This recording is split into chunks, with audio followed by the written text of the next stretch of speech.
This is day one of Silent Hill F cam hack playthrough. We're going to be checking out all the environments, looking at as many little details, see if there's anything interesting, hidden, out of bounds, look at some interesting ways that they put scenes together, environments together, get a closer look at some character models, enemies, all that sort of stuff. And it's going to be a little bit awkward because my Japanese is limited. Like, I spent a little bit of time many years ago in Japan and studying Japanese, so I'm not like completely unfamiliar with the language or the culture. But I can't read kanji. I can't read. I'm very slow at reading like hiragana and katakana. I'm not going to have like a full vocabulary to be able to know what I'm looking at, even if I translate something. I am going to be using my phone to hopefully try and translate some stuff when we're like reading signs that are around town and things like that. It's not going to be super accurate just because no camera-based translation app, I'm just using like Google Lens. None of them are like perfectly accurate. So if anything, it might help and give some context. It might accurately translate some things. It might really completely inaccurately translate others. I've already tested it a little bit, and it's like some things work perfectly. Some things that I can translate are not what the translator app shows. So we're still going to take our time to try to read stuff and look at signs and translate things as we go, but not everything is going to be 100% accurate. And I'm sure I'll have plenty of comments under this when it's up on YouTube of fluent Japanese speakers who can maybe provide some more accurate translations to some of the things that we look at. I'll take note of anything like that, any information that people give me that way, through comments, through chat, through Discord, through anything like that, and utilize any info like that for future story playthroughs. This is also going to be my first time, just because it's a little easier to use the mod with keyboard and mouse. This will be my first playthrough of Silent Hill F on keyboard and mouse. So if it seems like I'm doing especially bad at combat and stuff especially, that's why. So far, all of my playthroughs have been on controller. So I'm going to be kind of getting used to keyboard and mouse gameplay. Let's go. We're just going to keep things on story.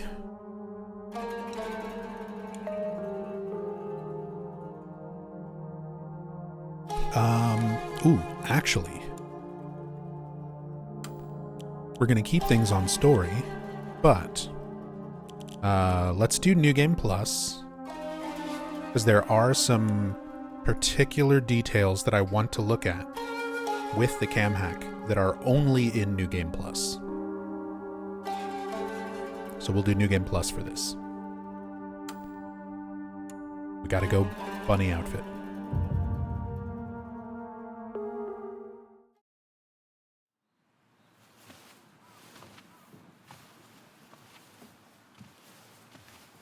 Just as a heads up, the cam hack does not work. The mod that I'm using, it does not work during cutscenes.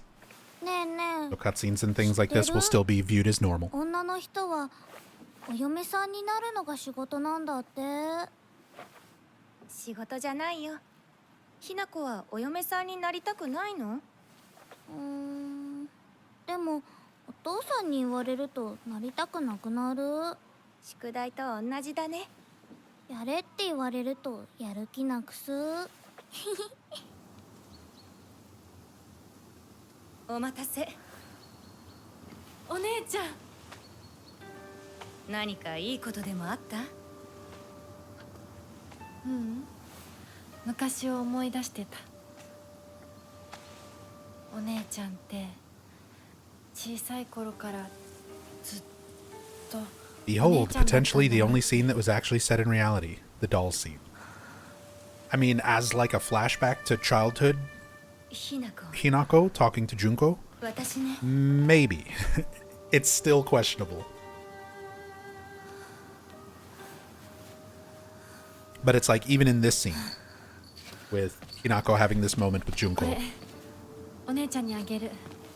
Hinako is still dressed as a schoolgirl when she's supposed to be like getting ready for her wedding day and in her 20s. So it's like everything that we see in game for the most part is not reality.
To にかく今後のことは親の方で話を進める。お父さん、ひな子の気持ちだって。こんな話二度とないんだぞ。ひな子にとってこれ以上の幸せがあるか。あるわけがない。どこ行く。話はまだ終わってないぞ、ひな子。それにしてもあのひな子がね。あいつは本当に高校娘だ。何しろおかげで借金は全て返せる。二度と金に困らずに済むぞ。お父さん、やめてくださいよ。ひな子に聞こえますよ。 Hinako will hear you, have delusions about you. Being much worse than you actually are? Maybe? Potentially? Shadow noises. あってたまるか。そんなこと。 Shadow noises. Thank you so much for the gift sub. Getting Laffy Des with the stick bugs. Thank you, thank you. Alright. Time to go back into Hinako's house. Oh, it's empty. This is going to be most structures that you can't go inside of. There's not going to really be anything modeled or rendered on the inside. We can still take a look around. More stick bugs.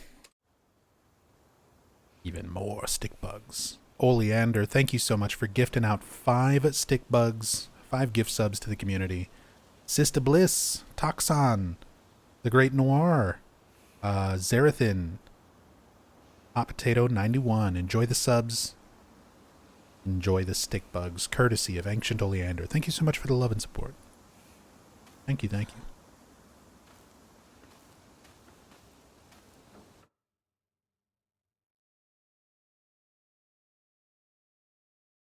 Lots of little details to take a look at around the environment, though.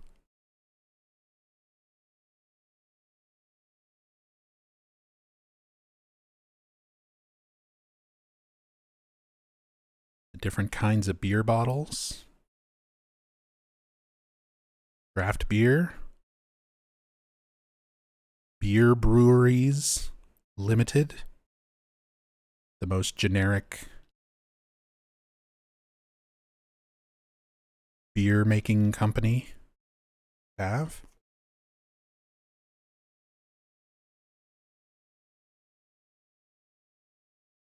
And let's start trying to translate some things.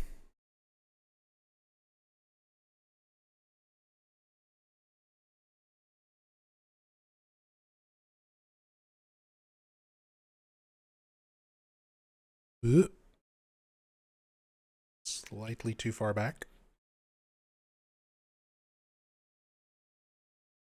Hey, Jado Kingu. I'm glad you're here. You can help with some of the translation. Probably help with almost all the translation. Nama. Nama biru.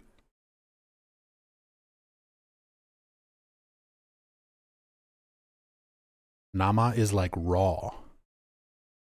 Raw beer.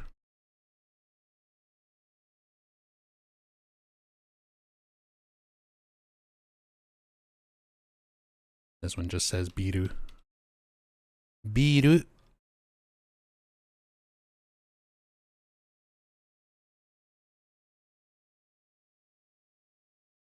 Also from Beer Breweries Limited. Biru.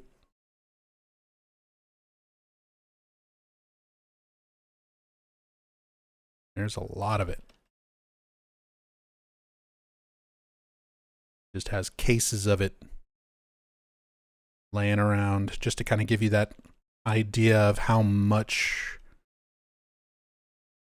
Hinako's father actually drinks. Nama beer is a thing? Is that an actual brand or a type of beer?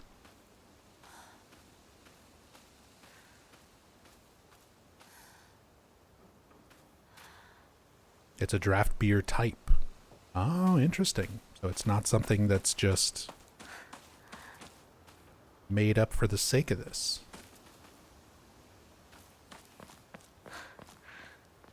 See, I'm glad chat's here to help me out with that.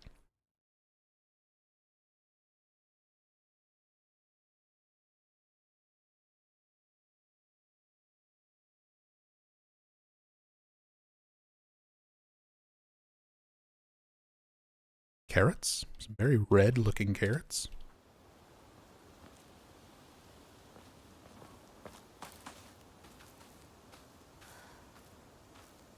Spicy Cheetos. Sweet potato? Could be sweet potato. They look kind of different compared to like a red sweet potato though. Like a Japanese red sweet potato, which is one of my favorite things. One of my favorite foods. Japanese sweet potato.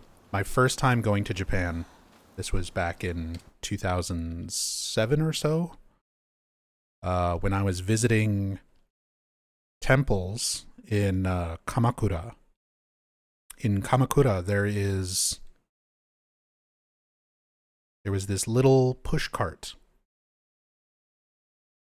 that was going around the streets around one of the temples that had sweet potato ice cream. And that was some of the best ice cream I think I've ever had. And I've never been able to find it anywhere else.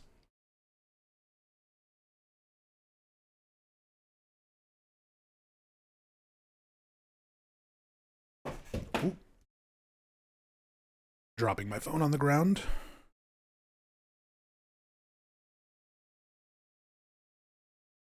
No, we're not translating from Maltese. God, you're so weird. Cold medicine? Cold pills?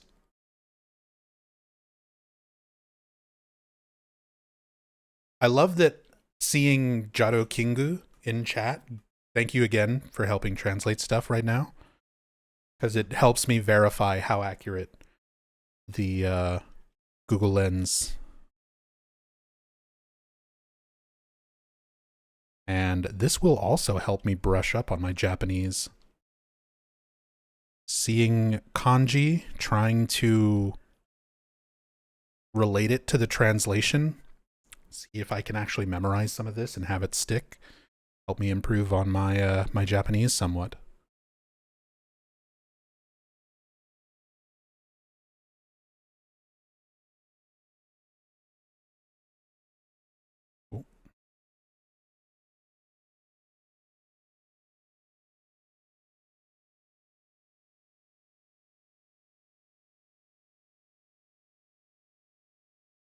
And of course, just like with the Silent Hill 2, this is like almost identical to the Silent Hill 2 remake cam hack that I used. It can be a little finicky trying to get the angle and everything just right. Pharmaceuticals. Pharmaceuticals is the Google Lens translation on this kanji. So like pharmaceuticals, cold pills, so we have like medicine, boxes of medicine sitting out here.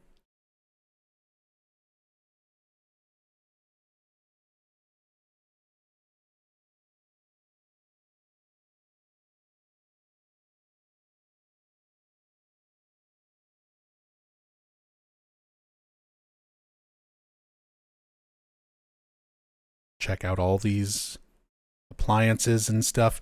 Sometimes there's brand names. Oh, we also have a lot of stuff that's written in English. Washing on the washing machine.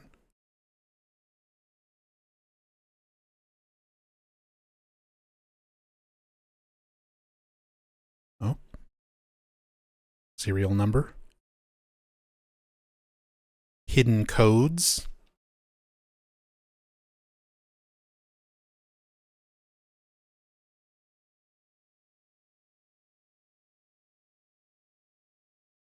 More biru.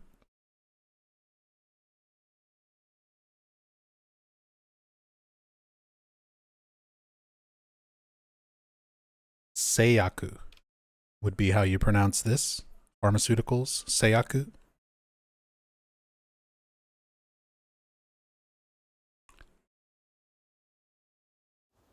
Again, trying to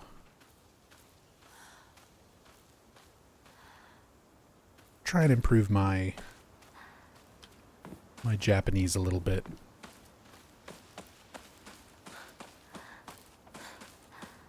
While we're at it.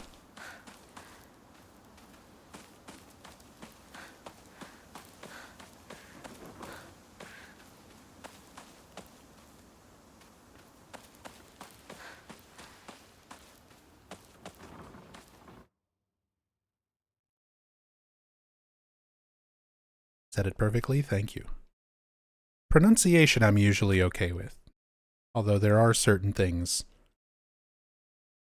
Like, with Seiyaku, I don't know how much emphasis would be on the u sound at the end of the word, because a lot of times ku at the end of a word, you won't really pronounce the u. Like fukaku. Fukaku. So sometimes seiyaku, words like that. I don't know if I'm putting too much emphasis on the u sound.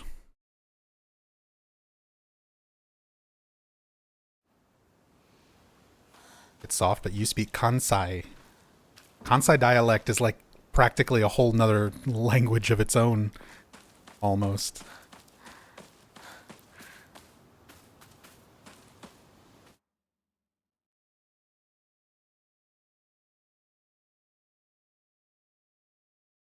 But a little bit closer look here around the Shimizu house.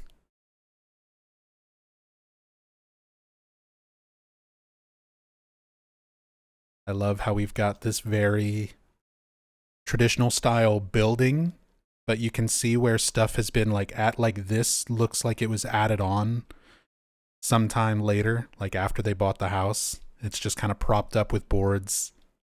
It's kind of falling off. Just like this rusty tin roof.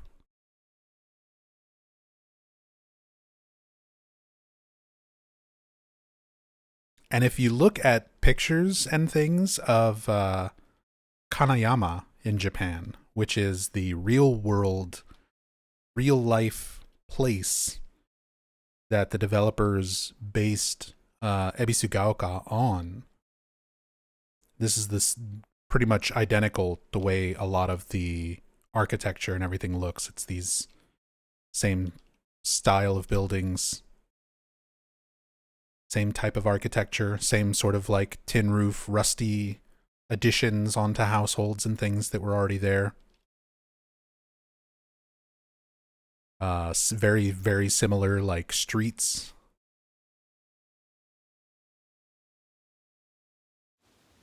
What does the name of the town mean again? Doesn't it mean hill? Oka. So the Oka in Ebisugaoka means hill. And then Ebisu is a Japanese god of like luck and fishing.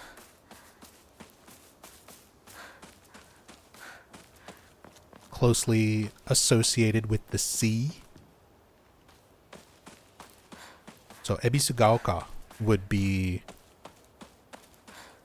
Ebisu's hill.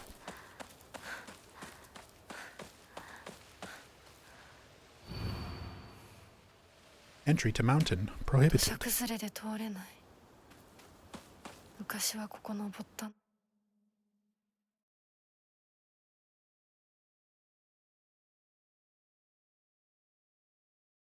And I'm sure a lot of these things that we get like text when we examine them. Yeah, it just says like do not enter.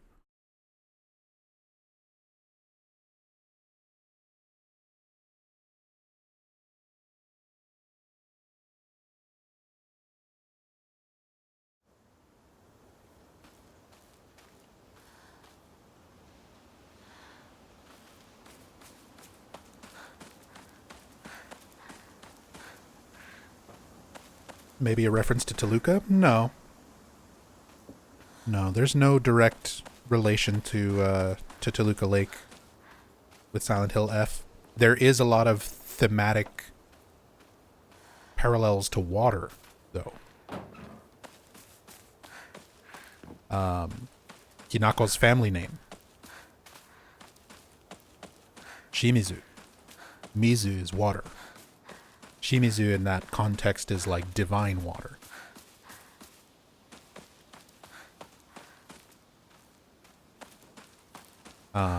Which coincides with Ebisugaoka's like past, the folklore around the water dragon that resided in the area, that there was the head of this water dragon spewing toxic gas.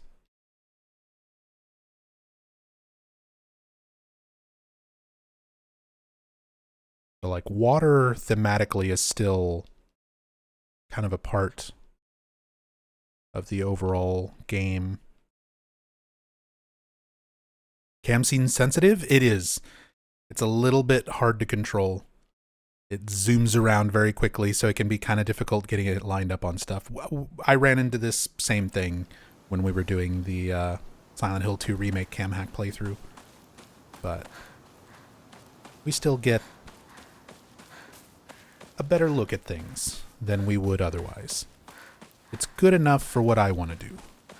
There are better cam hack tools out there, but some of them are kind of sketchy and cost money, so I'm good with this. Is there a dead end behind the sign? Let's go take the cam back there and see how much of this is actually rendered. Look at that mushroom. The detail on the mushroom.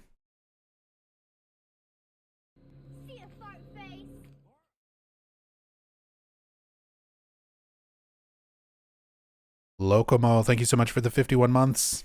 Forest POV. Ooh, it gets darker once you move the camera back there. The lighting is not rendered in the same way. Which might also eventually cause a problem if we need to have a light source while also going out of bounds. Because Hinako doesn't really get a flashlight the way you do in the other games. You have a lantern during some parts of the Dark Shrine. That's about it.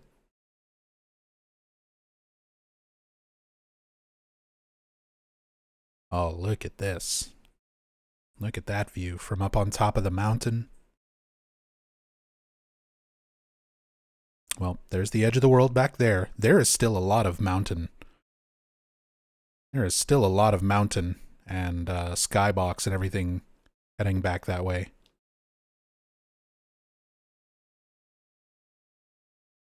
Imagine you bump into the dragon. Dude, that would be so cool. If we find the water dragon out of bounds somewhere. But there's Ebisugaoka. Look how much of the town you can already see down there.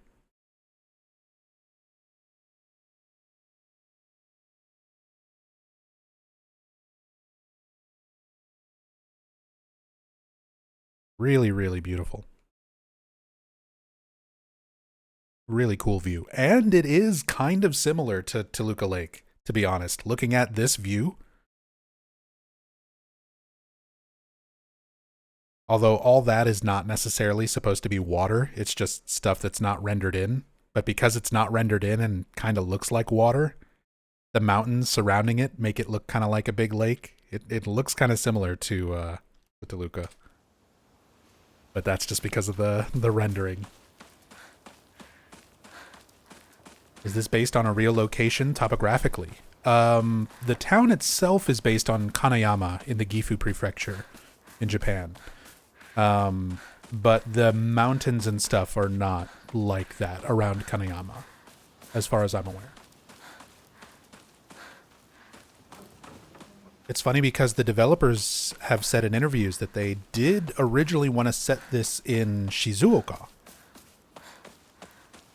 But they felt that because you can see Mount Fuji so well from Shizuoka that it would be strange having something that familiar in the background. So they wanted it to be sort of indistinct, not recognizable mountain ranges and hills.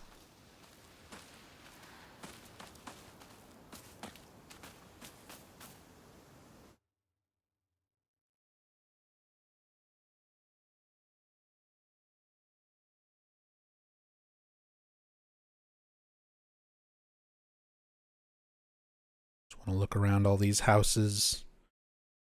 Again, there's not going to really be anything rendered inside. But still cool just to look around. Never know. Could Shift Controller Alt make cam hack smoother? I'm already using them. Trust me, I'm already using them, Varvik. Here's the camera speed, normally, not pressing anything else. Here's with Shift. Here's with Alt.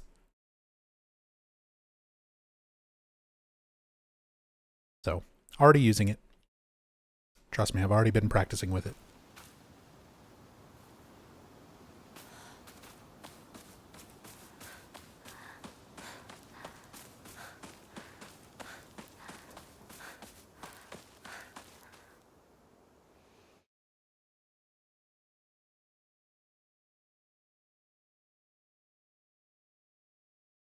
Another pharmaceutical box.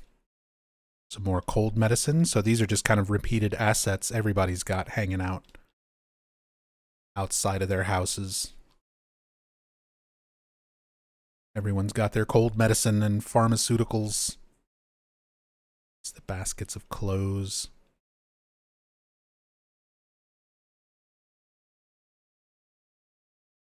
Gas cans.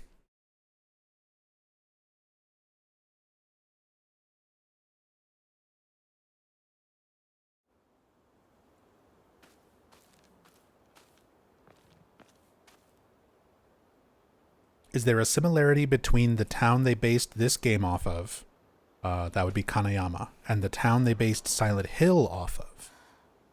Well, Silent Hill was based on a lot of different places. Like, there wasn't one singular town that influenced or inspired the look of the original town in Silent Hill, because the town itself is not consistent from game to game. Like, Silent Hill 1, when you're in, like, Central Silent Hill, and Silent Hill 2, when you're in, like, South Vale, they're completely different parts of the town, and they take completely different inspiration. Kindergarten Cop was used as the reference for Midwich Elementary.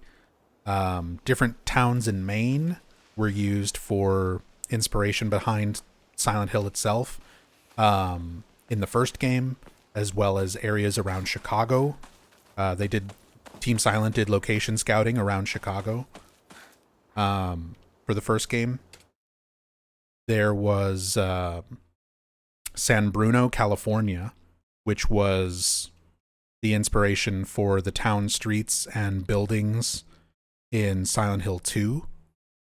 Most of that is based on San Bruno, California, because that was like 10 minutes away from the old Konami offices when they used to be located out there.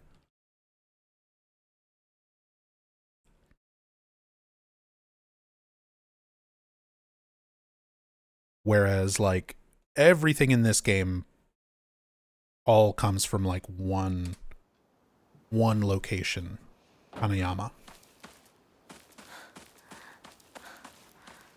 Wasn't Toluca originally based on a lake in California? Yeah, I borrowed the name. Borrowed the name from an actual lake in California. 拝んでおこう。 And the image from Silent Hill 2 comes from Scotland? Comes from England. どうしたら。 So the name Toluca Lake comes from Toluca Lake in California. But the appearance of Toluca Lake in Silent Hill 2 is based on Derwentwater in Keswick in England. Yeah, it is actually a 2D image. Like, they are just some edited photographs of Derwentwater to make the background of Toluca Lake that you see in Silent Hill 2.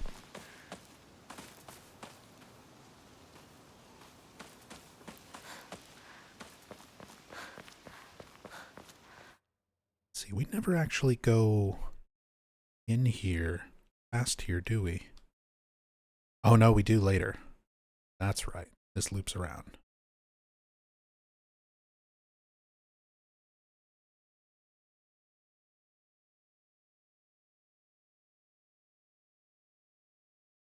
Get these flowers.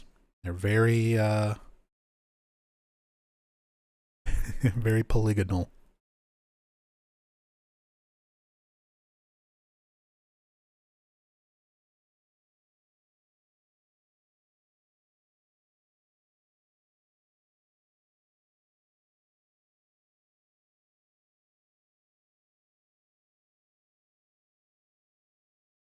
This nice little pond in the back.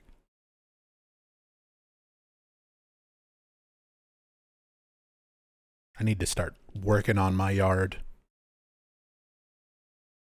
Make it look like this. Make it look nice. I love the aesthetic of all these.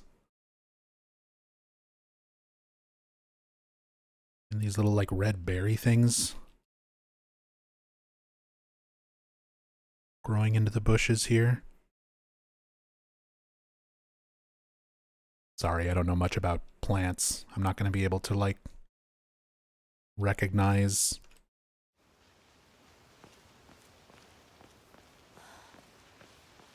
We got Rachel here to help out with the flowers. Hydrangeas kind of look like that naturally.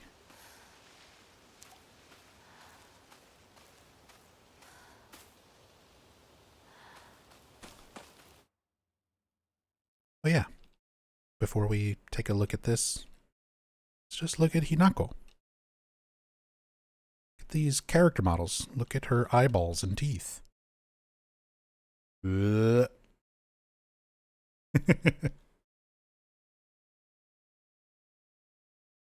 fuzzy bunny ears.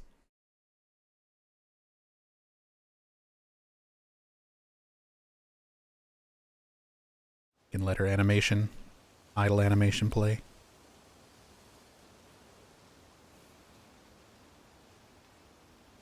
I've only seen a little bit of the actress. I keep forgetting her name. Kato? Something Kato. But the Japanese actress who plays Hinako has been doing a playthrough of Silent Hill F.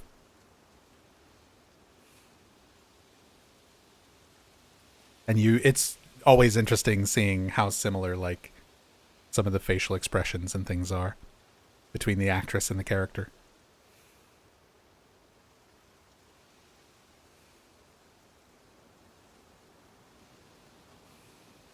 You can see the actual, the fox brooch.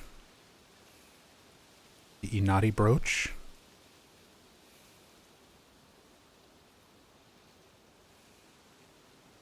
A little bit better look. You can see the symbols on the uniform. The fuzzy tail. It's got like little pink threads and stuff in it too.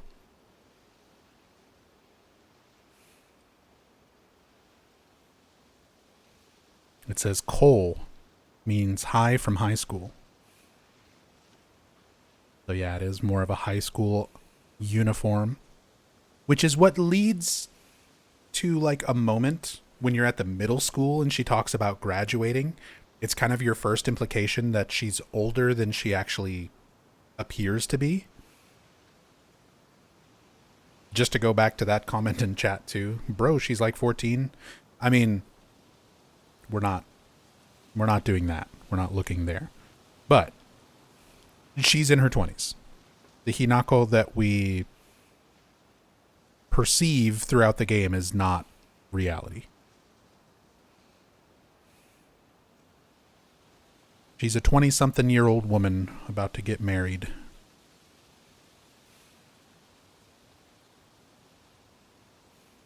I wanted to take a look at the uniforms just because, very similar to Silent Hill 2 Remake, where, let's kind of move out of the grass a little bit, where James's character model gradually changes over the course of the game. He gets like dirt under his fingernails, he gets bags under his eyes, and similarly, Hinako gets like rips and tears in her uniform. So I just want to take a look at the character model now at the start of the game so that we can kind of compare as we go through the game, because like her socks and shoes get more dirty and muddy and scuffed. She gets like scratches and scrapes on her hands and legs. Of course, the uniform starts getting torn up. It's just kind of cool seeing, try and look at the uniform for comparison to see how much it changes over the course of the game.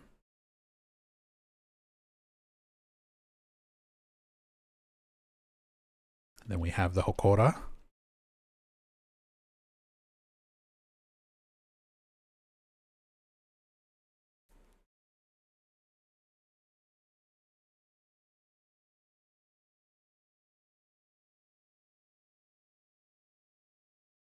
You can see we've even got the little Inari statue inside. A little better look at that.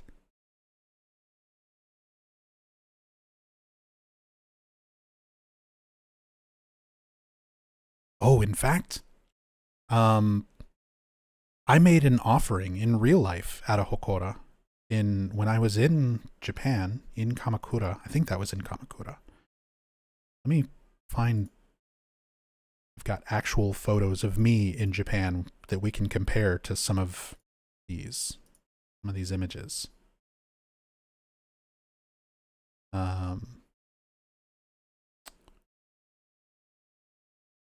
Pull some stuff up.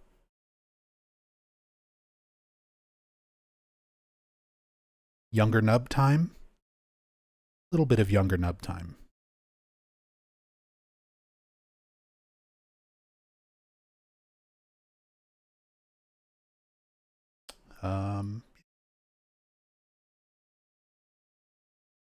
For comparison, here is an actual Hokora. This would have been in Kamakura, I believe. And now I'm really struggling to remember. It's been a long time. But this is one of the ones that I actually like visited, and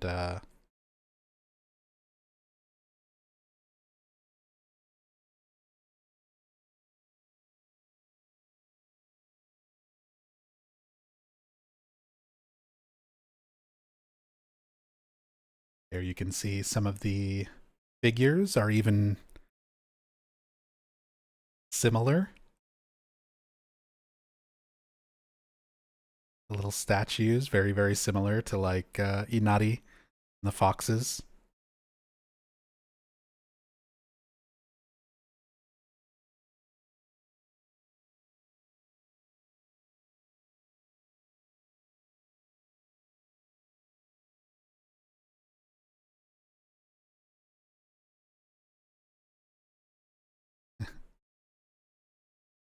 My friend and I were offering coins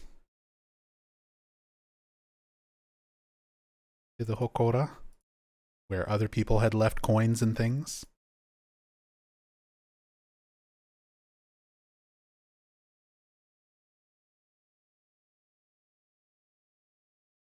But yeah, very interesting seeing the way this looks in game compared to things in real life. I don't have too many photos of things that we can kind of look at and compare.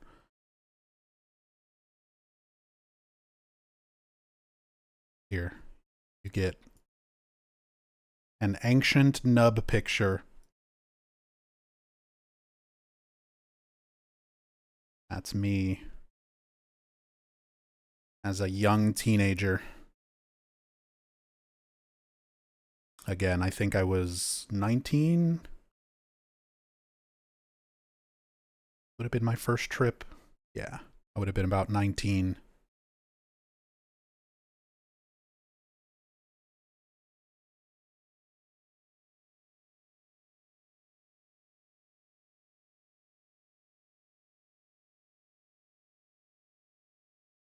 But if I have images and things that are kind of comparable, I said, Hokora, we've seen that.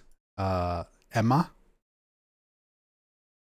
Here's one of the Emma boards that was in, I think all of these are from Kamakura.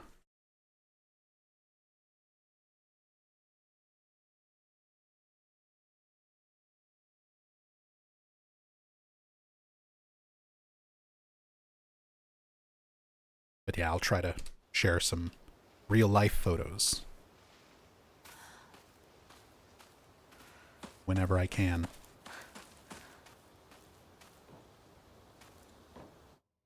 Things to translate.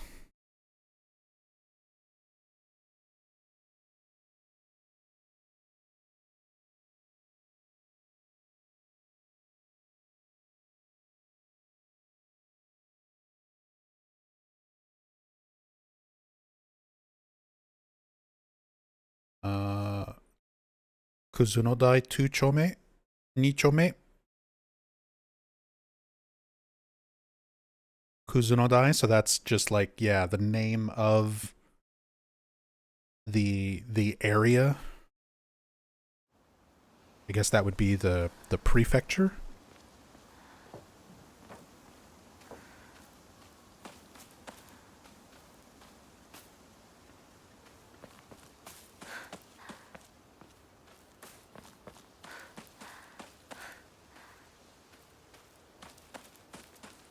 You'll have to visit again sometime? I would absolutely love to. Would be much more expensive to do that same trip today compared to almost 20 years ago.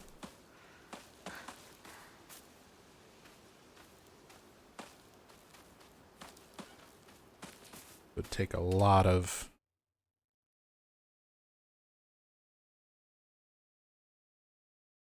time and effort and money, but I would absolutely love to go to Japan again, especially since, you know, if I could go with my wife, if Rachel could go on a trip, as well as our friend Tiny Wolf, who also spent time in Japan. And I know he would love to go back as well. More of those beer bottles, same ones.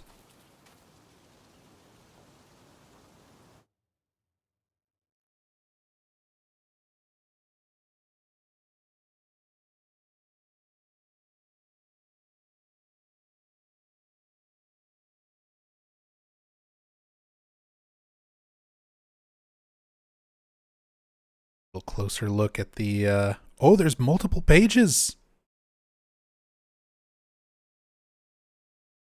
There's another issue underneath with like a whole nother image. Look at that.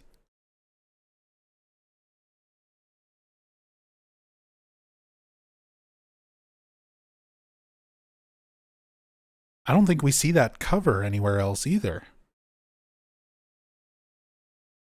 I mean, I could be wrong. There's a lot of magazines similar to this in Rinko's bedroom.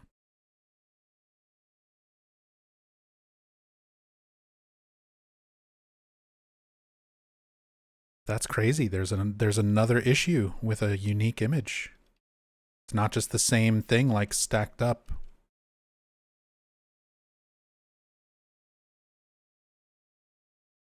Again, I know it's a little awkward trying to get the camera lined up here.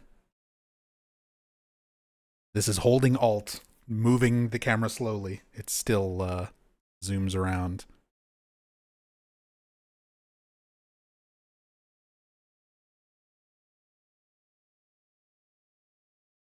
So the title of the magazine, the Google Lens translation I get is Young Girl or Youth Girl.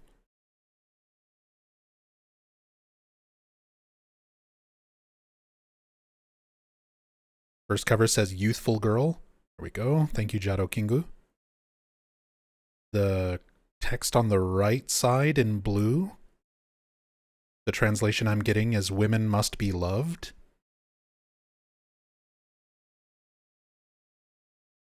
And then the smaller text on the left side, Anamo Kujira Ukose's latest fashion special, Beautiful Stationery, best-selling song ranking. So it's like, here's a celebrity, you know, fashion special. Here's the most popular songs. Just kind of like a pop culture magazine.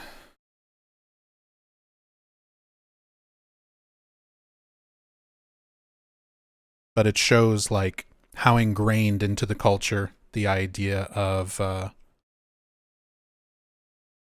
women have to be proper and pretty and into fashion.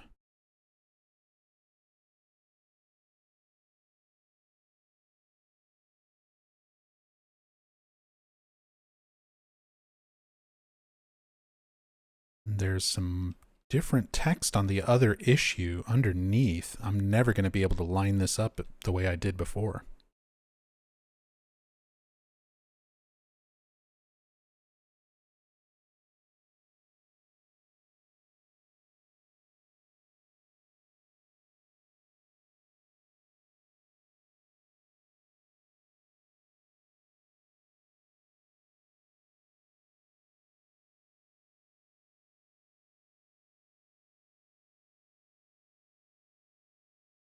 Recommended brand?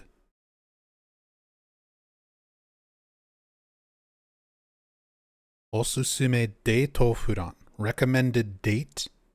Brand? Osusume deito furan?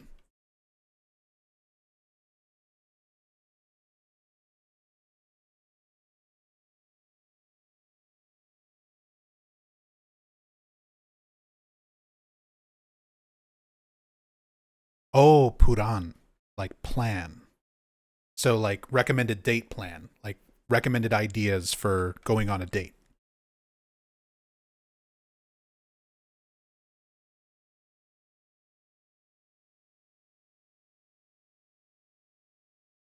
Practical tips for choosing clothes is the machine translation I get for the second from top to bottom on the screen. And then popularity and quality.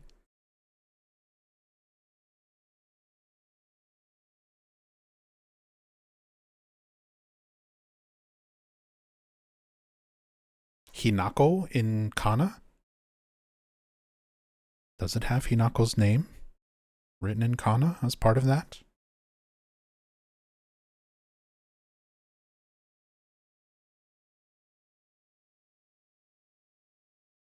My mistake, read it wrong. That's okay. Popular cosmetics. Here we go. I got a little bit better translation there. So, like, yeah. Recommended date ideas, date plan, practical tips for choosing clothes, popular cosmetics. So, yeah, it's all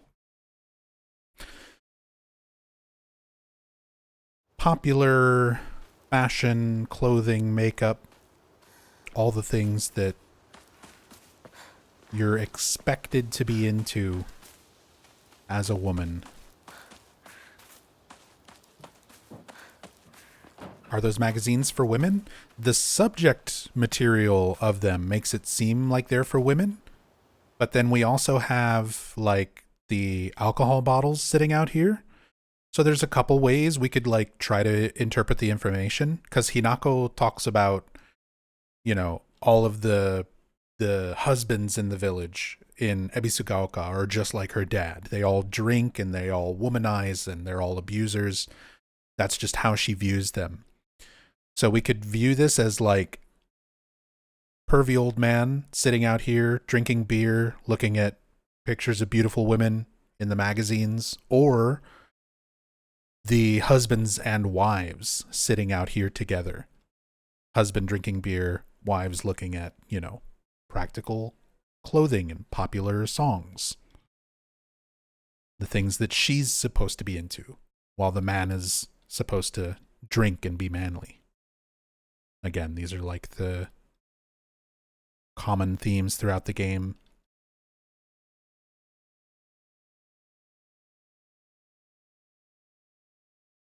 Inferred gender roles.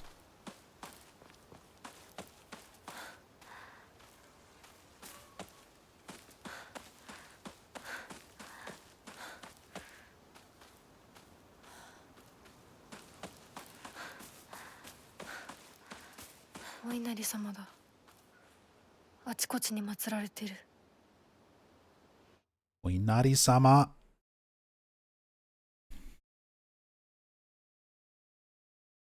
I love all the little foxes.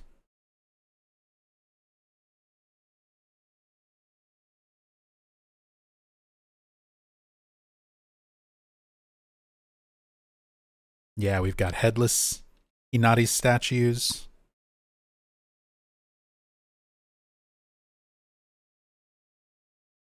Which, don't we also see some headless Jizo statues and things later? Similar to the headless Inari statue that's here.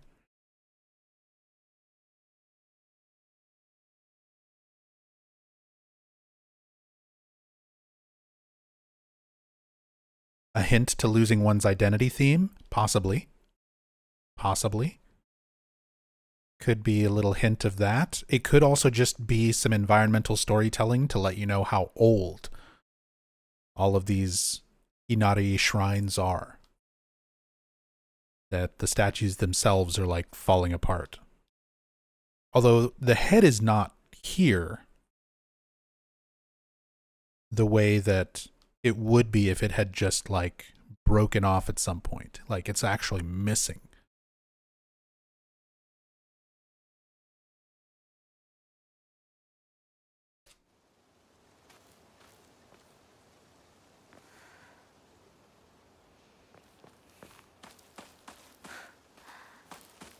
Very cool.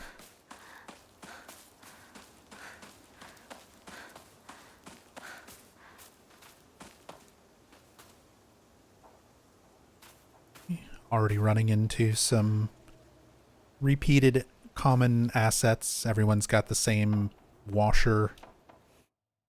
Assuming this has the same, like, yeah, same little serial number on the front.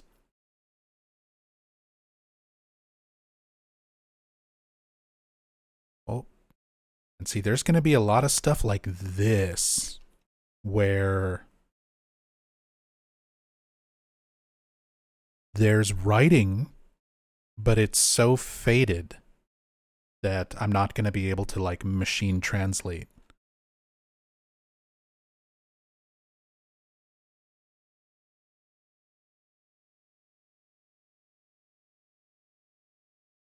Because there's like a label on the barrel.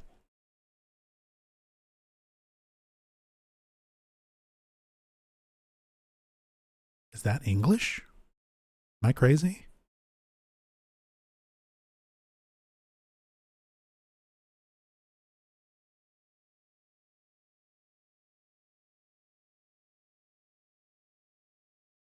And then kanji on the side of the box. But yeah, stuff that's a little too faded, I won't be able to machine translate that kind of thing.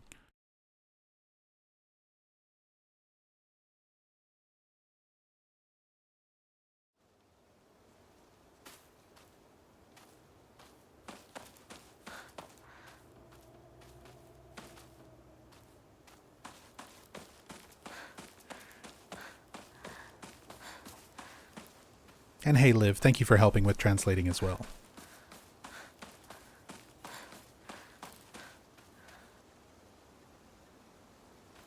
Look at the faded text and comment on the YouTube upload? Fair.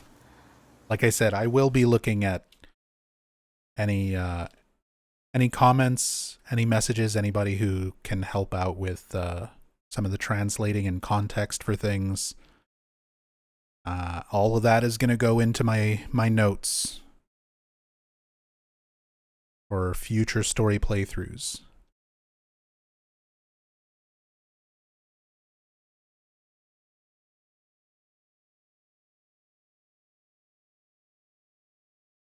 Yeah, a lot of these mushrooms and fungus, compared to the flowers, the mushrooms are like one of the more detailed environment, like nature assets so far.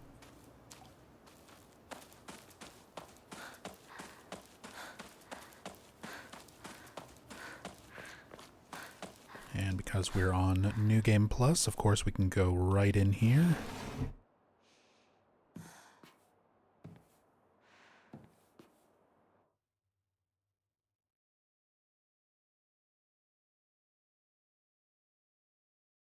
This house isn't normally open on New Game. Sewing machine. See, I need all, like, I have all these friends, all these people who I know are experts in things. We've got people helping with the Japanese translation. And if my friend Xander was here, Xander could probably help identify the sewing machines with patterns, fabric and stuff here.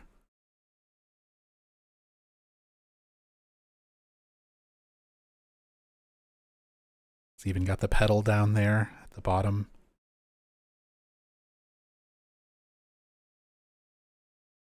Foot pedal sewing machine. 60s. 50s and 60s.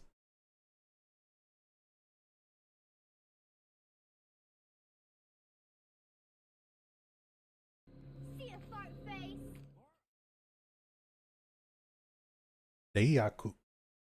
Tassadul. Tassadul, thank you so much for the 28 months. Hope you're doing well.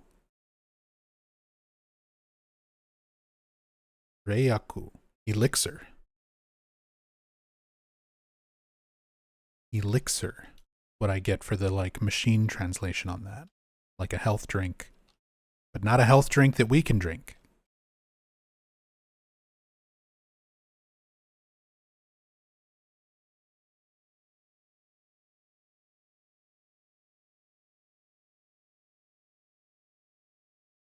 All the little the toys, candy and stuff for the kid that lived here. The treasure hunt. Wonder drug. Kanji for spirit and medicine. Miracle drug. So elixir is a fair translation. Okay. Thank you.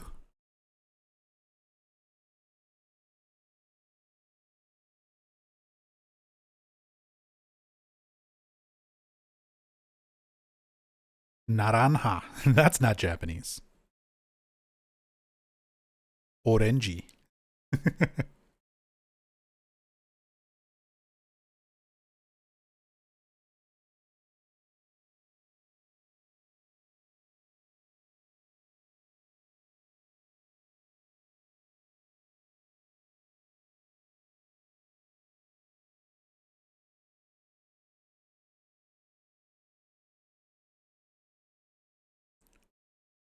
Choco straw?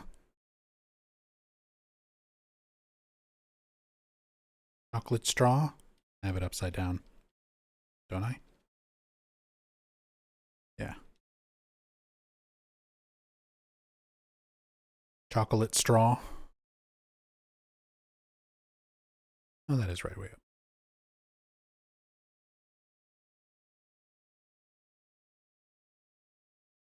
Chocolate straw is what I get for the machine translation. This has been more accurate so far than I thought it would be. Same thing written on the side.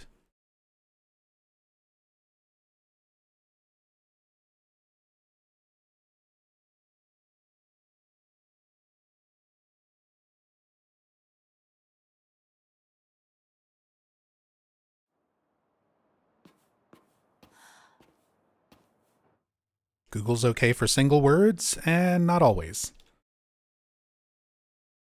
Especially once we get into some of the other signs and fonts that are a little bit more stylized and not quite so easily be here for a while. Not so easily translated.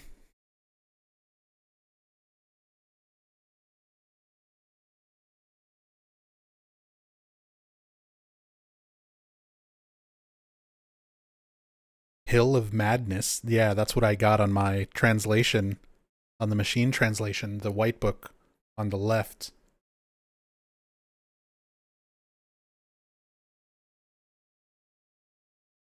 The Hill of Madness. I wonder what hill they're talking about. Great Space Battle?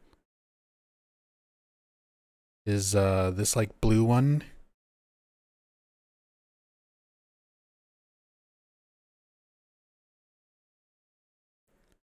Mysterious opening, mysterious garden.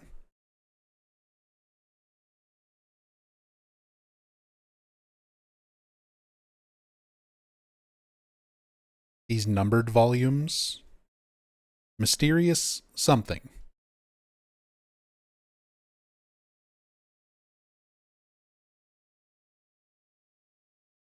Mysterious garden. Is it fog? Mysterious fog? Unraveling History. Heian period. The book on the far right.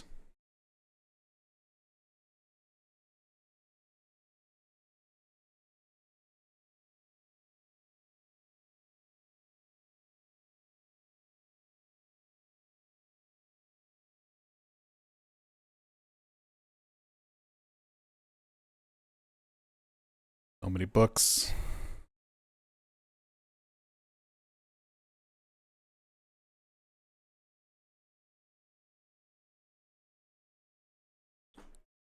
Women and Daily Life. A Place with Baby Birds. Does that actually say Hinako? The white book kind of on the left? Not the far left. Oh, Hinatori. Hinatori. Not Hinako.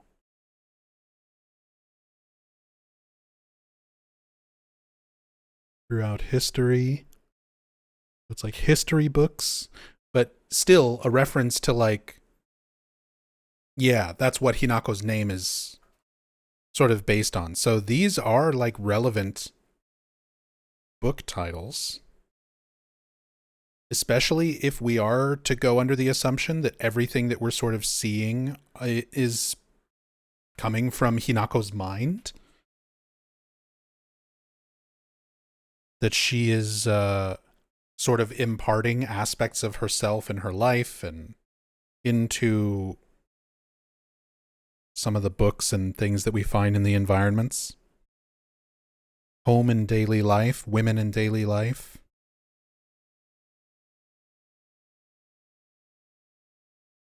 History books, the text on the ones on the right.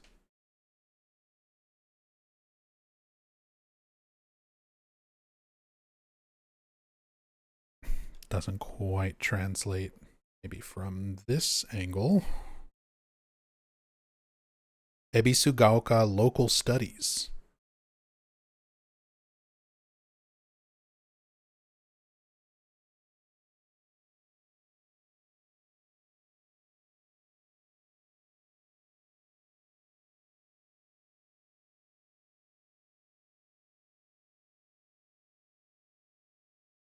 Oh, we got a laser gun.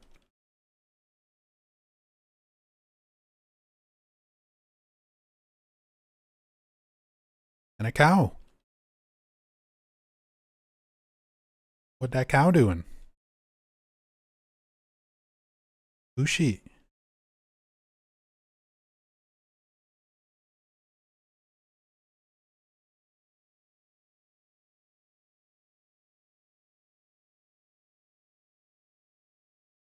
Very similar, but not the same ray gun as Shu.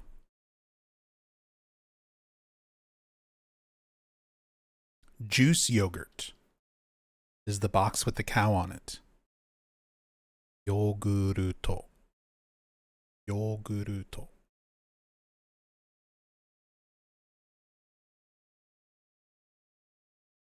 I can read a little bit. Not nearly enough to translate without an app, unfortunately.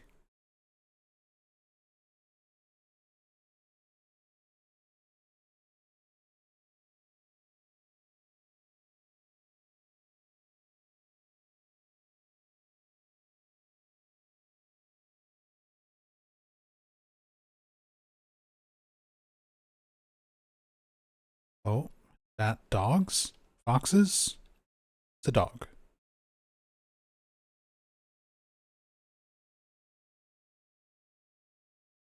Do you think Shu wanted her to get married or not?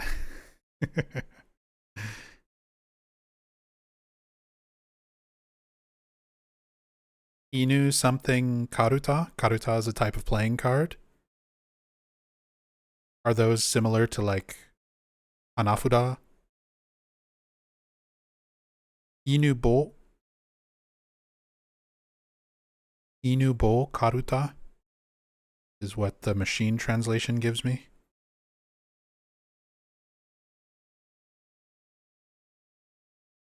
Oh, my phone is gonna die.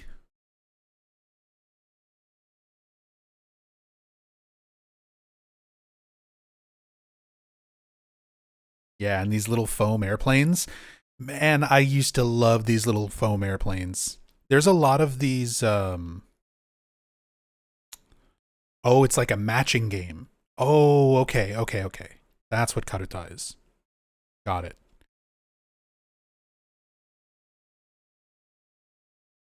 There's a lot of these like little Japanese toys and stuff that are very similar. You know, they're not uniquely Japanese. I'm pretty sure that, yeah, we've got a yo-yo. It's even got the string coiled up inside the yo-yo. What a detail.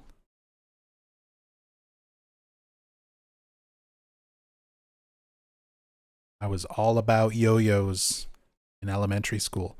And these little foam airplanes. You'd buy them in these little flat packs, and you'd like have to cut out the middle and stick the wings and the tail through and stick the propeller on the end. They would break so easily.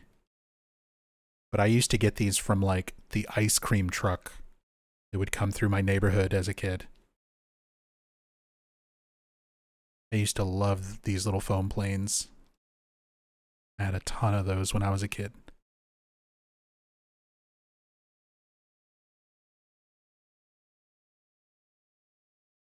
Cookies? Candies?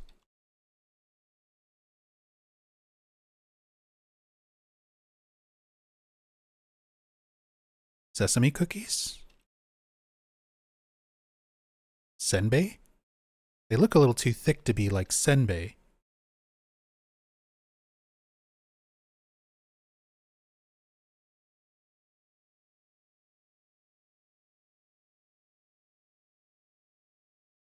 They've got the little like nuts or seeds in them that you can see.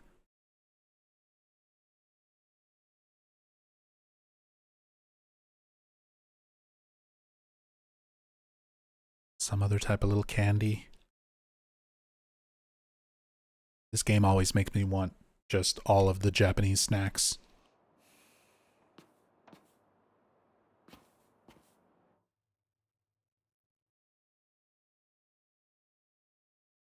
Ooh. Photos of the people where their heads are like creepy blurred out. Love it. It also makes me wonder if some of these are, if they did something similar to Bloober with Silent Hill 2 Remake, where they used a lot of actual historical photos that were public domain. And then just like edited people's faces and stuff out to kind of make them creepier. Although looking at the hands and stuff, that might just be a render. That actually does look like it's a 3D render.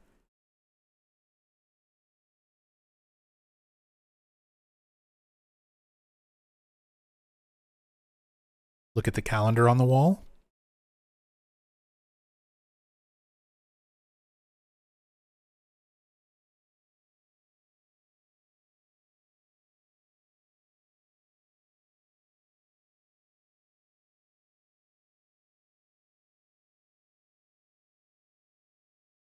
Well, we can see what day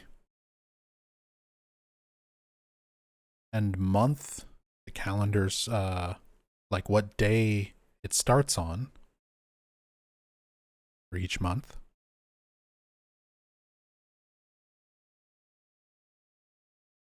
Months are blurred. Junigatsu?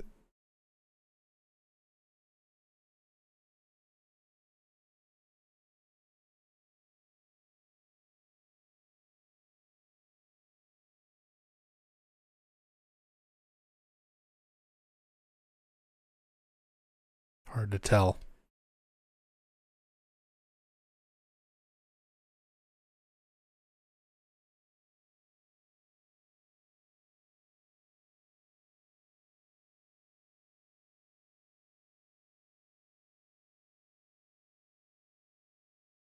First one looks like month 0, like the kanji for 0. I mean, considering this is Silent Hill, like just because it doesn't exist doesn't mean that they might not use something like that for an asset just to make it, one, nondescript as far as giving a timeline or time frame, and two, just to be creepy and weird.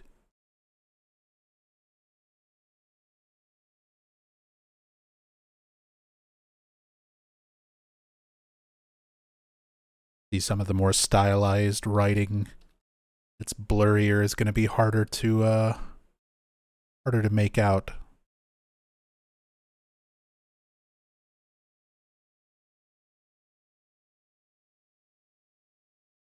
See, that to me looks like possibly an actual photo that's been edited as opposed to a render.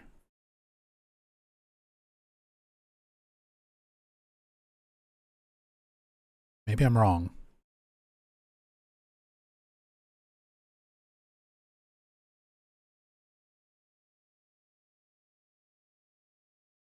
This looks like a render.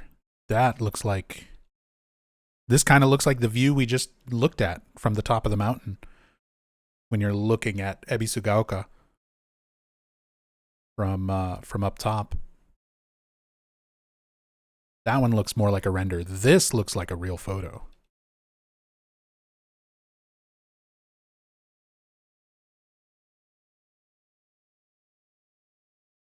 $2:15. I think we do see a recurring time like 2:15. I don't know if there's any significance to it, or sometimes it's just the way that the team makes the assets.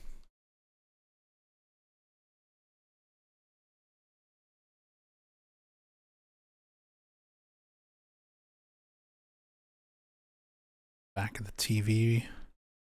There were even some little Easter eggs in Silent Hill 2 Remake on some of the labels on electronics and things, so I'm still trying to look at as many little details as we can. You can see the inside of these little drawers that you never even open.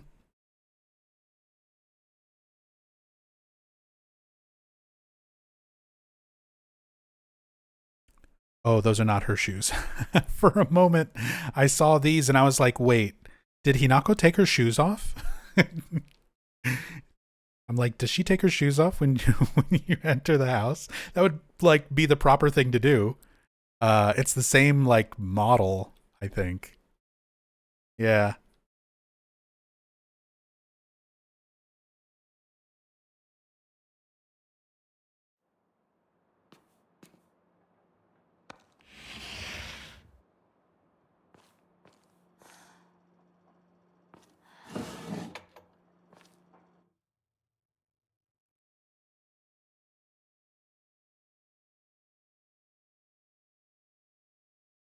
Little bags of snacks. Nothing rendered in the bag itself. The arare.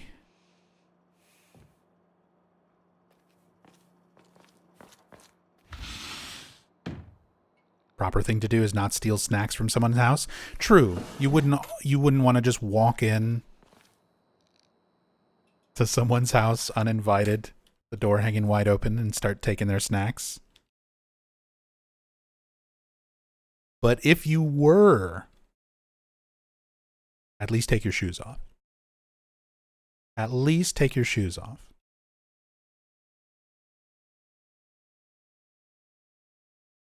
Can we see anything inside the little treasure box?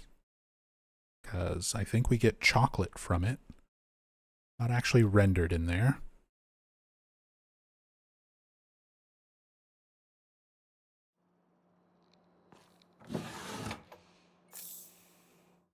Oh, there's some more juice yogurt. With the happy cow.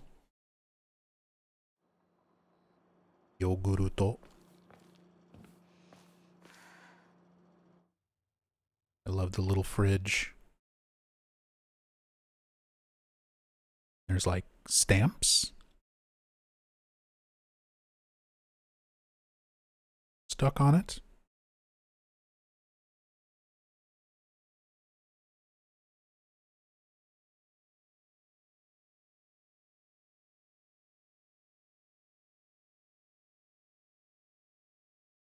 All the little containers,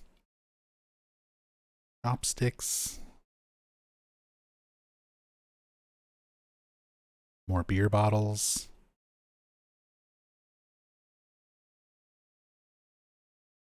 cooking utensils, some sort of can here with writing. It's a little too dark to see the first symbol.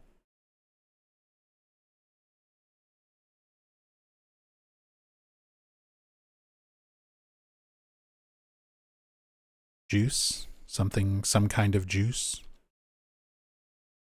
No light bulbs. No light bulb in the can. I'm not expecting light bulbs in a can. Not from Silent Hill F. That would be amazing if they did it. Oh, it's tomato juice. Here's another one. Here's a better view.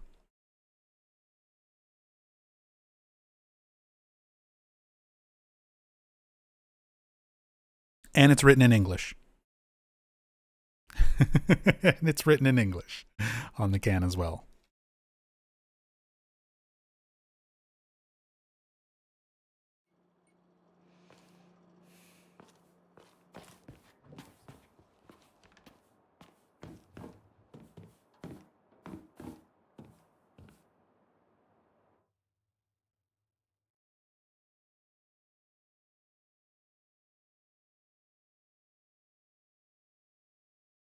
Just trying to look around all these little boxes. So many things. There's so many assets kind of crammed into some of these rooms. This is one of the things I've been really looking forward to with the cam hack playthrough of this game, because there are just so many things in the environment. And I wanted to be able to look at everything so much closer.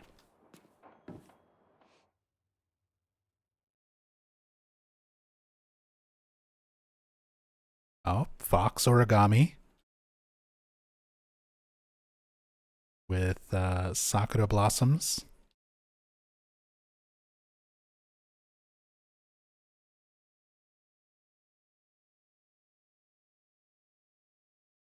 That's cute. And it's different from the Fox Origami that we find in the middle school.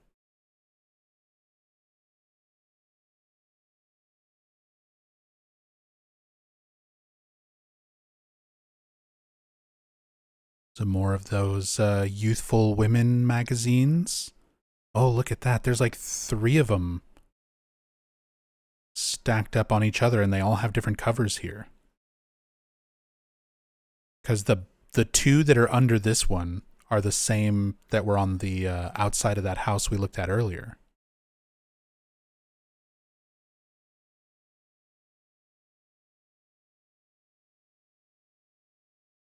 This is a different one, volume 6.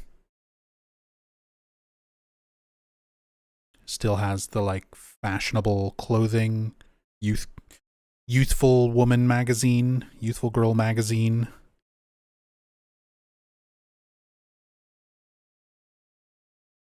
Best-selling song ranking, fashionable outfits on the bottom left there.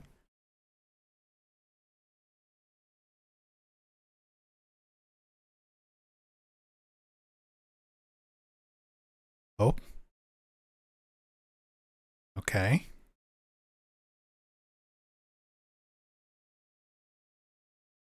So March, we have a March calendar.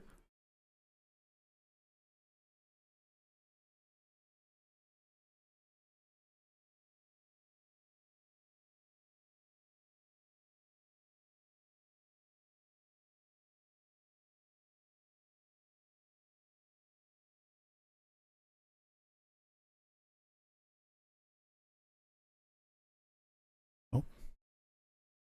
Nice, more of those magazines. Pencil sharpener. More origami. Oh my god. We found Robbie. We found Robbie the rabbit. He was on the pencil case.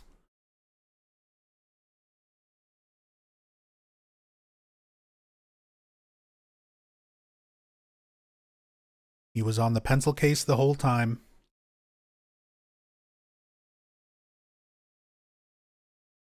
That's adorable.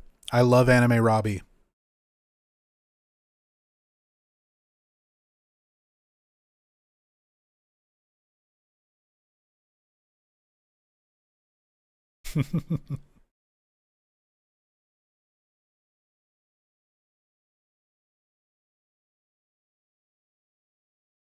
Some more books. Almost knocked over everything.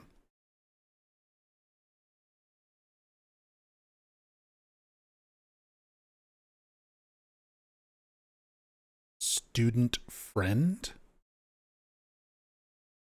Okay. I love when I see the machine translation and I read it out and then I see Jado Kingu or live. say the same thing in chat. It's honestly surprising how accurate this has been so far. Student friend. My student friend.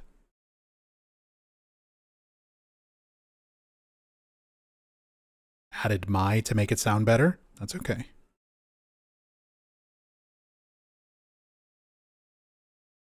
But a series called Student Friend. Urendo.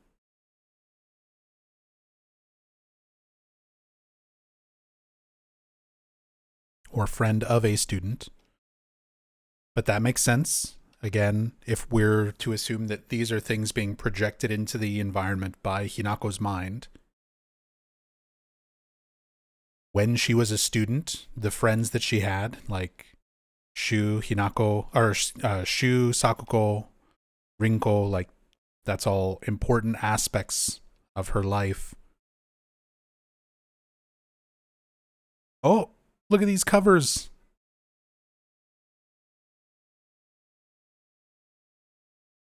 There's a fox. Fox carrying fishing buckets?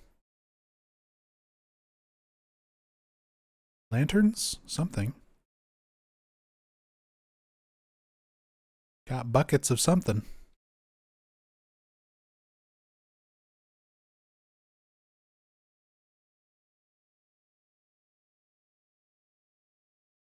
That's called Curse of a Fox or something, if I remember right. I can't quite get a translation on the spine of it. And not an accurate translation. The translation that Google Lens gives for that book is wait, hold on, let me see if I can get it again. Fox Love Story. I mean, Fox Love Story would also make sense in context, but I don't know if that's an accurate translation.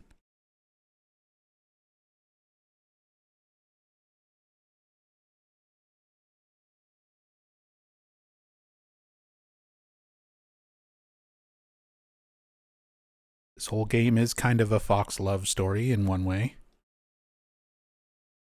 Book of Fox Marriage. Okay. And that also fits in with the history of the town, because that is part of the Inari folklore,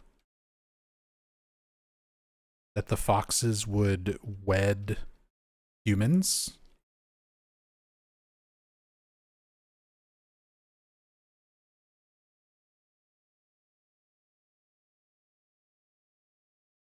Notebook, written in English. Pencils. A little closer look at the spine of the books. The Fox Wedding Scroll.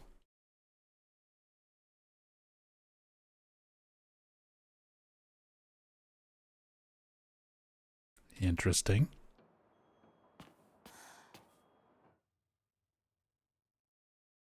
Tales of Fox Seduction. All of these translations work. Hey, we've got this image that we also see in the middle school.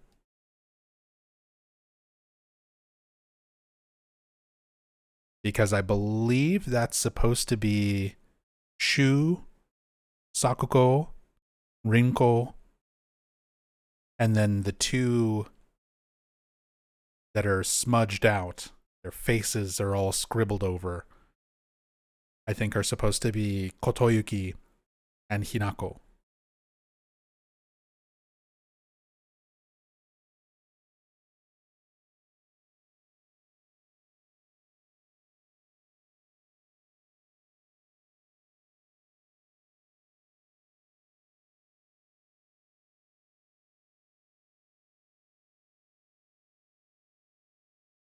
Too bad I can't do much about the brightness. Woman holding a baby.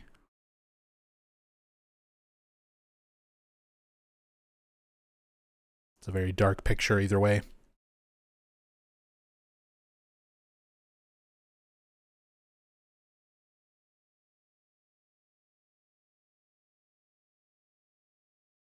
Nothing hiding in the dressers. The insides of them are rendered, which is cool.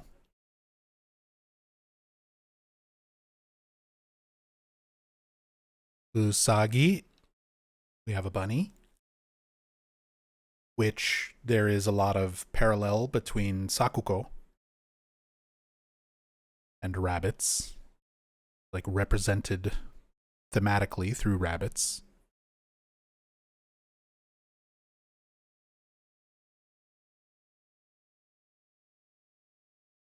Bear with a bell on it.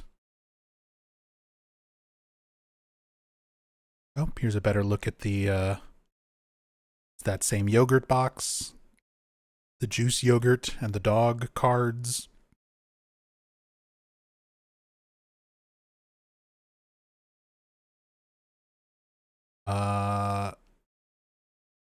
There's the key that we use to get out onto the actual like porch area, but look at the design of the kokeshi. It looks like Hinako, and the key is like wrapped around her throat.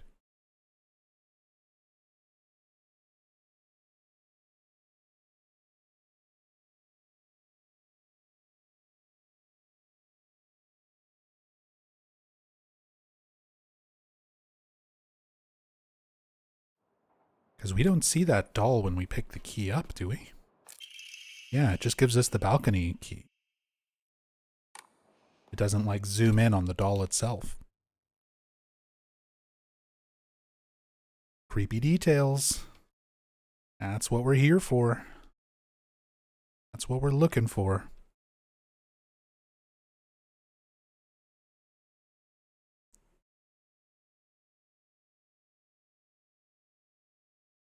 More traditional kokeshi. Sitting around their bowl of cubes. Those are some very flat, weird cube textures. Like, I guess they're just meant to be like building blocks and stuff like that, like toys, but this is from Sakuko, but it's too cute.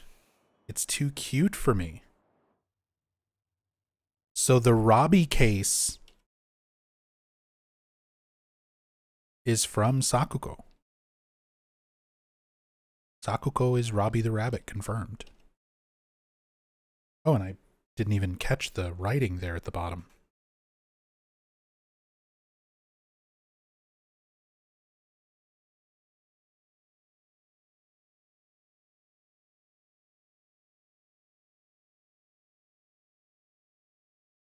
Jumping out. Like hopping out. Like rabbits hopping.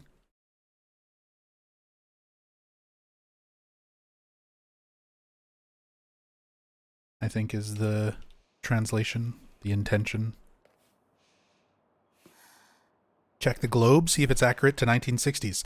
I've actually seen some other people look at the globe already, because you see the globe in the middle school, and it is not 1960s accurate.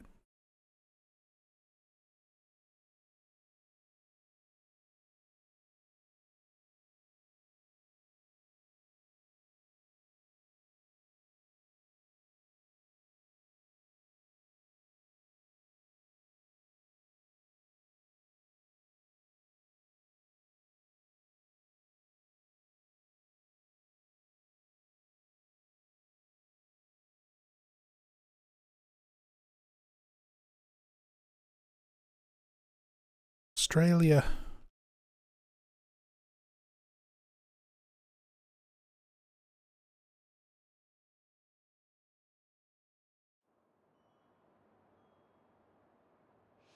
Pion bungu.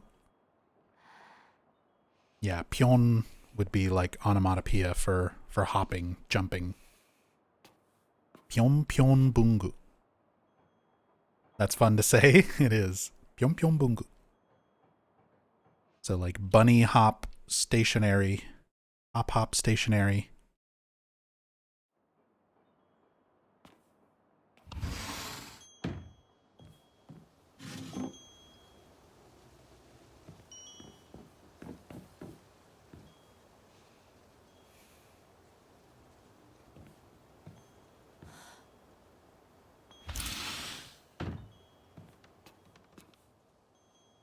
2:15 on the clock in here as well.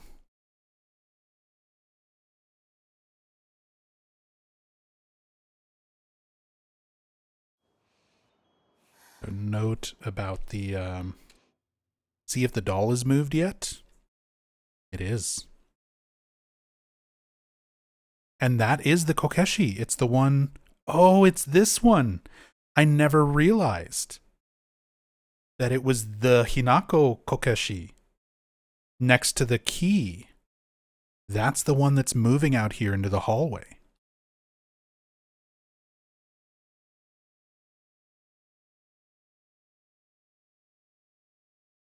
I'm guessing it does that once you open up this, like once you use the key.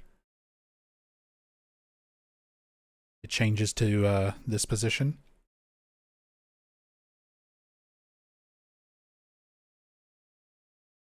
More tomato juice, some more toys. Oh, different magazine. Look at this cool guy.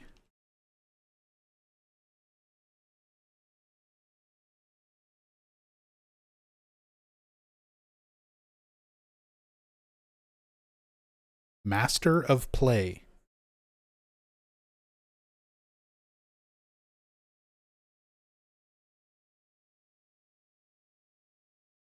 Let's get lost in the game world together. Popular plastic model ranking. A board game to play with friends. That's the machine translation of all the writing on the cover. Master of Play is the title at the top. Let's get lost in the game world together. Yeah, like boys magazine about fun and games. Plastic models. Toys and games. And fun stuff. So that you get that comparison of culture compared to the girls' magazines about fashion and makeup.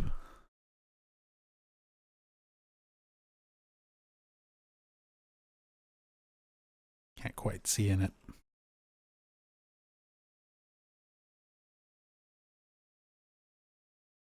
Dev? I don't know if it's a dev. Some of these are very like realistic looking though. I wonder what they sourced, like what they used.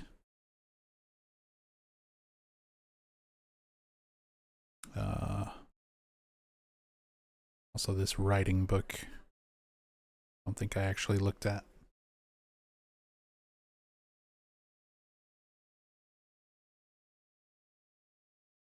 Oh, fun with baby birds. Colorful fun for baby birds. Again, Hinako's name essentially translates to baby bird. So it's interesting seeing that as like a recurring theme in lots of different ways. Visually, we see like the dead birds throughout the game, but then also written on all these magazine covers. Seen it in a couple of spots now. A better view of that photo, the mother holding the baby. And one of the Ebisugaoka streets. Is that the street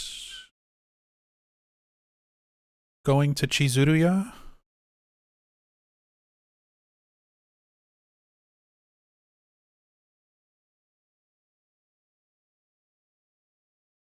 It kind of looks like the street leading up to Chizuruya, the candy store.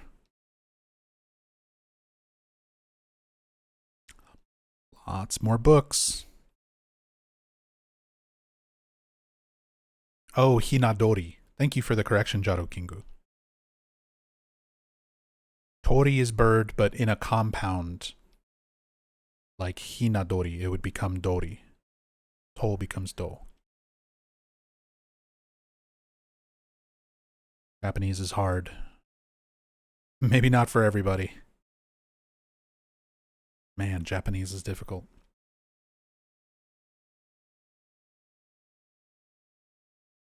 I really should have stuck to my studies back then. Cool drawing here. Bloody windows gushing out of these houses.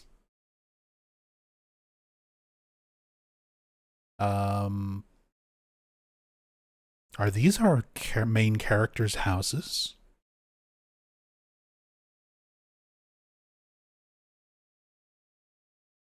Because Sakuko is in the 2 story. Hinako is in the 1 story with the lean-to like on the side, the little addition. And then Shu's house, or Rinko's house, possibly. Rinko's also in a 2-story house.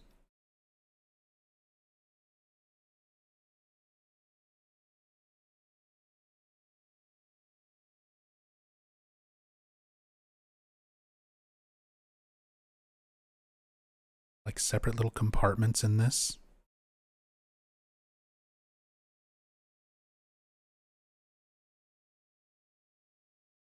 Kuruma.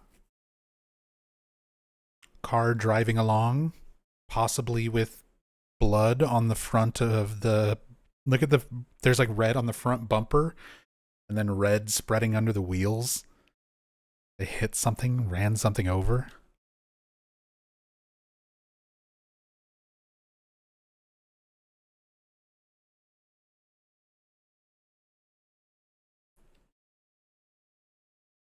Yes, these are more of the same books we saw in the other bedroom and downstairs.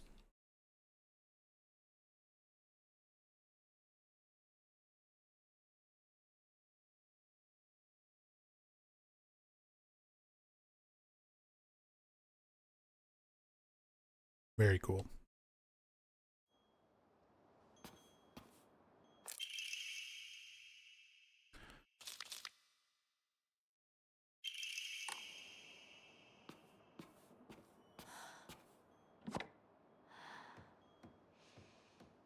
That's why that one's got the actual little compartments in it modeled.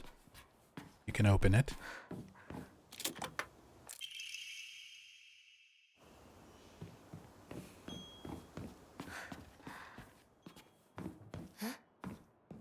A little Hinako doll. Oh. Look at these.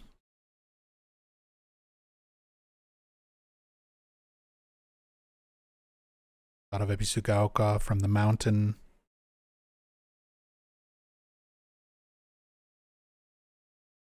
And one of the houses, possibly this house that we're in.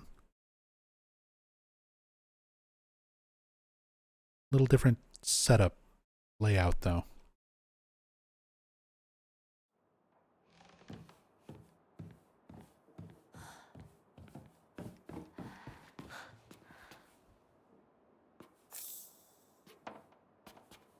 All right. Oh. And then on the way out,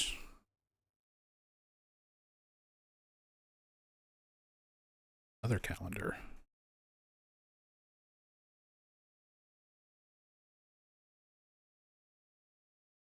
It's Tuesday. Tuesday, in it.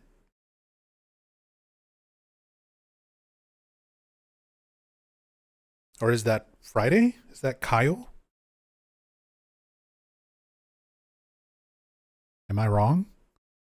Oh yeah, Tuesday. You're confusing me, Jado King. I'm like, at least I know days of the week.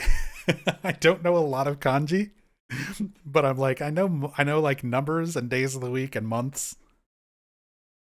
I was like, maybe I am wrong though. I'm not very confident in my Japanese. It is Tuesday? Okay. You're on night shift now? It's okay. I appreciate you helping out. I really appreciate you helping out with translation. I said, I'm surprised at how well the machine translation and stuff is doing so far, but there's definitely going to be stuff we come across that doesn't Google Translate correctly, and that I won't be able to translate correctly by myself.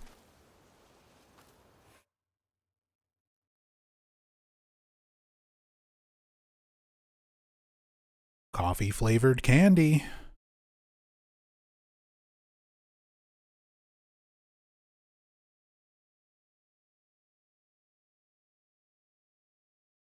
Reiaku, more of the elixir. Coffee flavored candy.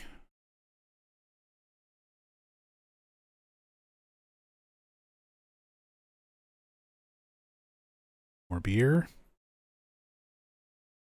More biru.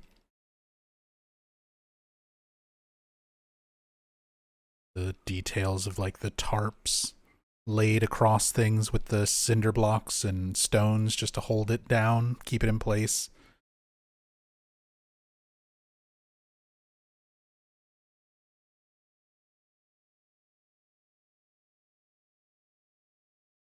Water pump. Garden that loops back up towards the magazines and beer bottles out on the porch.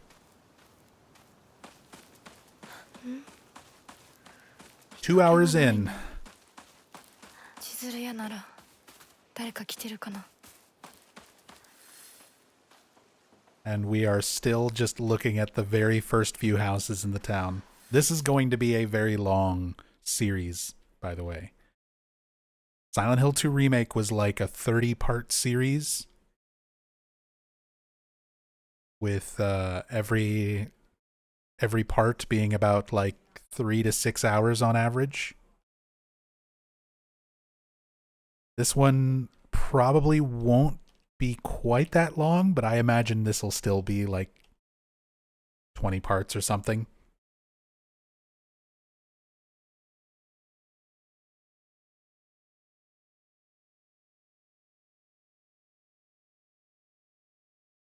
Dobo Kasho?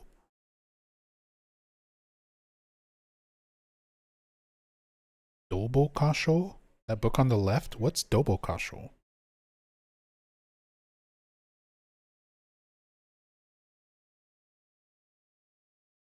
History of disasters in Ebisugaoka?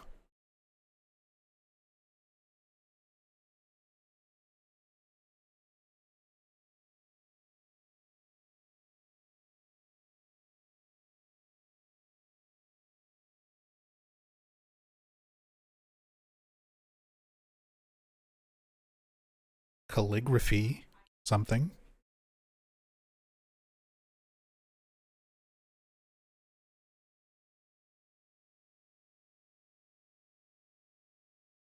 More pharmaceuticals.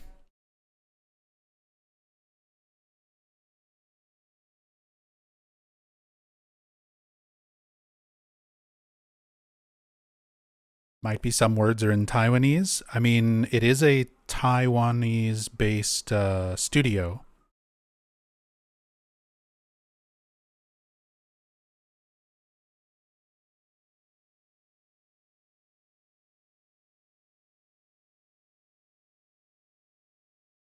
But, yeah,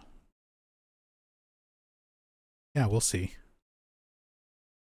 what kind of assets we find.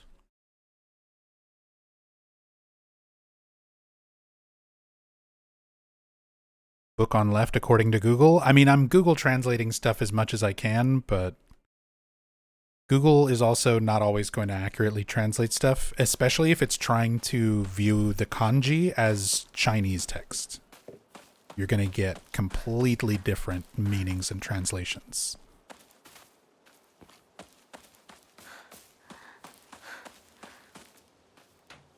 Completely different meanings and translations. Some things will carry over between Chinese writing and Japanese. They share some characters and things like that, but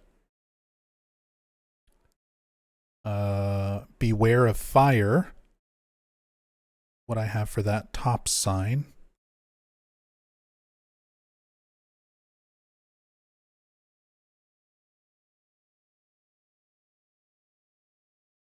Orobitan? Orobitan A. Oh, this is the spoof. You mentioned this one in one of your comments, Jado Kingu. So Orobitan A is a spoof of Oromin C, which is an actual product.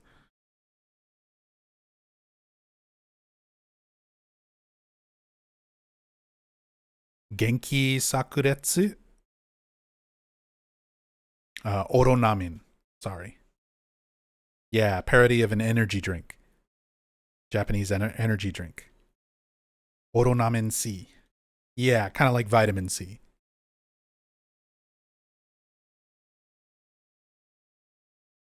So instead of that, it's Orobitan A. The Japanese monster drinks of the 60s.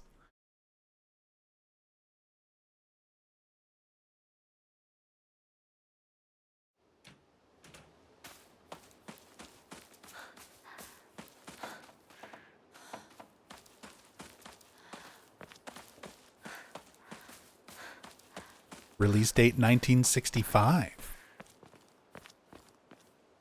See, from what I remember, this game takes place in 1961. So it's referencing a product that technically would have potentially come out a little bit later.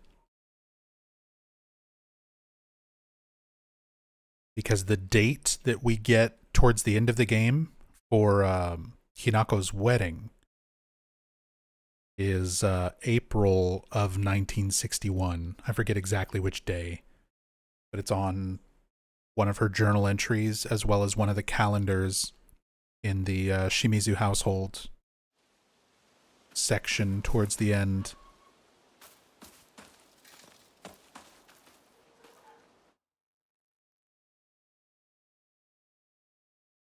Oop, don't go in the well. There's a void below.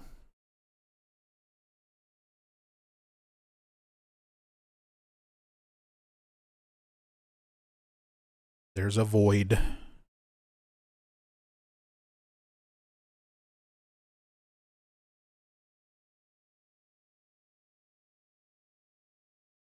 Man, I love how much detail there is in these little areas. These sides of the house that you can't even see normally.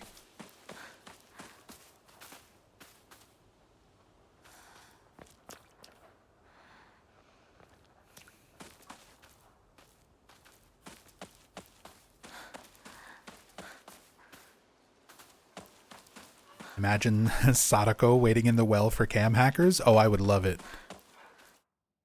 If there was like a Sadako reference hidden around one of these wells.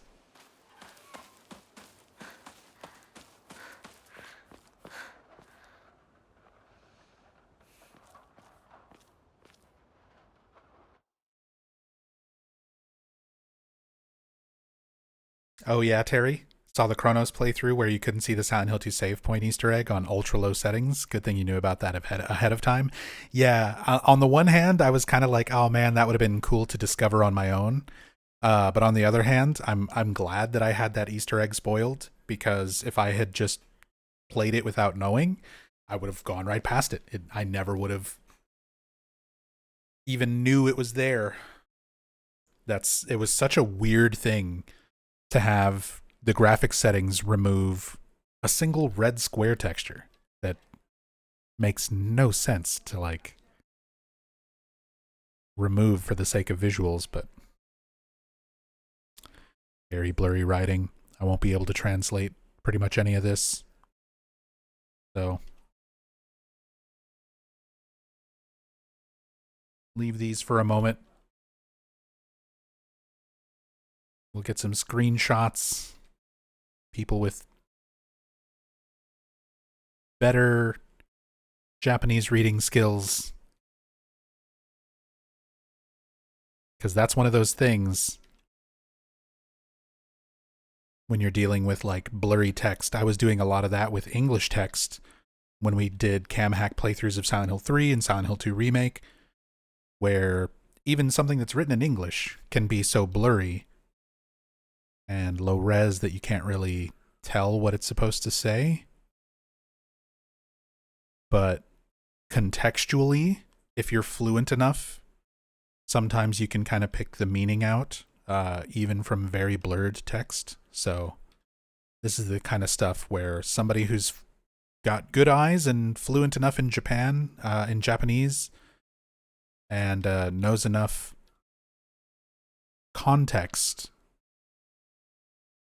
might be able to piece together some parts of this. But they are very blurry. And that's a lot, to be fair, that's a lot harder to do with kanji and Japanese writing, すいません because there's so many characters that look so similar. 運転手さんいませんか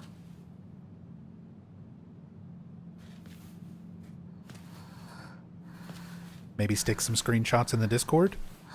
I'll try and do that. No, the mod does not work during cutscenes, unfortunately.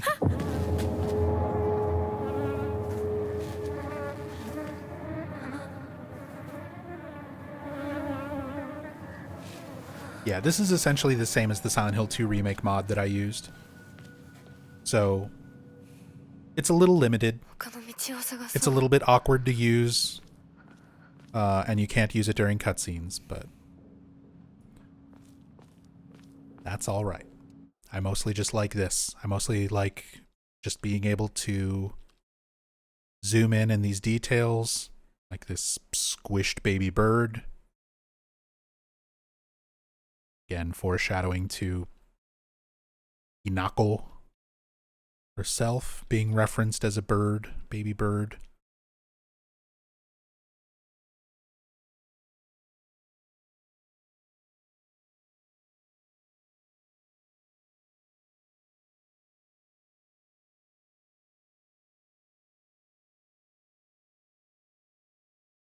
Oh, this is Okamoto Fisheries. Fresh fish. Okamoto Fisheries. We get a phone call from Okamoto Fisheries during the Shimizu house, which is also a reference to the producer of the Silent Hill franchise right now, Motoi Okamoto.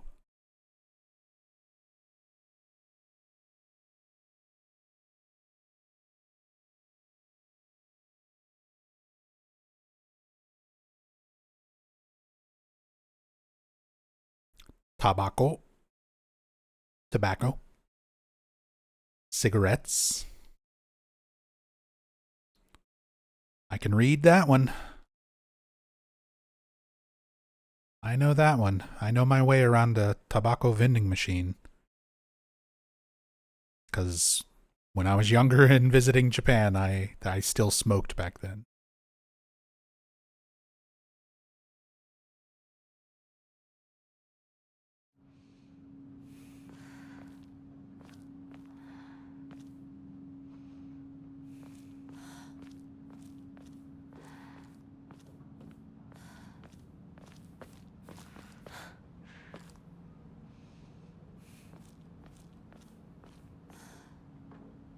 Oh. My cat is fussing at me. Ziggy wants この先 attention. に抜け道があったはず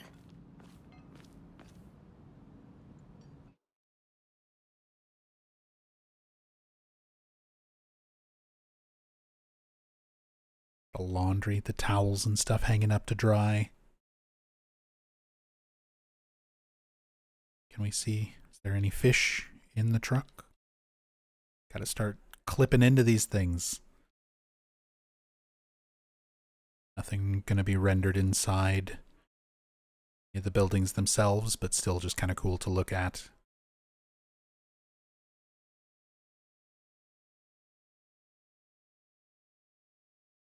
View of Ebisugaoka from the rooftops.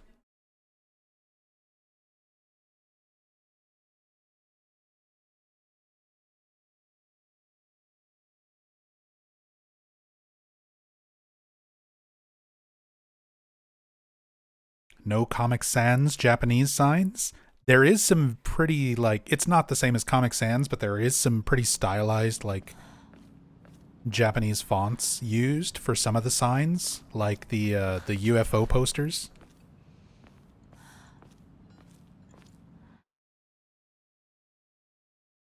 Hidden in a building. Oh, okay, I get it. You're referencing the Silent Hill 2 remake Easter egg. Yeah, that is such a good Easter egg. I love that Bloober Team is willing to poke fun at the HD collection as well. Through that Easter egg.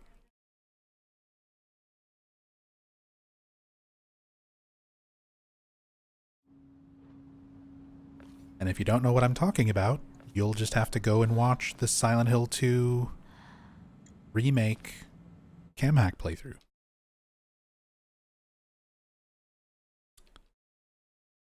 The women talking building, nothing actually inside. We can kind of see where the windows are. No old grandmas, no gossiping grannies.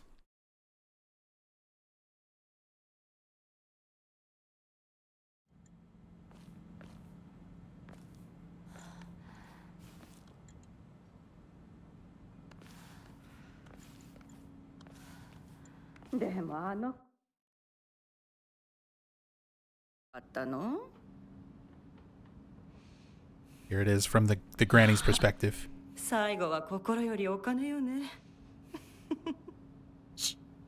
噂をすればなんとやらだよ。We keep calling them grannies. They don't sound that old, really. Just gossiping. Already talking about Hinako and Shu. Everyone kind of expected that those two would be together since they grew up together and were so close. So now they're questioning it, that she's marrying Kotoyuki instead. Just kind of showing potentially how the town reacts to this event, you know, going on, this wedding. But again, we don't know how much of anything is real. That could just be Hinako's own projections of what she thinks the rest of the village thinks, you know?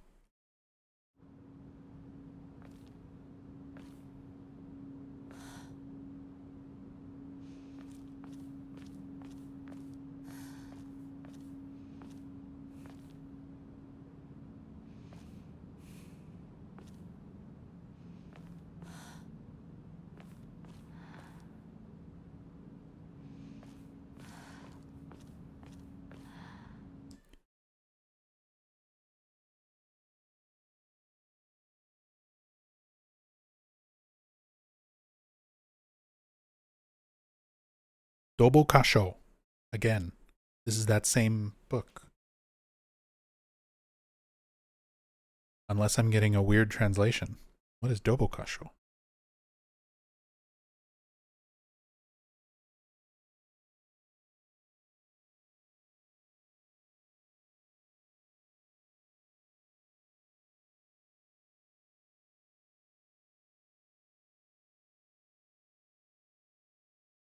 Google does not answer my question. I hate AI, dude. On the one hand, having like something that can relatively do well translating is nice. It's definitely easier than like flipping through a dictionary every time. Oh, same as before? By the characters, songs. Oh, so I'm getting two different interpretations. Jaru Kingu says road, forget, flower, and summary. Livlin says songs or poems of forgotten paths. Is that the character for Uta? No, it's not though. Is it? Road, forget, flower. Is that Hana?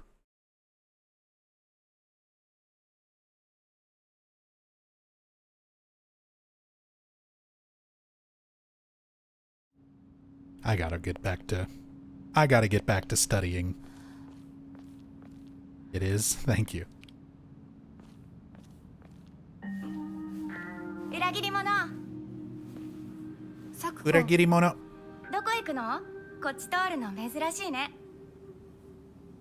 車が道を塞いでてさ。千鶴や？今は誰かと喋りたくて。私も後から行くね。うん。じゃあね。裏切り者。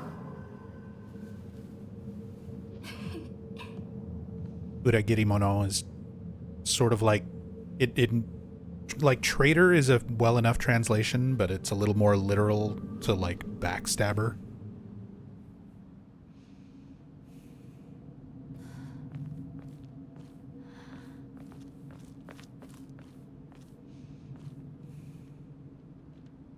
Some books in this game have their titles flipped, not just backwards, but flipped entirely. Commented about them in the YouTube vid.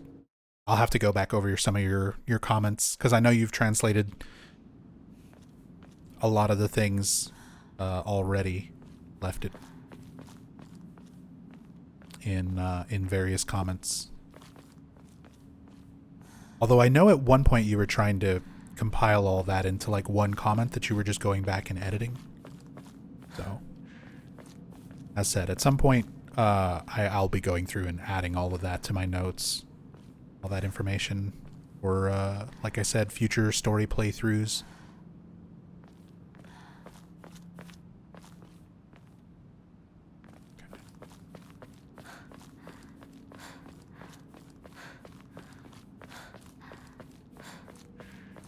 Time to go in Sakuko's house. He's just got this one little room with no doors. Just enough to give background for that cutscene. But there are books.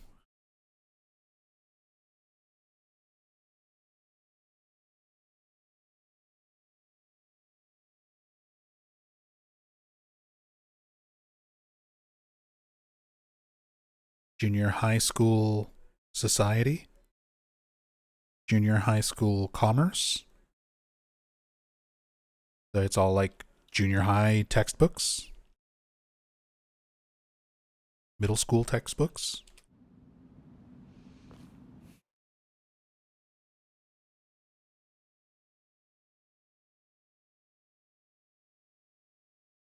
East of Sakuko's house.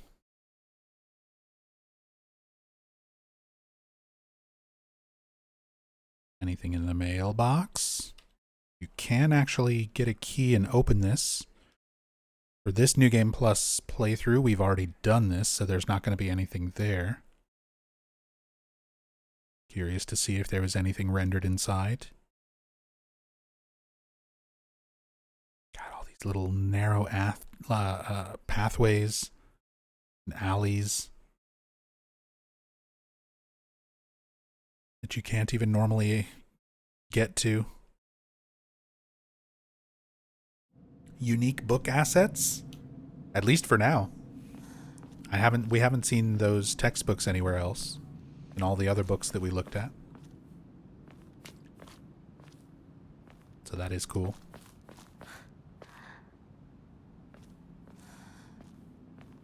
Wish I could see that book again. Which one, Misu? I don't mind looking at something again. The one that was here in the one about flowers. Here it is. Whoop, whoop. Try and get close of a view on this as I can.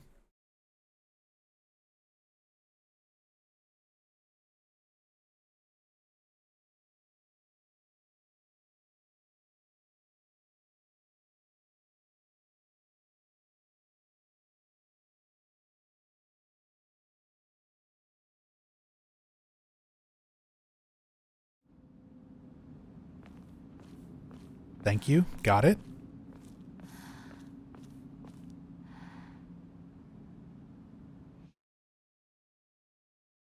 No problem.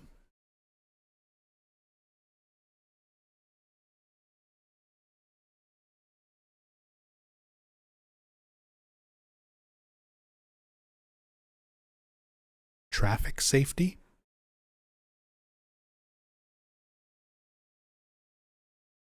Traffic safety is the translation I get for this. Which is kind of like a main road. There's already a truck through here. Traffic safety notice. And these like narrow roads would make sense.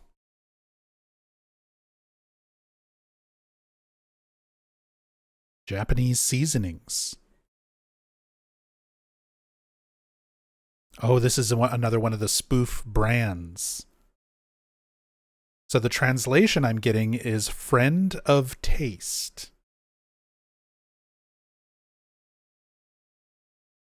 Ajinotomo. Okay. So Ajinomoto is the actual brand. Is it like seasoning? And then Ajinotomo. They change moto to tomo, like tomodachi, like friend.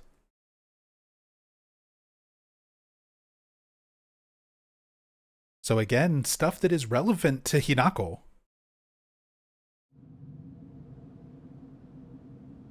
Flavor friend.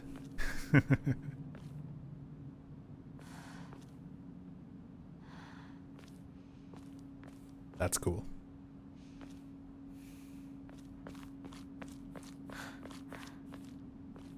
But yeah, the idea that there is stuff that is relevant to Hinako's subconscious sort of being projected into the signs and environment. Very on brand for Silent Hill. Suzutani Mayumi. Last seen wearing white blouse, long navy skirt, beige neckerchief, black polka dots. Details of disappearance. Rest has been torn off. And then when you return to this billboard towards the end of the game, it's about Hinako being missing rather than Mayumi. Although we do find evidence of Mayumi in the Dark Shrine. Other messages that she wrote and left. Where it's like, is this supposed to be indicative of other girls, other women who have been whisked away by fox spirits?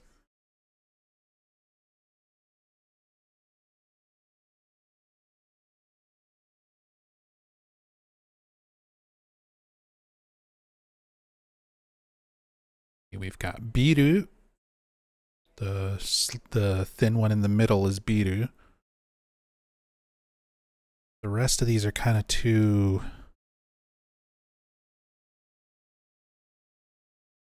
blurry for my machine translation.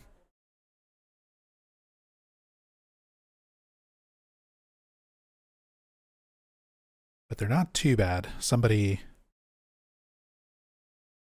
Yeah, Liv or Jaro Kingu might be able to translate that. Japanese spirits. Spirits as in alcohol, I assume.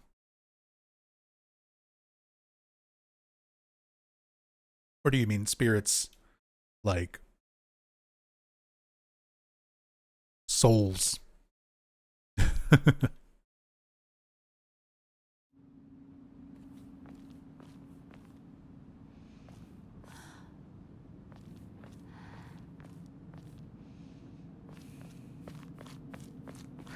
So yeah, tobacco and Japanese alcohol.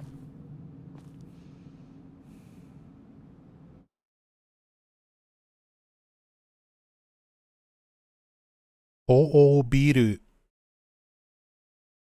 Something in katakana I can actually read, and it's in English at the top.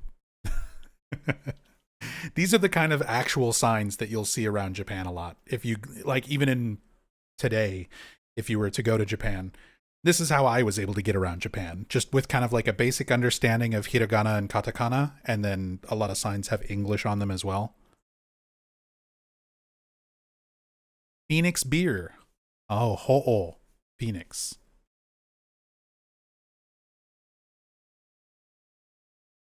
The only reason I know about that is because of Pokemon.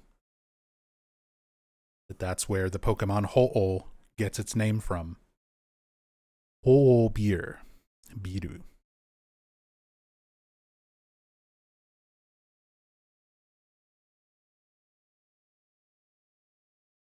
Yeah, that's right. Because later on, there's a poster for Ho-Oh beer.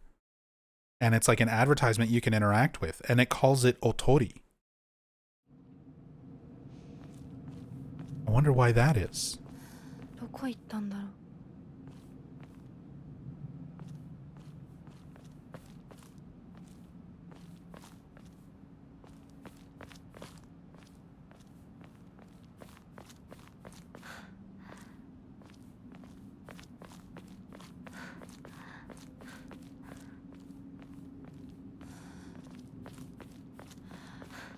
Otori supposed to be like another spoof brand.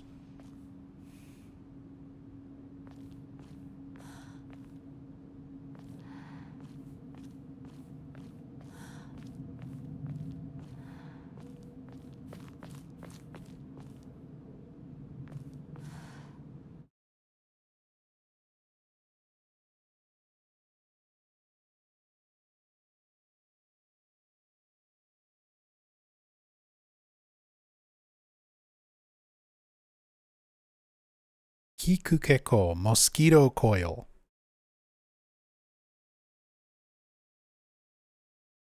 I get it. It's a wordplay joke. Bottom one's mosquito coil. The Japanese word for mosquito is ka. So, kikukeko ka. The little wordplay thing. Mosquito coil there.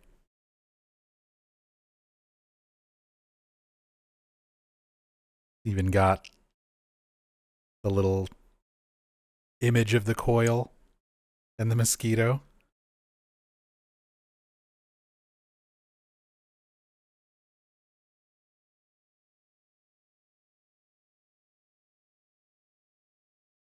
Well done, I didn't even consider that. Yes! I picked up on a Japanese thing that even Jaro Kingu overlooked. Makes me feel like my Japanese is not so bad. Even though it's pretty bad. Beauty soap. Yeah, beauty soap's the translation I got on that one. Just advertisements for different products being sold in the shops around.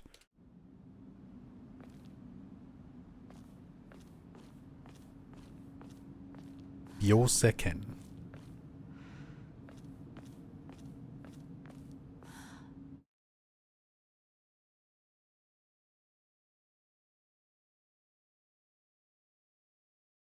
See, some of these more stylized banners. Fire Department. Kanagawa Fire Department. Be careful of fire. Ebisugaoka Fire Department Youth Group.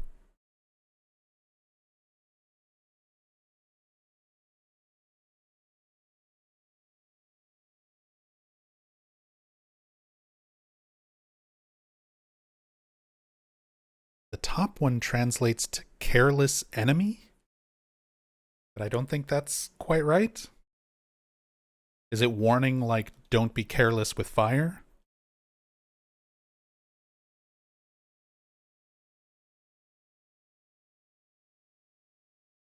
Common slogan for fire safety. Got you. Do not let your guard down at the top. That's the proper translation. Okay, thank you.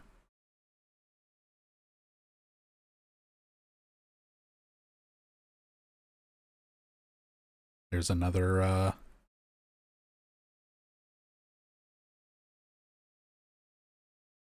Orobitan.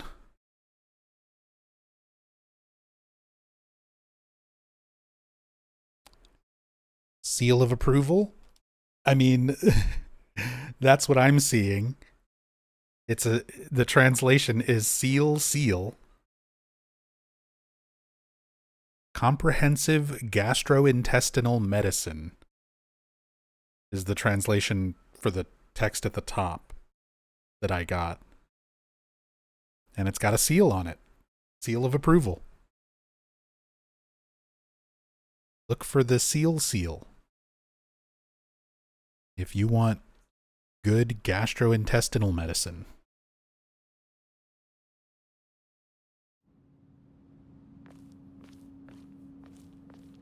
Honestly, I could use some of that. My stomach has been so messed up the last few days. That is some very blurry text. I would be surprised if anybody can manage a translation on any of that.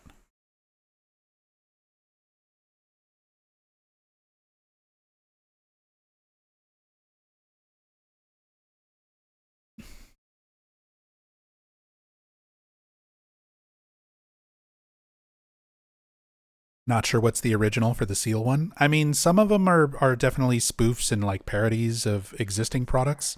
Some of them might just be sort of like wordplay jokes.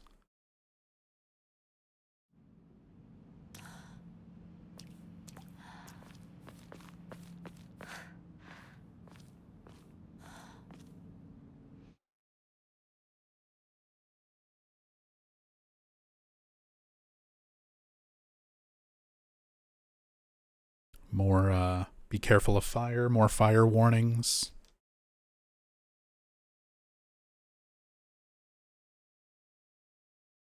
Really blurry. A lot of those are going to be too blurry to probably translate.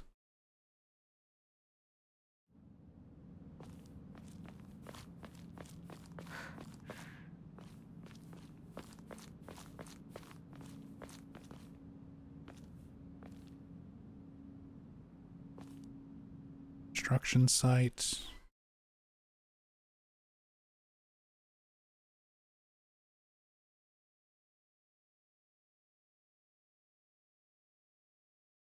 That's the kanji for ice. One of the few that I know.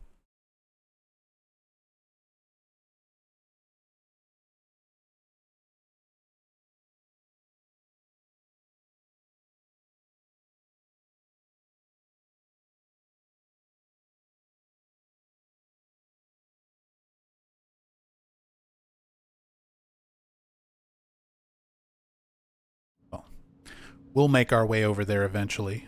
There is one thing, this game, so just like with the Silent Hill 2 remake one, I can teleport. So like if I want to move Hinako over here, I can do that.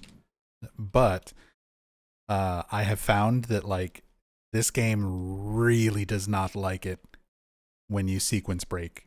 If you skip a cutscene trigger or if you skip a lot of things in this game, it just stops loading things around you correctly. So I really need to not skip around too much. Kind of need to play through somewhat normally and then just cam hack to look at the environments as we go without skipping around too much, because otherwise, yeah, the game gets very, very broken. And it does not reset when you like reload a save. That was some of the testing that I was doing. So if you break it and stuff doesn't load in correctly, you can't just like quit and reload. You have to start completely over. So I don't want to ruin the playthrough.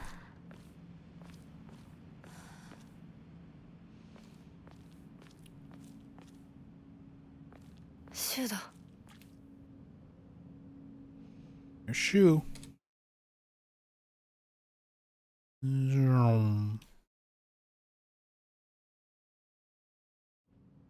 Can let him animate. Little idle animation while he sits here and waits.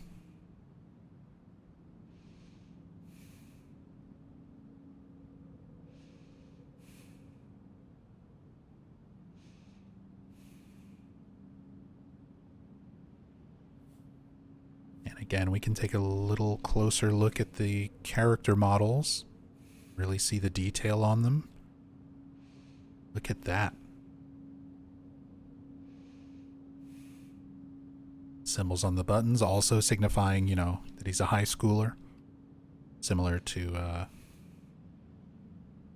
kanji on the back of Hinako's uniform. Let's see what kind of watch you got. And what time it is.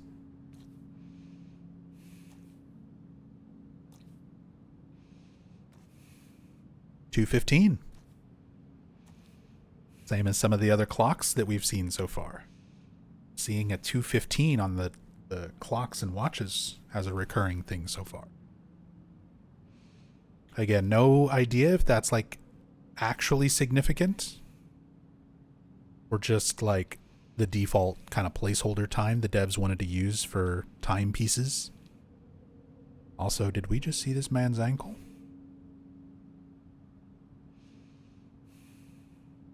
Brother is actually rendered in here under his clothes. Oh my god, he is.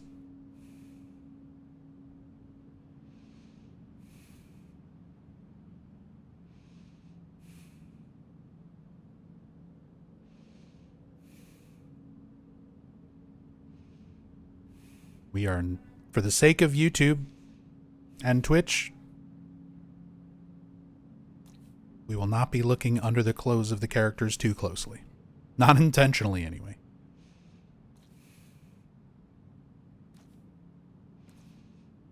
He has a strange belt under his clothing at the hip. Really? Really, Jado Kingu? Or are you just trying to get me to look at something I shouldn't?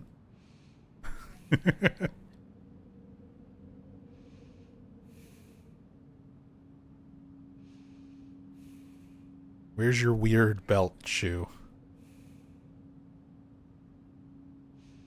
Maybe we get an opportunity to see it better later.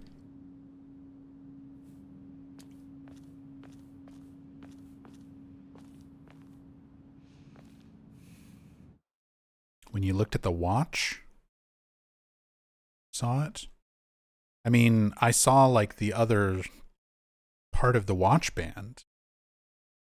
That's not what you were seeing, was it? Because the angle I was at, you might have just been seeing like the back part of the watch. The wristband.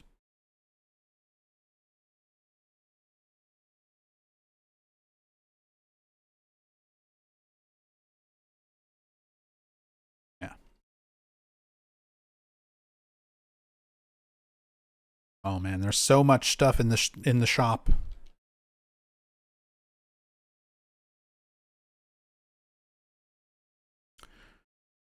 Chizuruya store. I know the kanji for store, and I just assume that says Chizuruya, because that's what the characters call it.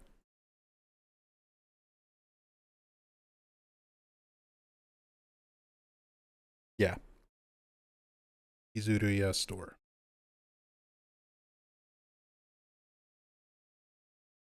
And then some smaller writing. A little bit more faded, and because of the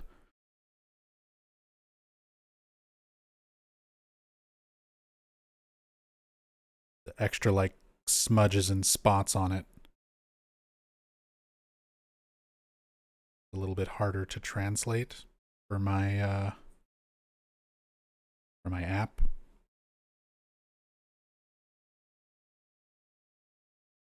Cheap sweets and toys. Cheap snacks and toys.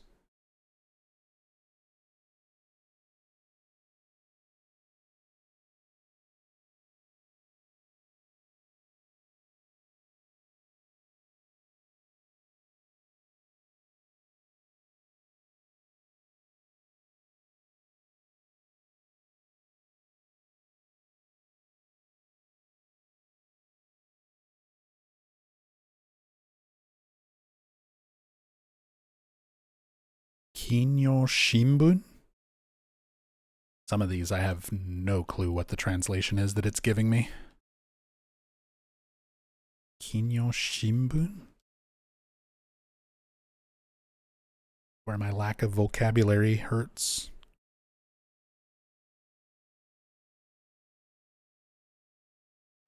Kerosene.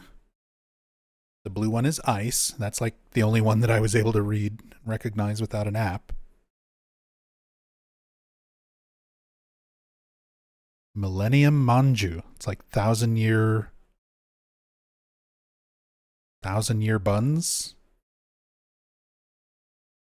1,000-year manju. Peanuts. Milk. Hayashi. Yashi candy. Divine manju. Is that divine? And then charcoal, like briquettes. Just different signs for the different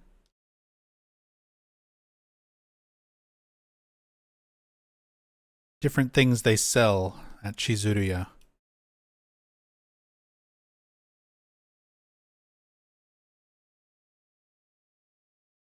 So from right to left, tobacco, so that's like cigarettes. Briquettes, which would be like charcoal. Yashi candy. Milk. What is that character before milk?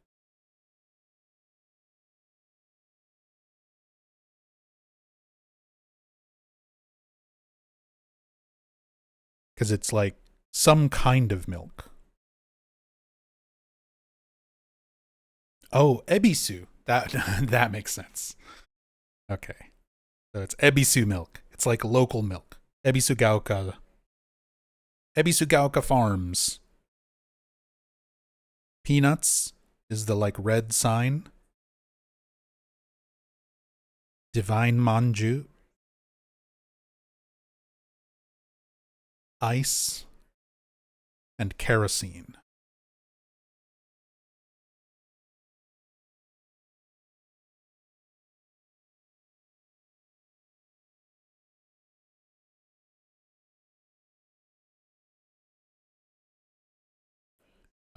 Salt.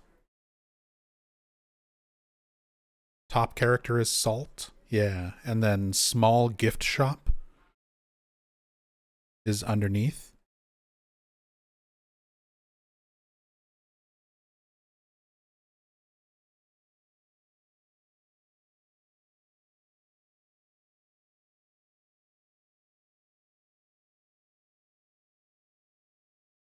Ice cream.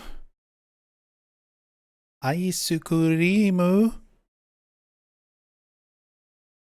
Senbei. Doropu. Drop. White sign is drops. So like candy drops. Those are like those little fruit flavored hard candies.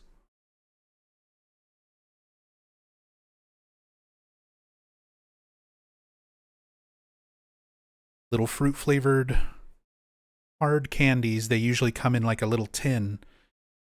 I think that's what the drops are, right?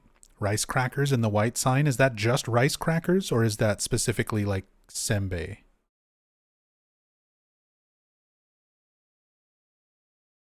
It is senbei. Yeah.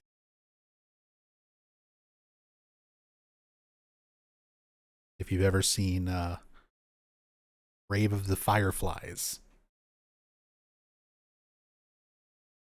Fruit drops.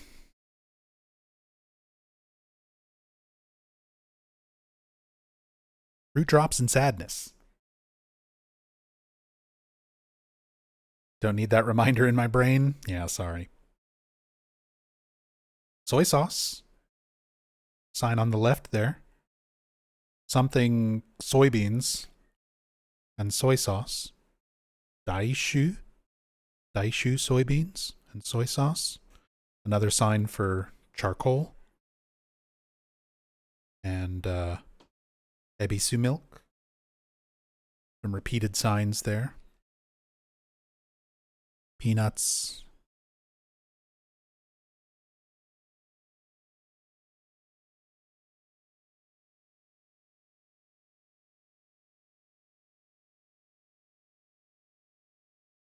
Millennium Manju. Ebisugaoka Junior High School. Learning tools. Something on the left there, that sign on the left. So like school supplies. Stationery, pens, pencils, that kind of stuff.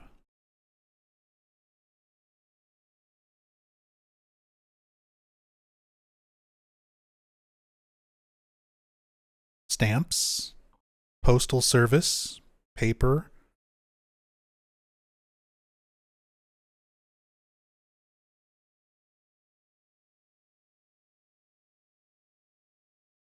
Stamps are very important. Very important in Japan. More than just like postage stamps. You also have to have your your name stamp. I forget what the word for it is, but you need it for like official documents.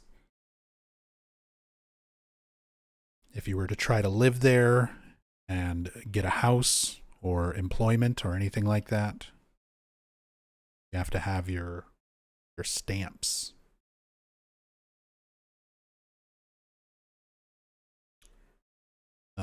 Ice cream.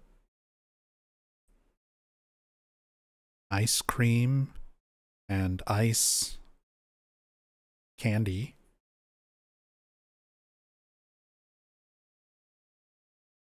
Top part says ice, kanji for ice, and then candy.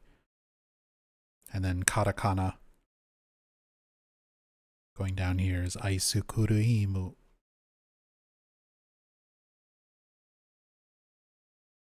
It's a 60s kombini? Yeah, basically.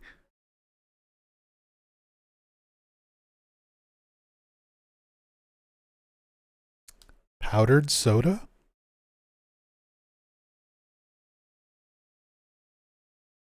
Powdered soda? Origashi ice cream? Frozen dessert ice cream.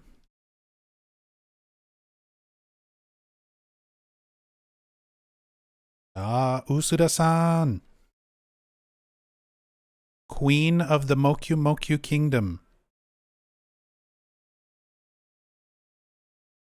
Can we get a shout out for Hiro Usuda? Usuda-san. Welcome, welcome, welcome. For those who don't know, Hiro Usuda, former member of Team Silent, who did a lot of the environment artwork for Silent Hill 3 and Silent Hill 4, as well as Metal Gear Solid 3, and many, many other things. Has done artwork for Magic the Gathering, and a lot of projects over the years. But I imagine most of our crowd here are Silent Hill fans who would most recognize Usuda-san's work from Silent Hill 3 and Silent Hill 4. Did a lot of the environments and background art.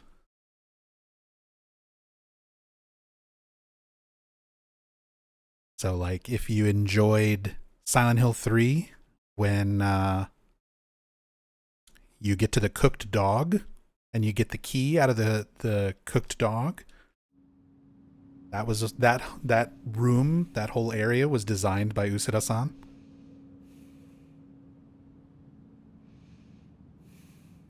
Hang on, let me do a shout out.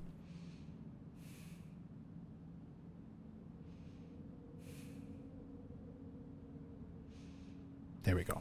Go follow Usuda-san. She's a wonderful artist, very entertaining streamer, and a former member of Team Silent. If you're a fan of mine, you're a fan of Team Silent, and you should follow Hiro Usuda. Thank you for being here, Usuda-san. This background art isn't created in Japan, is it? I heard it's produced by a Chinese-Taiwanese company. Yeah, this was Neobards. This was all designed by Neobards, who are based out of Taiwan. But the location, like the town, is called Ebisugaoka, which is based on Kanayama. It's based on a real Japanese town, Kanayama in Gifu.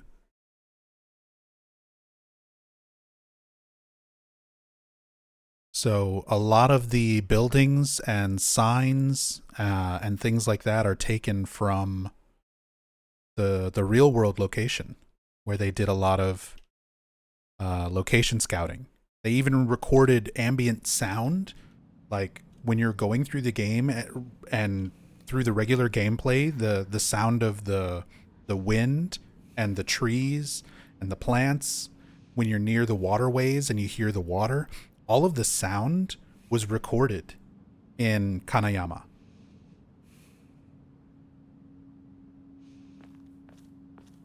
So they were really, really dedicated to making Ebisugaoka feel as real as possible.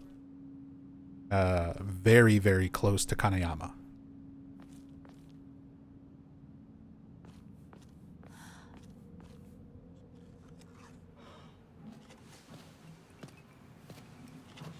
Yo, 相棒。シュ。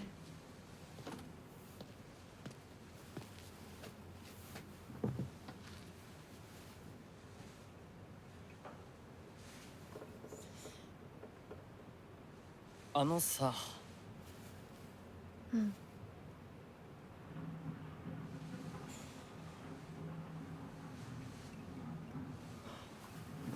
なんか言ってよ。お前こそなんか言うことはないのかよ。Oh, why did the subtitles 相棒 break? にないんだったら私にだってない。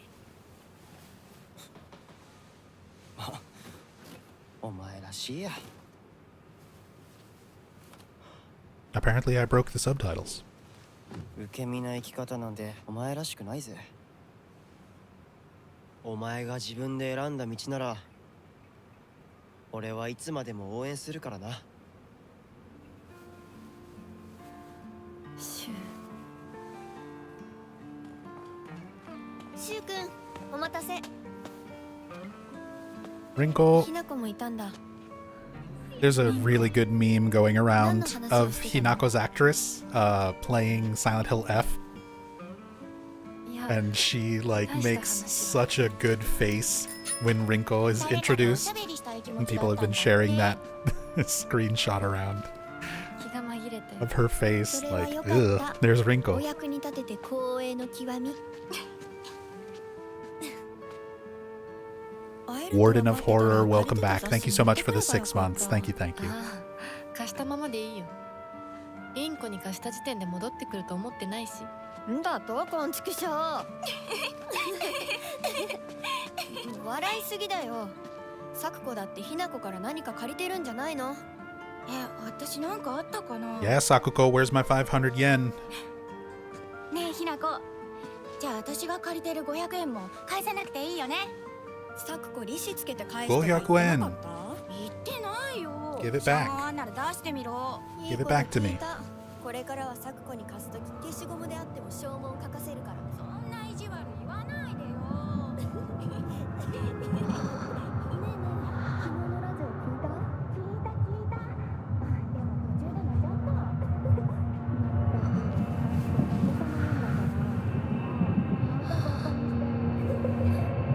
ひなこ？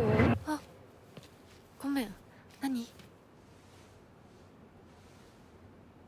裏切りも。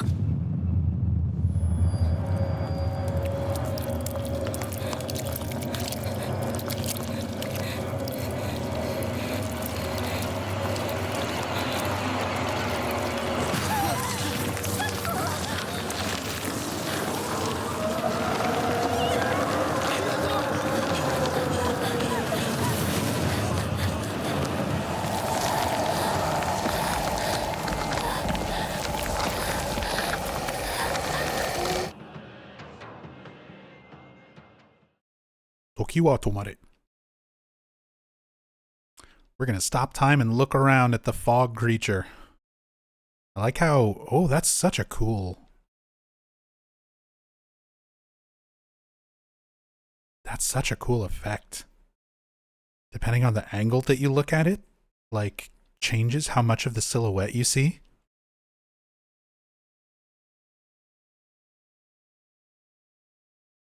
Ooh, trippy. And the higambana. All the higambana sprouting, following you along.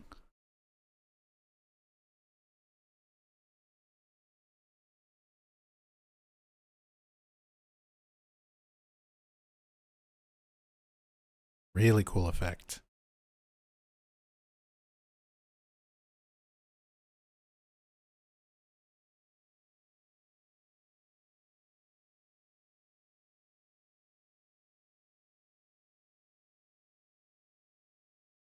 Looks like the Fox Bride boss, doesn't it? I mean, this is Bride Hinako. The fog creature is Shiromuku. The Bride Hinako.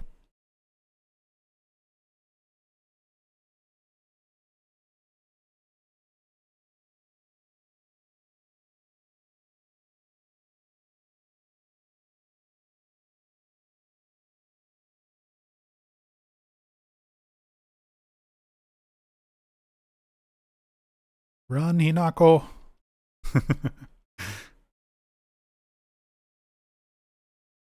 Their bunny ears.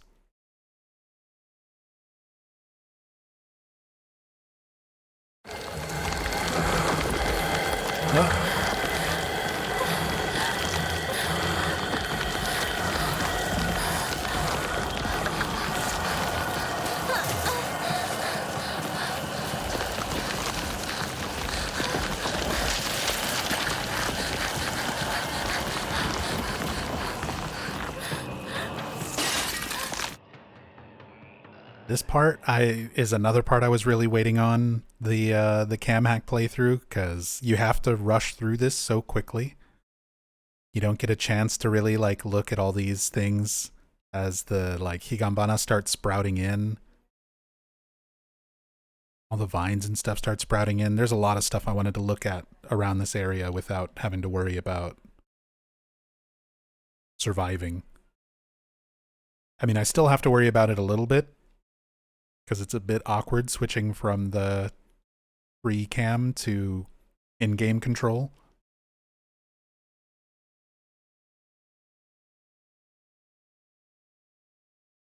Ooh, another cool view where you can only see like certain parts of the silhouette with the fog sort of just like emerging from it.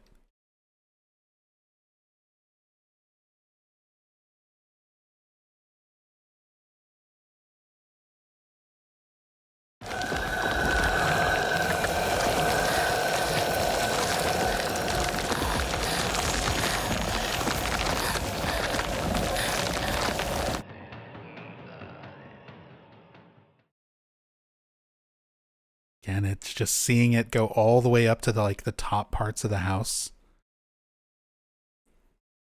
You really don't get to see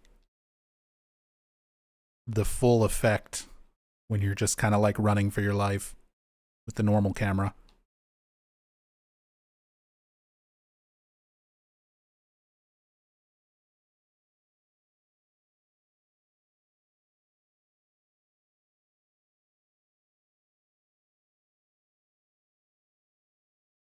Even this little side pathway, they kind of try to trick you with these dead ends, make you go the wrong way. You can see the higambana even starts growing up in these little parts, even if you don't go down there.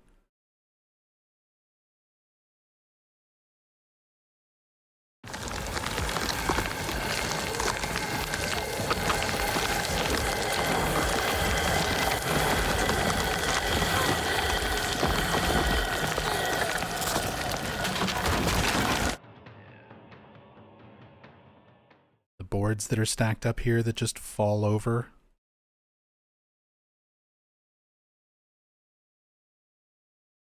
Oh man, I'm so worried about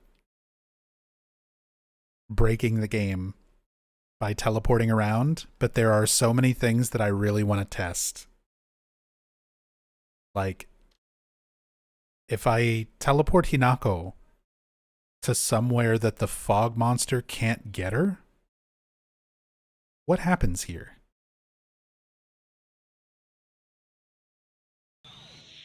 What happens here? And am I willing to I mean, we're still at the very beginning part of the game. If it breaks a save file, I could always like speedrun back here. Hey, Cat. Cat, thank you so much for the raid.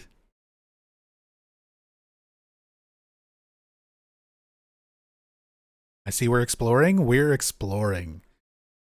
So if any of you guys don't want Silent Hill F spoilers, this is definitely your warning. We're doing our cam hack playthrough. This is day 1 of what will probably be a like 20 to 30 part series. I mean, if you're watching Cat, you've probably already seen everything. But yeah, we're looking around with a cam hack, going through Silent Hill F.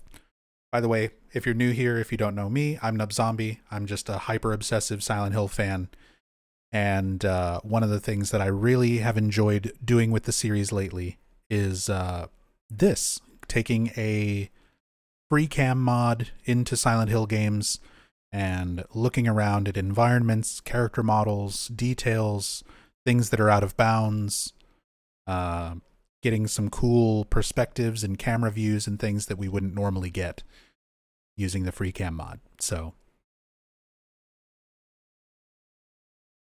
finally doing our cam hacked playthrough of Silent Hill F. Find anything neat? Yeah, we did find a Robbie the Rabbit, like anime style Robbie the Rabbit on a pencil box.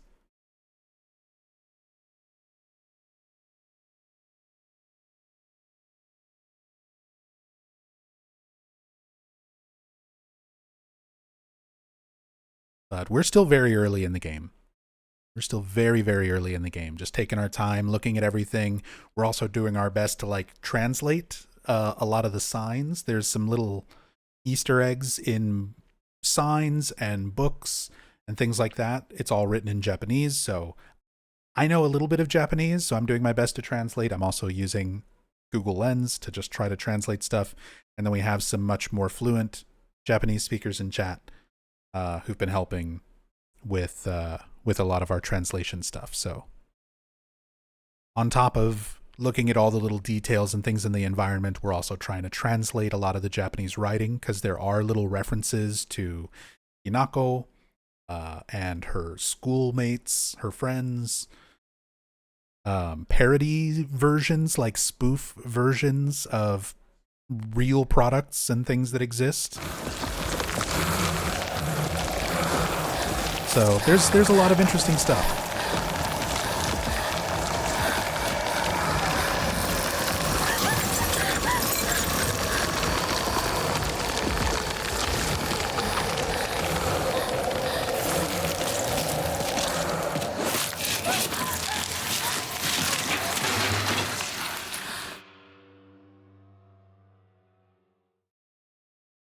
Is that after it collapses?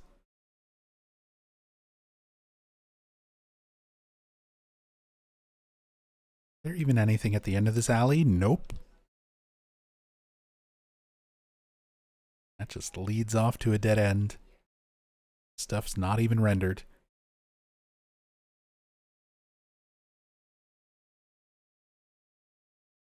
But I just kind of wanted to take a moment and look through this area, because when you're playing the game normally, you're just kind of forced to run through all of this really quickly. And you don't really get a chance to look at the details and stuff in the environment. So that's kind of the whole point of this playthrough.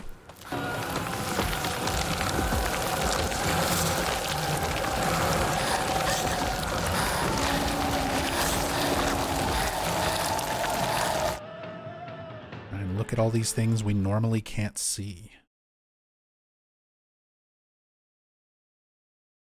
All the red going up tree, all the buildings, all these tentacles. You can see the way they like all move towards Hinako.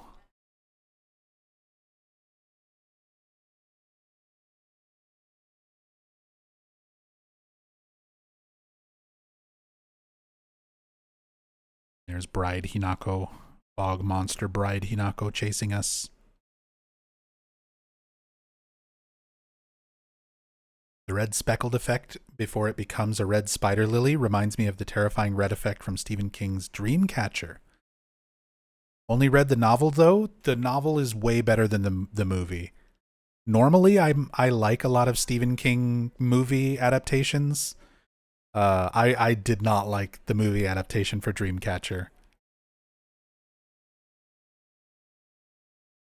I don't like what they do. They make some really drastic changes to like Dudditz's character, and it's weird. It's very weird.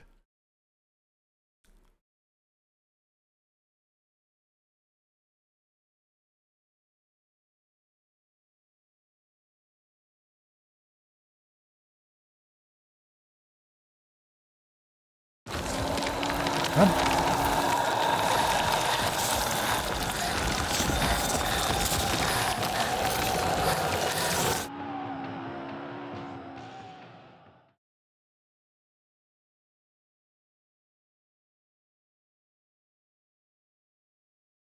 Ugh. Some good screenshot opportunities and stuff here. Good visuals. Just these vines, the Higanbana like growing out into these tendrils trying to grab her.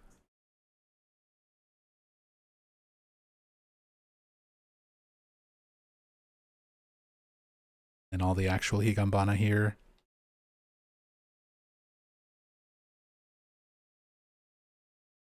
Following the bride along. See, do we have nothing rendered here? Because unfortunately the cam hack doesn't really work during cutscenes. So we don't get to like look up during this scene to see if Junko is there.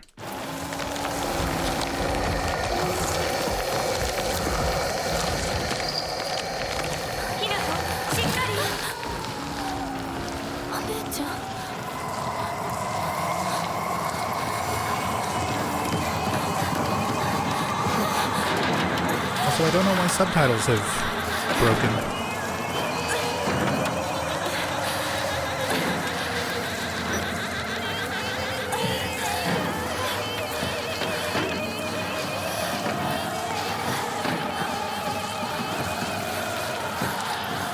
I love the music here.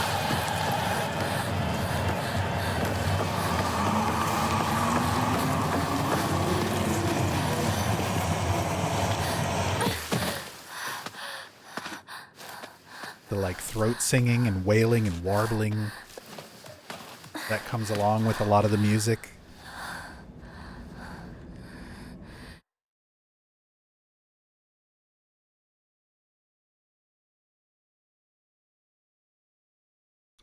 Now she's injured.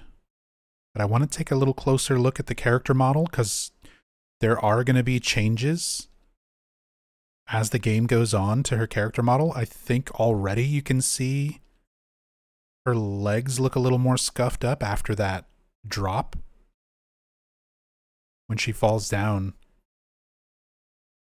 she like lands on her knees pretty hard. And I know as the game goes on, we're going to see more like scrapes and bumps and dirt and rips in the clothing.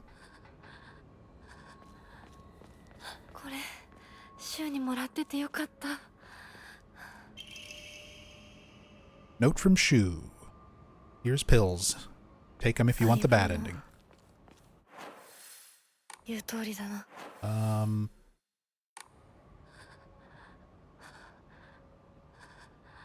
Oh.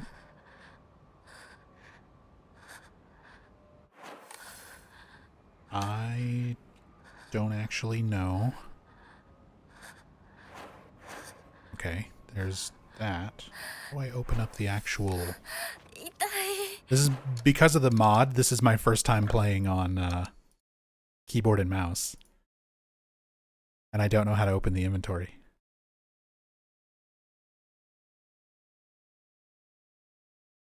Journal is G. Equipment is B. That is weird.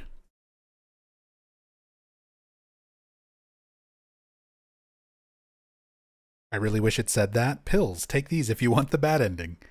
It should just say that after you've already gotten the bad ending at least once. That would be funny.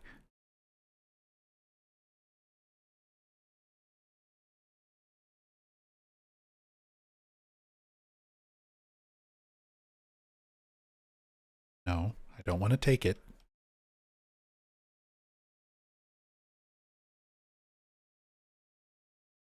How do I dispose?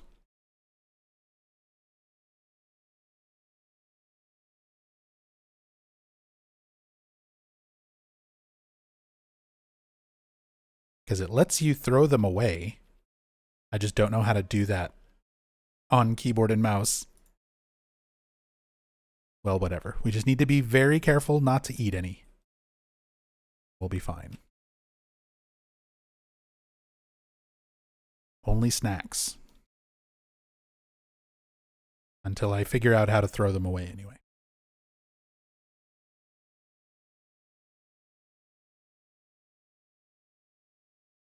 Inari statues. You can see the headless one, similar to the previous little shrine.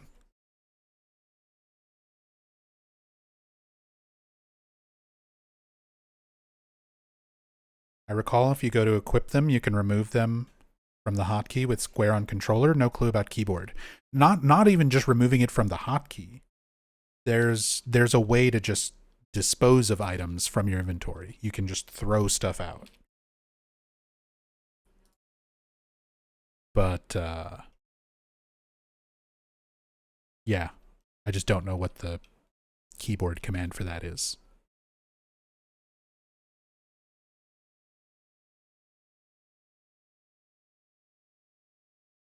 Also, sound is broken. Apparently I broke the sound.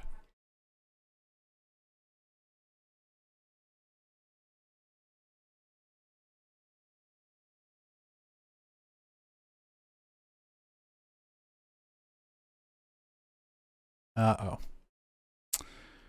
See, we're running into some problems with this mod.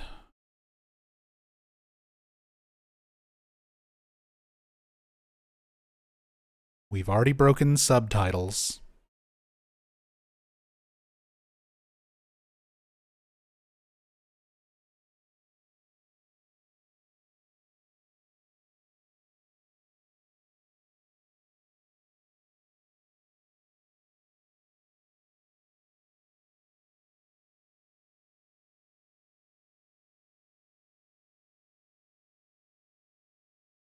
And now we've broken the sound.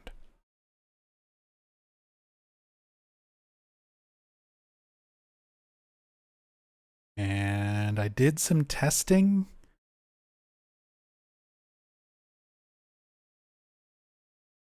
That usually once something is broken, like reloading a save doesn't seem to fix it.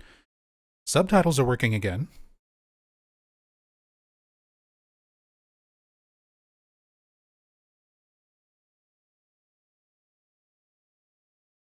I just need to get to the first Hokora. I need to get there so that I can save and reload and see if that fixes the audio.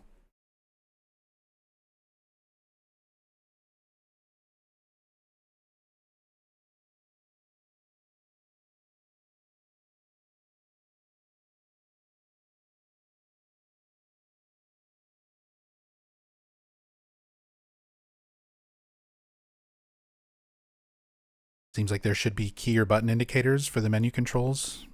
Maybe possible that That broke. Subtitles are working again. So let's see. Nope.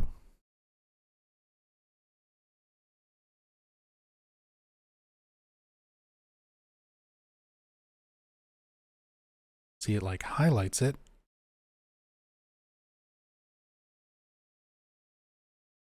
What do I press? Q and E switches between categories.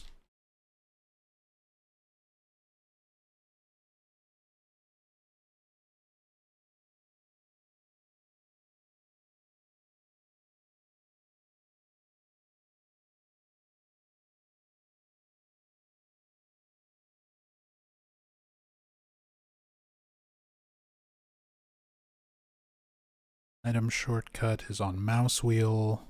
Special action with T. Equipment confirm. Cancel with C. Menu action 2 with V.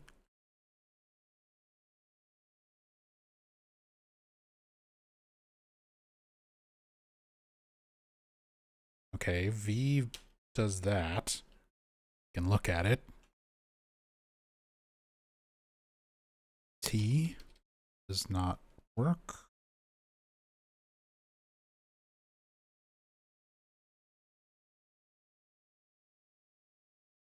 Oh.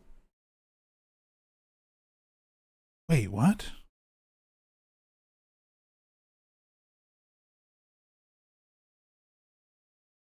Hold on.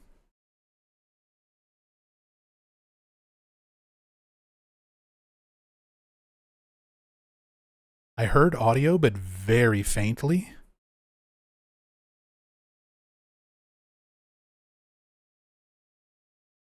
And it's not picking up on OBS. So I think my audio device changed, even though it's not different here. Like I should still be on my main speaker. But it sounds like the audio is coming out of my secondary monitor or something. I don't know what I would have done to change that, though. That shouldn't have happened.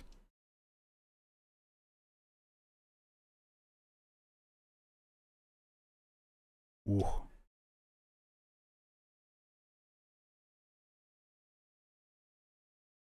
I know I'm gonna wind up taking pills accidentally if I don't throw them away, just because I don't know the controls well enough. And I don't know what's wrong with the audio.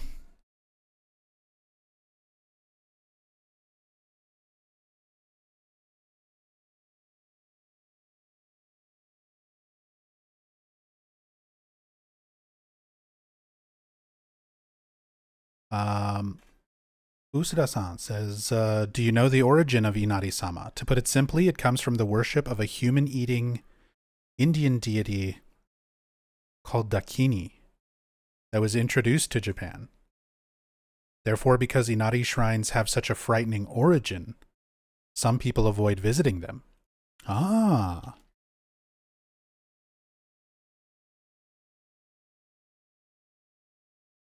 That's interesting. Thank you for that insight. I didn't realize people would avoid them in real life. I visited them in real life.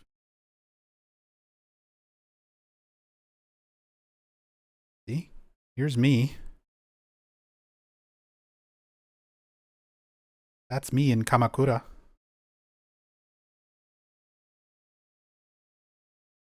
And here's an Inari shrine that I visited.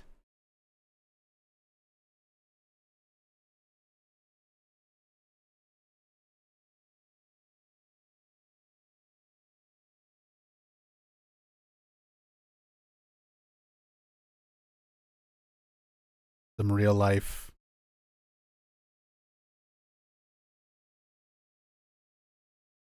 This is from way back. This was like 2007. 2007 or so when I was in Japan. Although, Usuda-san, I have one that you'll probably recognize. One of the places that I visited when I was in Japan. Here. This familiar at all? Anyone know what this place might be?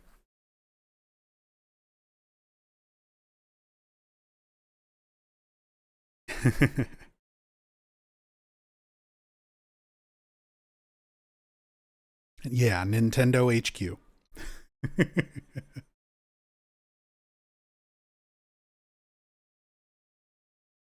Dakini was originally a goddess, and the jackal was the creature she commanded and rode.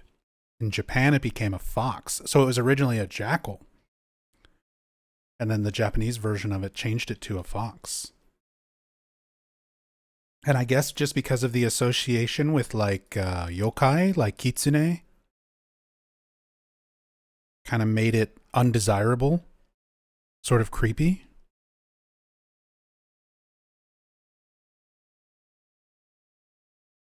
Oh, she's still there. I still don't have audio.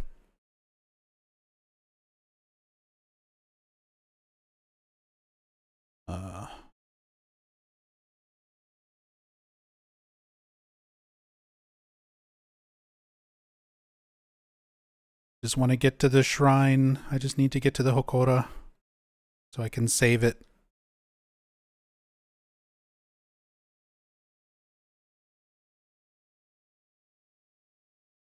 And hopefully figure out what's wrong with the audio. Oh, there's not. I thought it was here. It's so much further than what I remember. This might be a problem. I mean, like I said, we're thankfully not too far in, so that if I need to start over, it should be all right. But I'm just like trying to figure out what even happened with my audio, because it's not showing up on OBS. But I'm hearing it very, very faintly.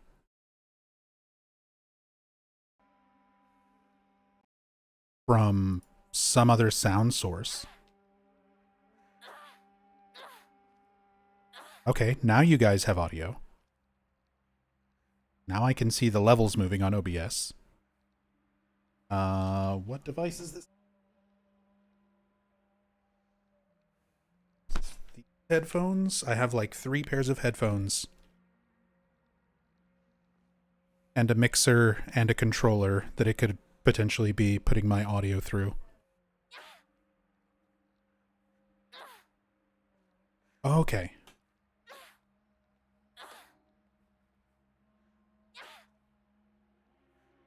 It's coming through my headphones.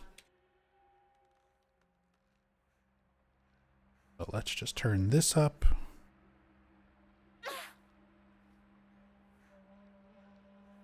All right. That should be fine. That should be fine. As long as you guys can hear.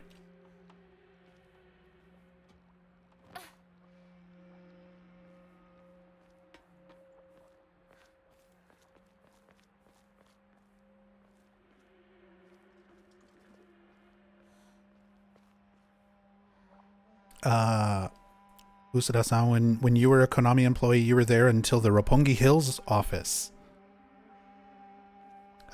Next to the Midtown photo. Moved to Ginza now, yeah.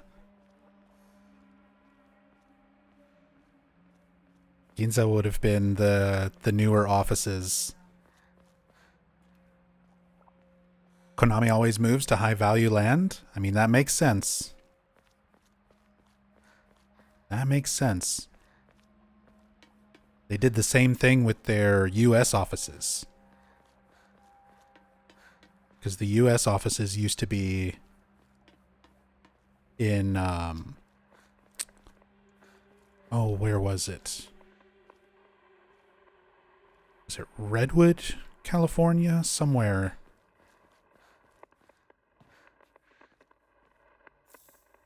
Before eventually moving to San Francisco? Trying to remember.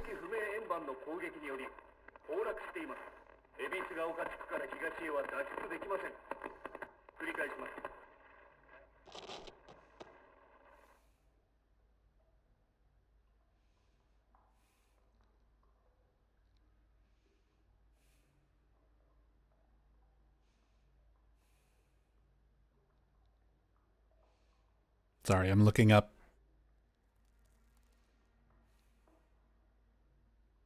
Yeah, they were in Redwood City originally.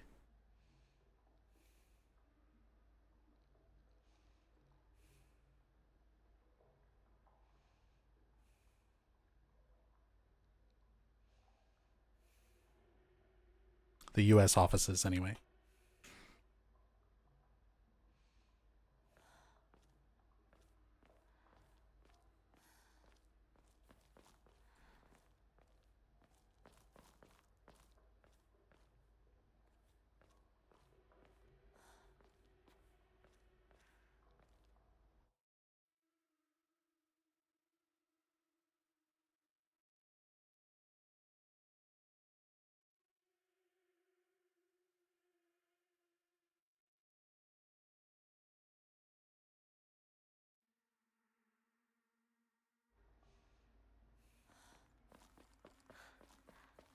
Is the audio too quiet still, by the way?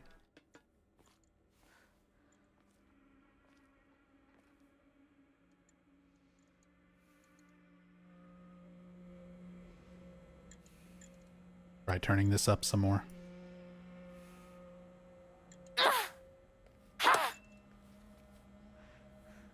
That might be too loud. Can definitely hear it now. Yeah, there we go.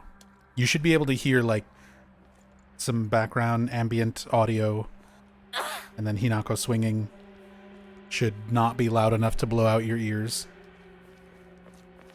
Yeah, apparently my audio device, like my actual monitors, my speakers, just stopped working there. But the audio is working, switched over to my backup headphones, so we'll just move on.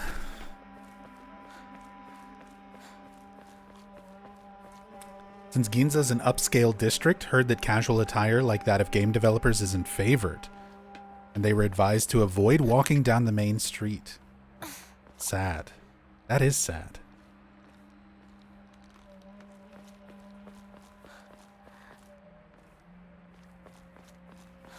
Of course, while I was there, I'm just a tourist. I'm a gaijin. I went everywhere in shorts and sandals. I don't care what anybody said or did, how they looked at me.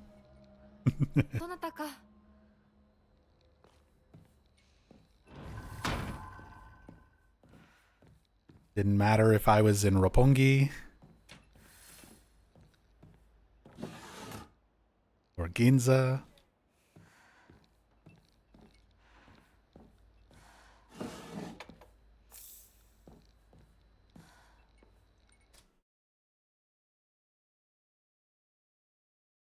Hey.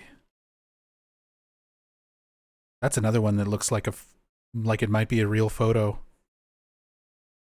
Some of these are definitely like renders,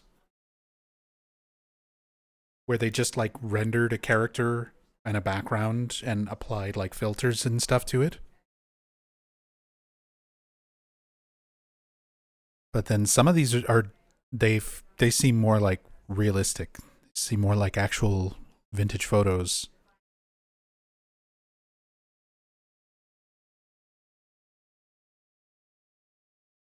I wonder if any of these are location photos from Kanayama as well.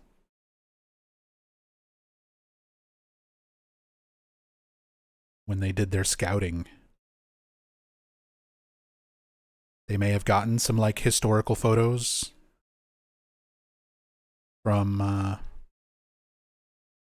the local like tourist offices and things.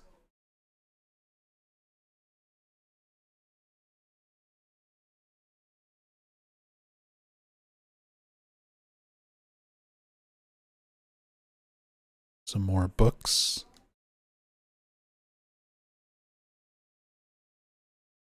History of disasters in Ebisugaoka. We saw these in some other locations.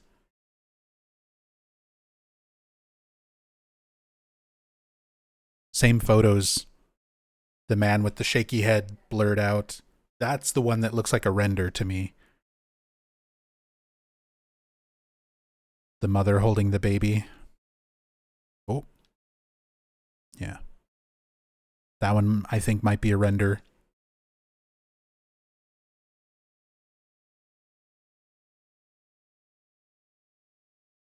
A calendar, another clock at 2:15, same model of clock in the other house. Seeing some of those repeated assets. Oh, this is, we actually see this area in game, but the bridge is broken.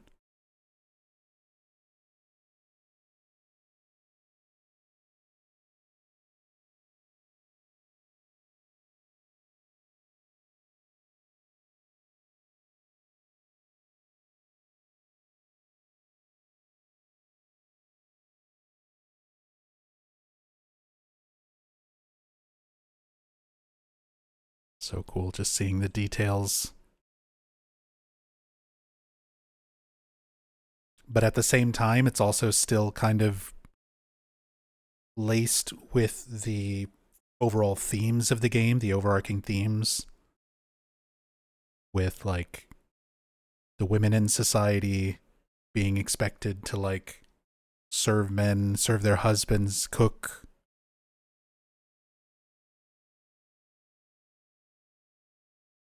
The expectation of society that Hinako doesn't want to abide by.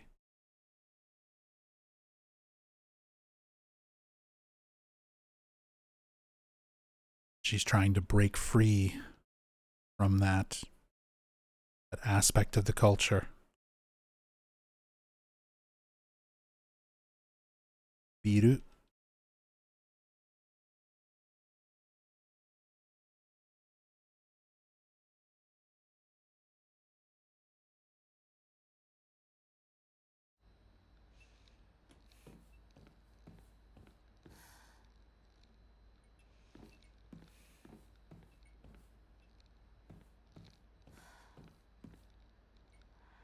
Was color photography already common by then?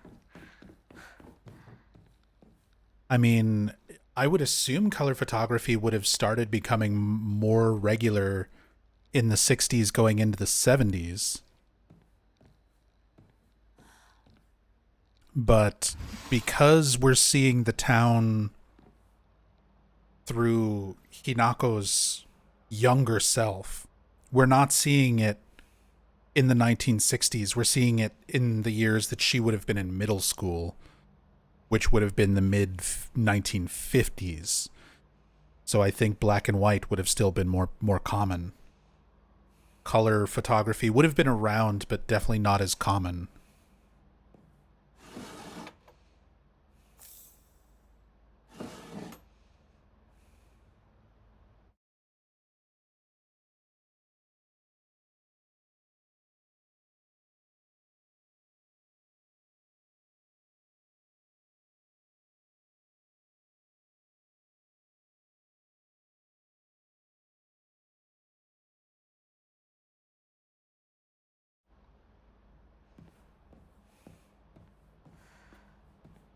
Color photography was more normal in the 1970s.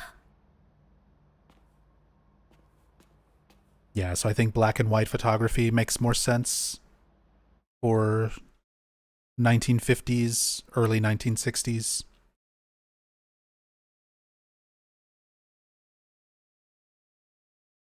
Oh?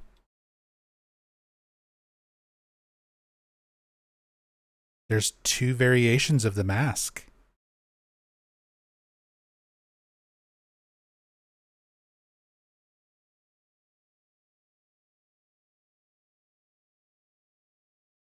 That's cool. So you've got this asset with the key still in it, and then when you remove the key, you have a separate asset that replaces it without the key that's just hidden right here underneath the floor.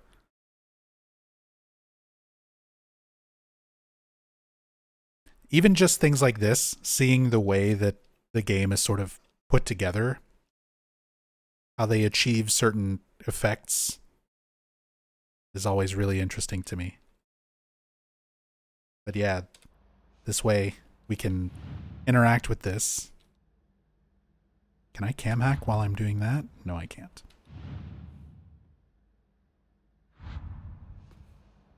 Oh, I just realized. That might be what I need to press to do this. Nope, that just closes the menu. Never mind.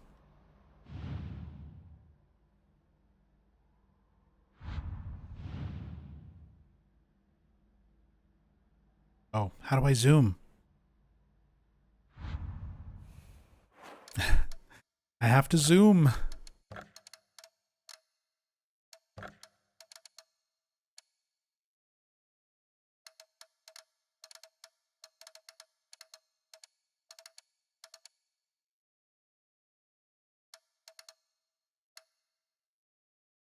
Plus and minus? What are these keybinds? That's map zoom.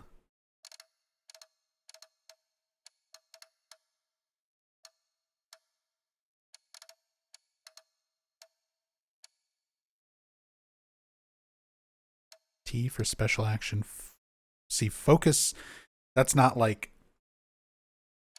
focus on the thing. That's like the focus ability.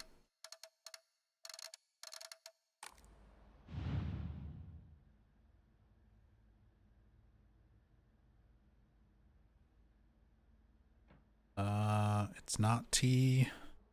It's not plus. It's not mouse wheel.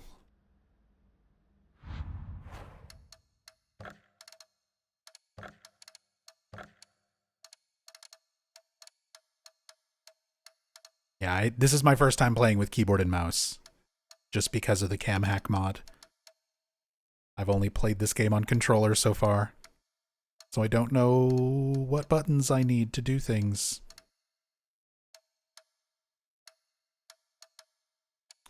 R and V.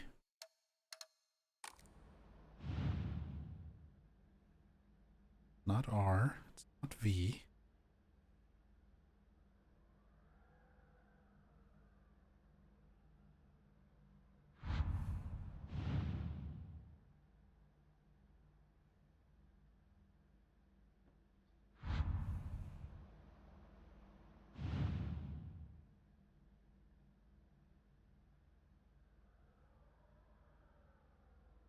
Arrow keys. Arrow keys work to look around? What?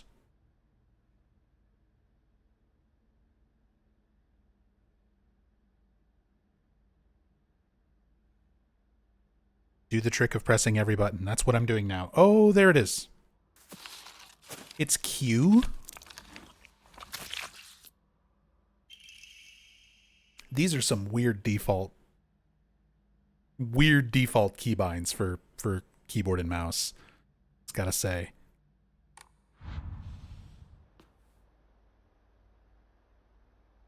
Isn't there a UI element that shows what to press? There should be, but I think it's broken.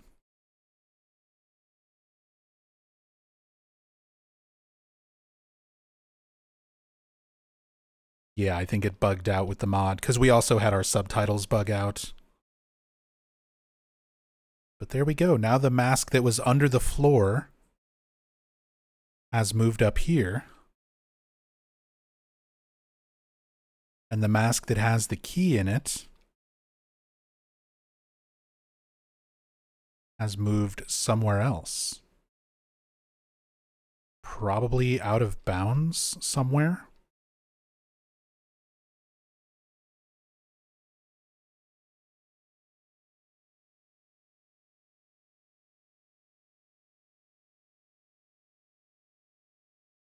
It's possible they just remove it, but most of the time they just swap it and put it somewhere.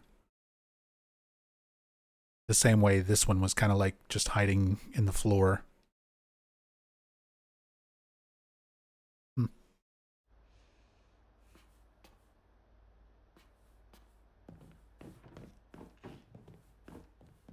Since I assume you've had plenty of time with the game, what would you give it? Like in a numerical rating?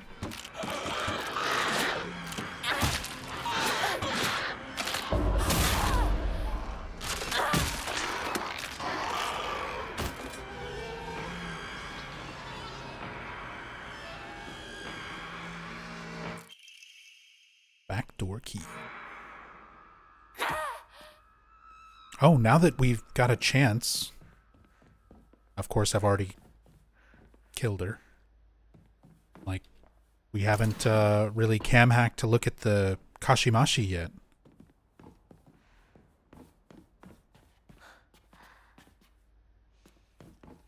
Or overall compared to the other games. I mean, as far as like a 0 through 10 like kind of rating, this is like a 7.5. It's like a 7.5 out of 10 or so. For me.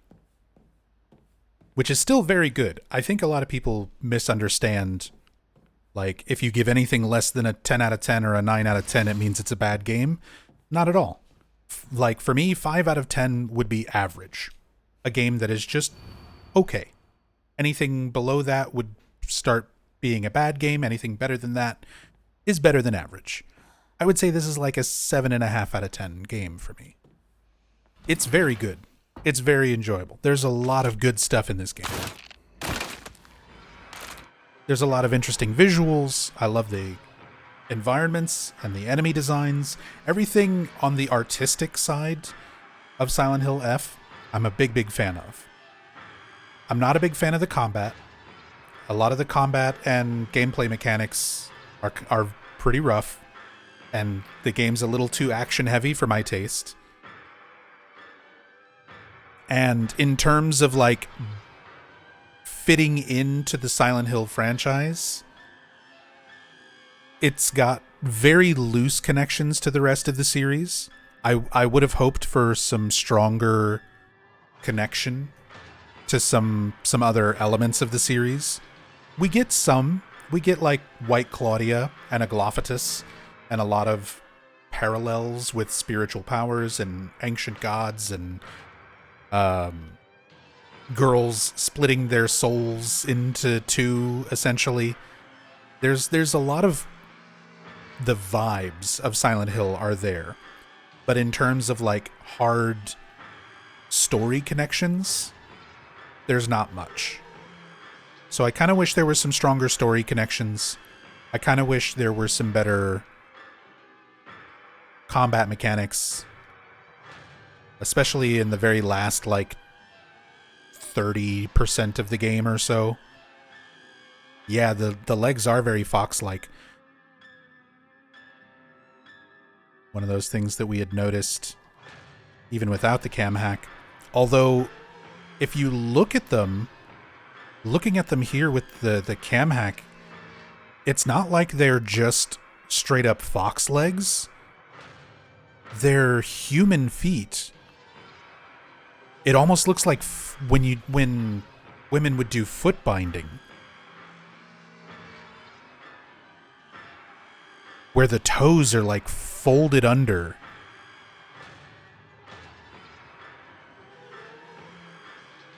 To try to make them smaller, but bound in such a way that they resemble fox feet.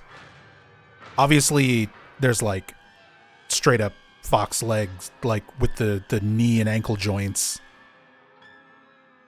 So it's more than just that, but the way the foot is designed, yeah, it looks more like a foot binding type of situation than just normal fox feet.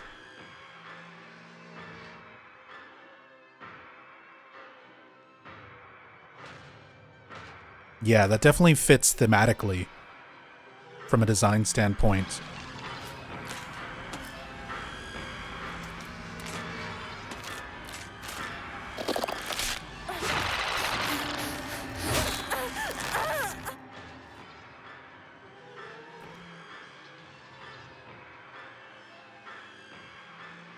Camhack can get a look at some of these animations from a different perspective. Ugh, the knife going into her wrist.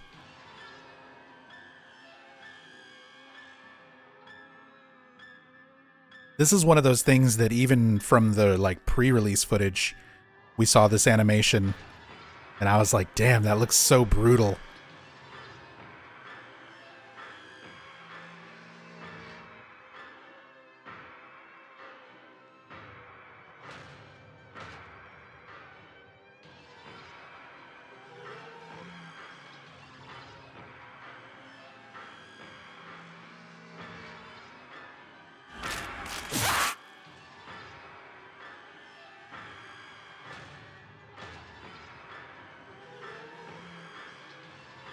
Then pushing past the wrist and actually stabbing her in the chest.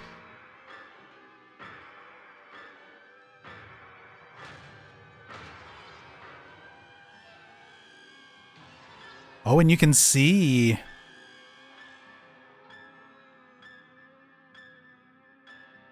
You can see under the mask, because when you fight them, their faces can fall off. That texture. The faceless texture is already there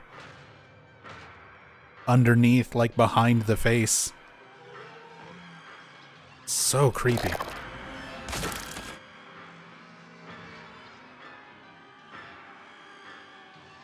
Hey! Pushed her off. Tumbling backwards.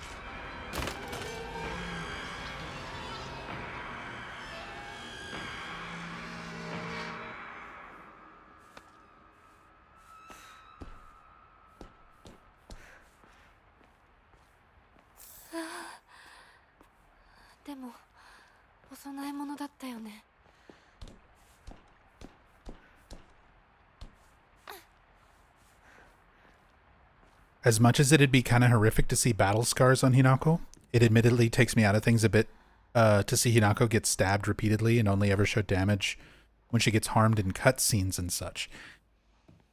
Yeah, I mean, I understand why something like that wouldn't necessarily be implemented, because it's a lot of work. It's a lot of work from a development standpoint to have all those different variations on a character model. Plus, you have to make that work with each of her costumes. Granted, there's not a ton. There's only 3, but still. That adds a lot. That adds a lot of work to the project. So I can understand why, but I always do appreciate when games have that kind of detail, where if she gets attacked, you know, have something more visible on the character showing the injury until it gets healed. I think the Arkham games did something like that. They did something similar where Batman's armor and everything gets more scuffed and scraped and beat up as you go along.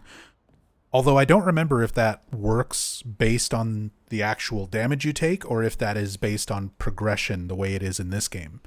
Because Hinako does eventually show damage, just only through those cutscene, like, story progression things.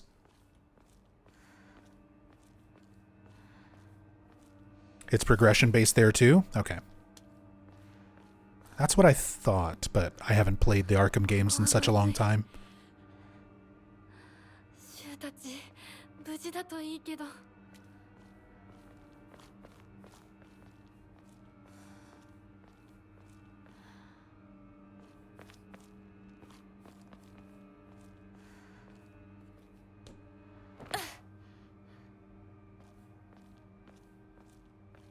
Hey, another little Inari shrine.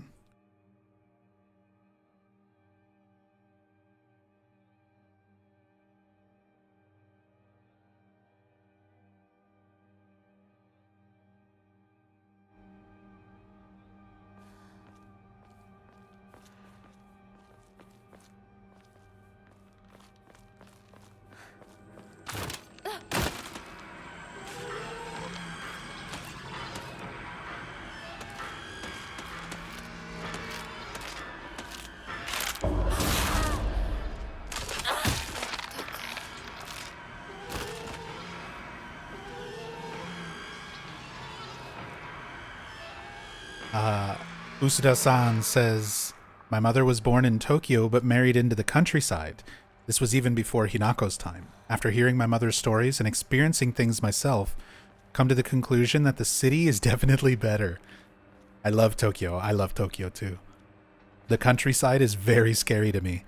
See, from an outsider's perspective, I just love Japan. Like, the countryside is very beautiful and very natural, and the city is very beautiful but very busy. There's so much when you're in Tokyo. It can be overwhelming, or any major city. So like being in Tokyo or being in Osaka, like those, it's a different kind of beauty with all of the buildings and all of the people and how busy, how many lights there are. Everything is very colorful. And then going out into the countryside and some of the more rural parts of Japan, you get the more natural beauty side of things. But that's all from an outside, you know, from a tourist standpoint, for somebody who's just experiencing it like me, who doesn't have to live there, who doesn't have to live through it. I'm sure living there and experiencing it gives you a completely different feeling for being in the city or being in the countryside.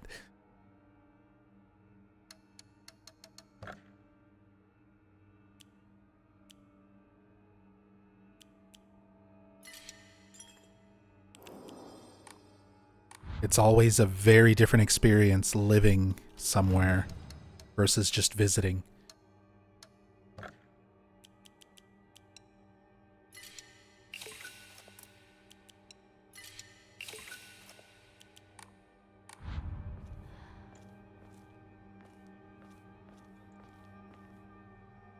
The countryside scenery is truly beautiful, but the hearts of country folk aren't necessarily as beautiful as the scenery. Good point. Good point.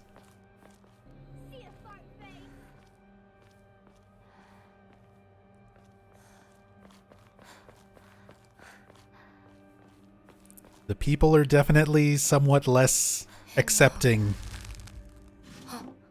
of gaijin like me when you get further out from the cities.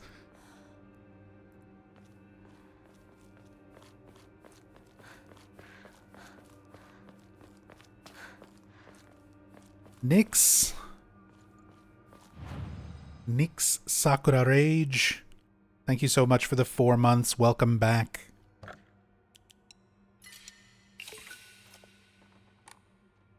The death number. Anyway, get my support. Hey, death number or not, I'll take it.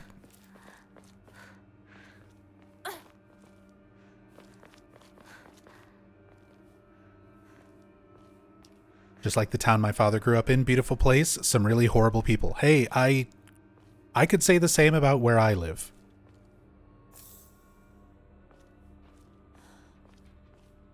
I was born and grew up in Texas, and I live in Georgia now. And there's a lot of beauty in these places. But there's also some not great people. Some very uncivilized mindsets among a lot of the people. There's a lot of good people too, but yeah, I definitely understand. It's kind of like that everywhere.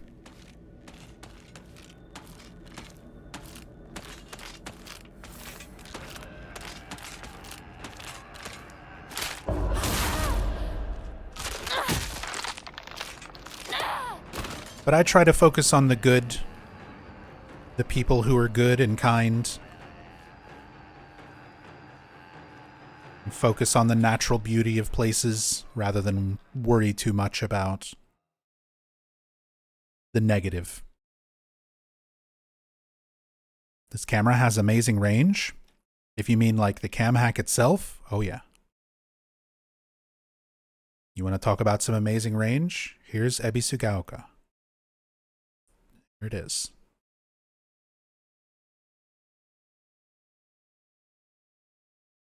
Like we can zoom around quite a bit. The only problem is the game only loads in so much based on player position.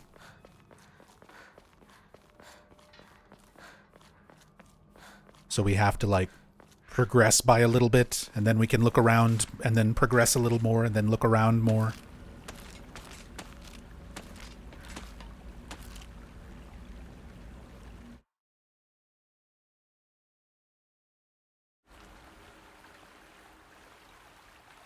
And of course, you know how with Silent Hill 2 Remake, when I did the cam hack playthrough, we did an ambient, like, Brookhaven rain for 12 hours video. Brookhaven rooftops raining, and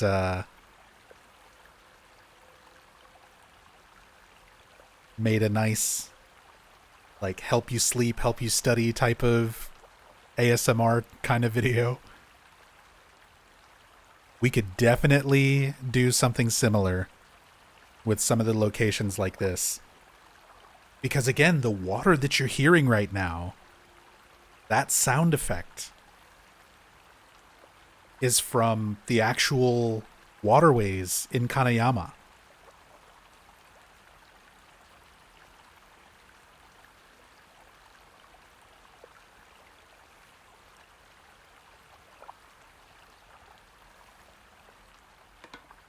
Like, everything around Ebisugaoka is very, very closely based on Kanayama. Right down to the sounds. So those are, like, real-world, natural sounds of water. It's not just like a stock sound that they threw in there or anything. And it is very relaxing.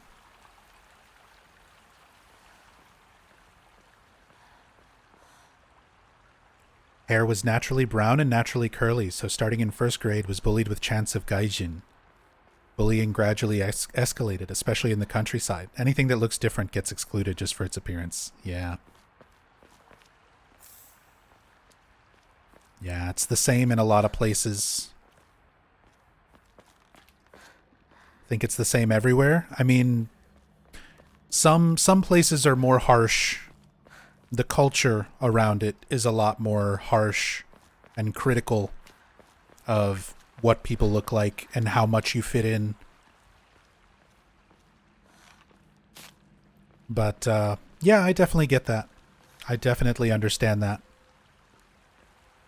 For me, I got a lot of bullying growing up because my father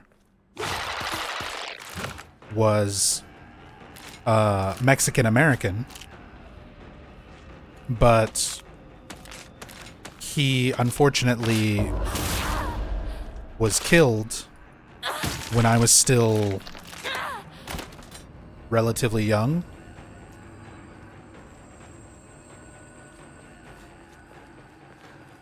And it was a side of the culture like that I never got to. He wasn't around a whole lot when I was younger.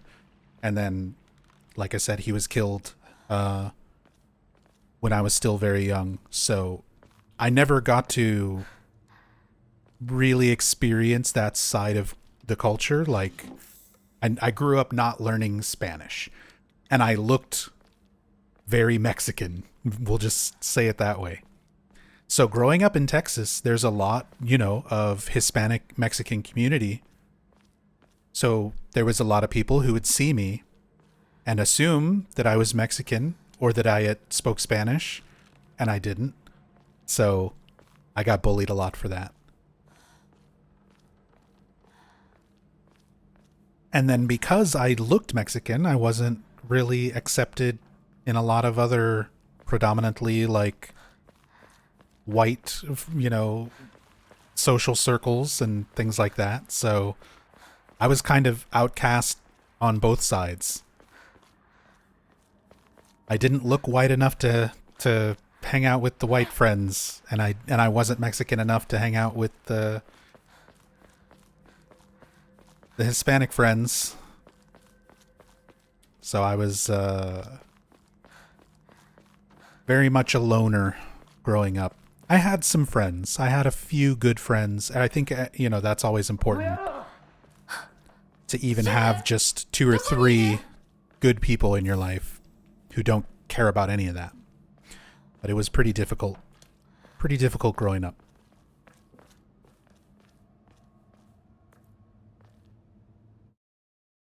I'm sorry, Nabe. I appreciate it. Just appreciate your sympathies and your understanding. But I've talked about this in streams in the past. It's why Silent Hill 3 is such an important game to me. Because that game came out like around the same time that my father was killed. So I was a teenager.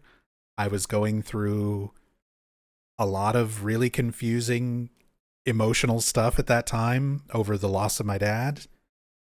And I didn't really know how to react to it.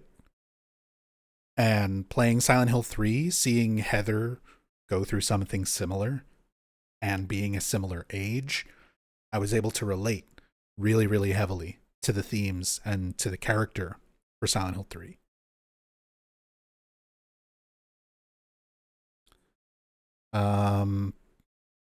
Ebisugaoka, parent and teacher.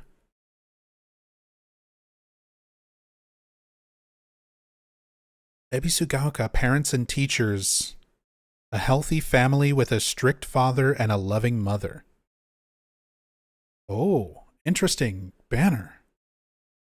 So again, going to Hinako's, like, keeping in mind that everything that we're seeing is essentially being projected from Hinako's mind. Seeing a banner that is also, like, spelling that out. That a family with a strict father and a loving mother is seen as, like, healthy, good. Your father should be strict, your mother should be loving. Because that kind of plays into some of the dialogue we get with Hinako's father. Where when he's trying to apologize in one of the New Game Plus rounds of dialogue, we get a flashback scene where Kanta was trying to apologize to Hinako and says that, like, he felt like he had to be strict because that's what's expected of men, that's what's expected of fathers. Like, he's a victim of society's expectations just as much as Hinako is. It's not an excuse for the things that he's done.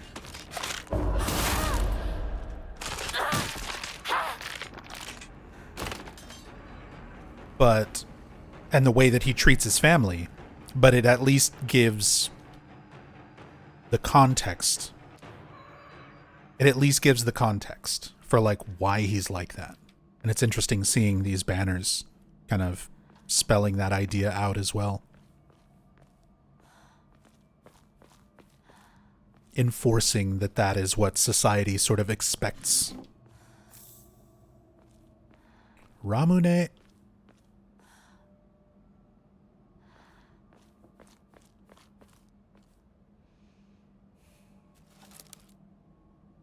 To some extent, everyone's a victim of society? Absolutely. It's interesting to me because there's so many, like... There's, like, a warning when you very first start up Silent Hill F that's like, these are the social views of 1960s Japan and should not be associated with, like, the viewpoints of our developers today. But everything that is in this game is still a part of society and still a part of culture. you know, depending on your culture, depending on where you are in the world, will kind of change how severe that aspect of the culture is. But yeah, it's still very much a thing. Like, it's difficult. How many of you or any of us could actually say that when we're out in public or at our jobs or in our social gatherings, how many of us can say that we really act like ourselves? Because most of the time you don't. When you're around certain people, you're trying to be more respectful of them, and that'll affect like how you talk and how you act. Just because there are different social things that might apply. If you're hanging out with people who are wealthier and more well off than you, you tend to act differently than when you're around different social classes, when you're around different groups. Like, it's very rare in society back then or modern to really feel like you can live the way you want to live without anybody bothering you, you know, or expecting something of you.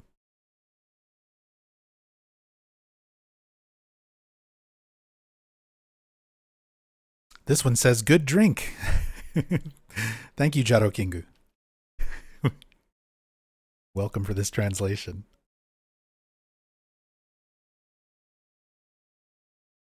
The good drink. And they've got black tea and black coffee. Can I get some coffee, boss? Get some coffee, boss? Get some Pocari Sweat?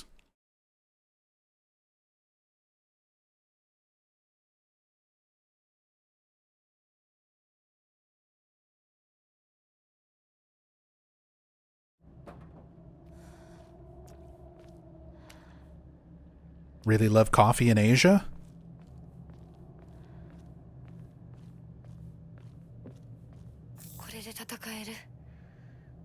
You know, it's such an interesting thing talking about coffee in Asia, specifically like coffee in Japan, because it's something that was like specifically engineered into the culture.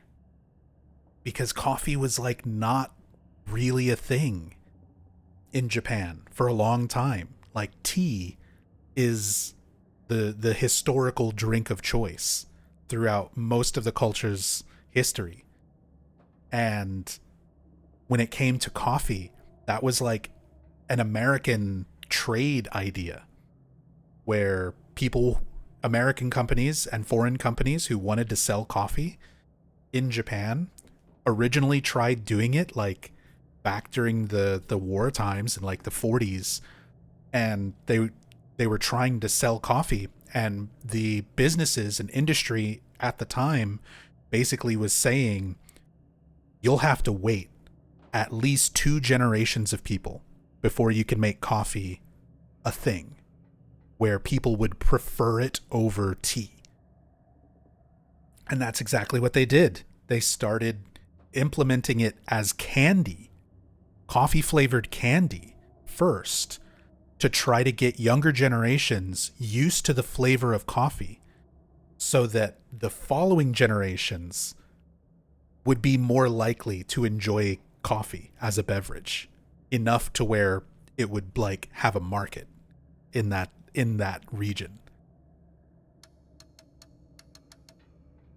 It's crazy when you think about how like engineered and designed so much of what we're used to in our culture and in different regions of the world. Like, if it wasn't for people deciding and going out of their way to like make it become a thing and market it, it naturally wouldn't have like caught on.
As someone unfamiliar with the drink, why is sweat in the name? Because Pocari Sweat is like Gatorade. It's got electrolytes. It's something that you drink after sweating or working out, you know, that kind of thing, traditionally. ちっちゃい頃の咲く子の夢だったよ。 It's what plants crave. 堅苦しい神社じゃなくて駄菓子屋の娘に生まれたかったって。ここならいつでも好きなだけ I must have missed it. Do we know what happened to Sakuko 菓子 here? が食べられるよ。 So, the delusion of what we see, おやすみ。 which is not reality, is Sakuko just suddenly starts having higambana, the red flowers, the little spores, the holes open up all over her body, where the flowers start to grow out, and kills her. But in reality, like, none of these characters are actually dying. This is Hinako's way of mentally dealing with them being cut off from her life. She's cutting out her childhood friends because she's an adult who's about to be married into a wealthy family. She's not going to be able to maintain those friendships. 守りたいよ。 So she has to cut them off. She has to cut them out of her life. And we see that represented through the characters' deaths.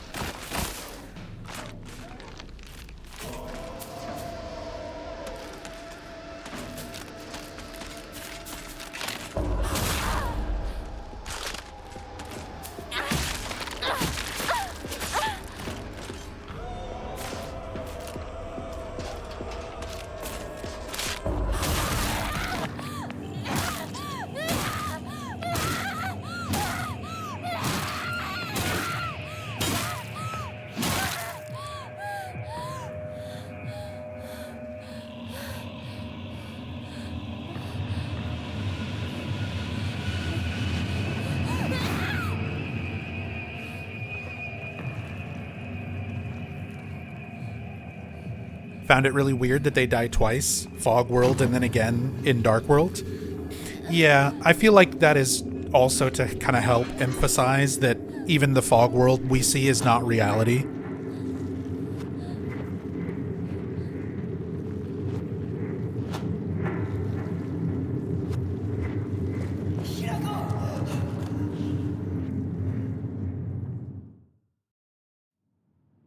A child of a rural shrine. Just imagining it feels overly conservative, and it's practically decided that their future path is to inherit the shrine. Yeah, that's how they describe Sakuko as well. That she's... because Sakuko is a shrine maiden. She's a Miko. And she's supposed to take up the shrine the same way that her parents and, you know, family line has. But you find diaries and notes where Sakuko says that she would have rather run Chizuruya. She would have rather run like a candy store rather than be part of the shrine. But she's, again, the idea of like social and parental expectations dictating who you are and what you do. So it's the idea that Sakuko, just like Hinako, just like everybody, has aspirations of things that she wanted to do, but wouldn't necessarily go through with because of the expectations put on her by her parents, by her family, by society. これは Like, Hinako's not the only one.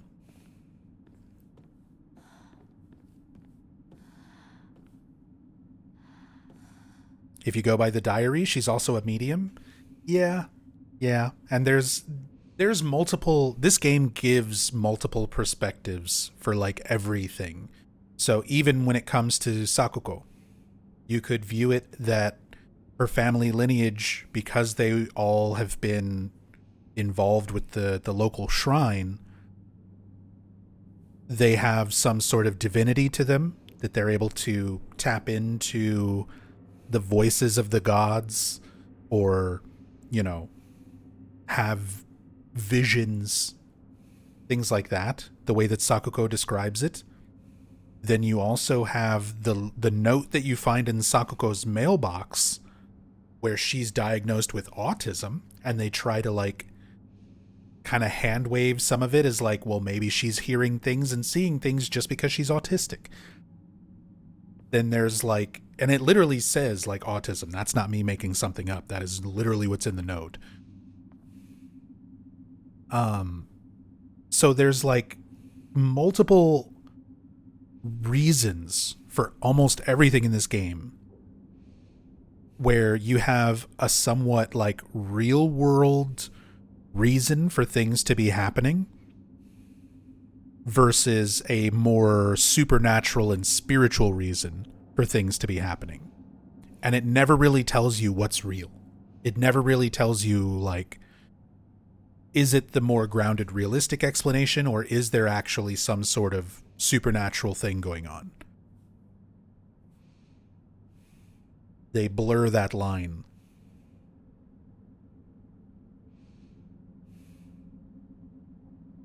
Yeah, there's also notes about Sakuko wanting to revive the shrine. So there is a lot of conflicting information.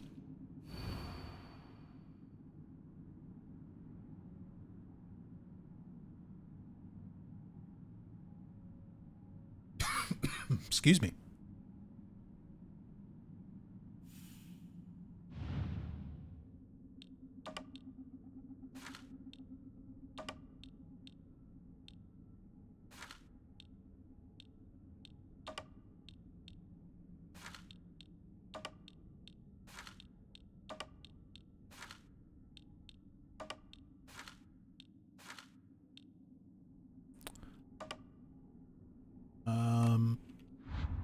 Whoops.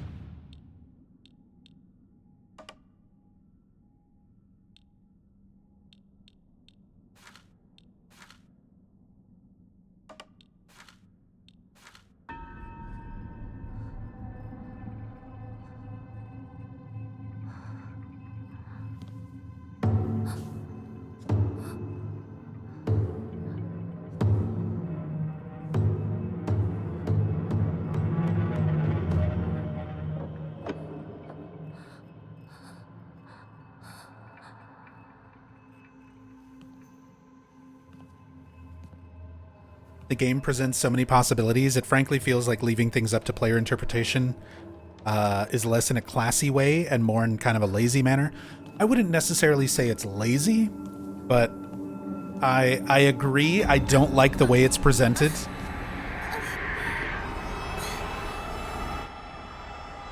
I would say that, like, it's just not, like, presented, fleshed out in the best way. I feel like the game really needed just a moment or two of reality. It would have benefited so much to have just like a couple little glimpses of something that we can say for sure is like the story's present day with adult Hinako, like seeing her as someone in her 20s, seeing the wedding ceremony, seeing the adult versions of these characters. It would have been nice to have a little bit more of the reality side of things, just little glimpses of it, so that you can sort of discuss things around those established points.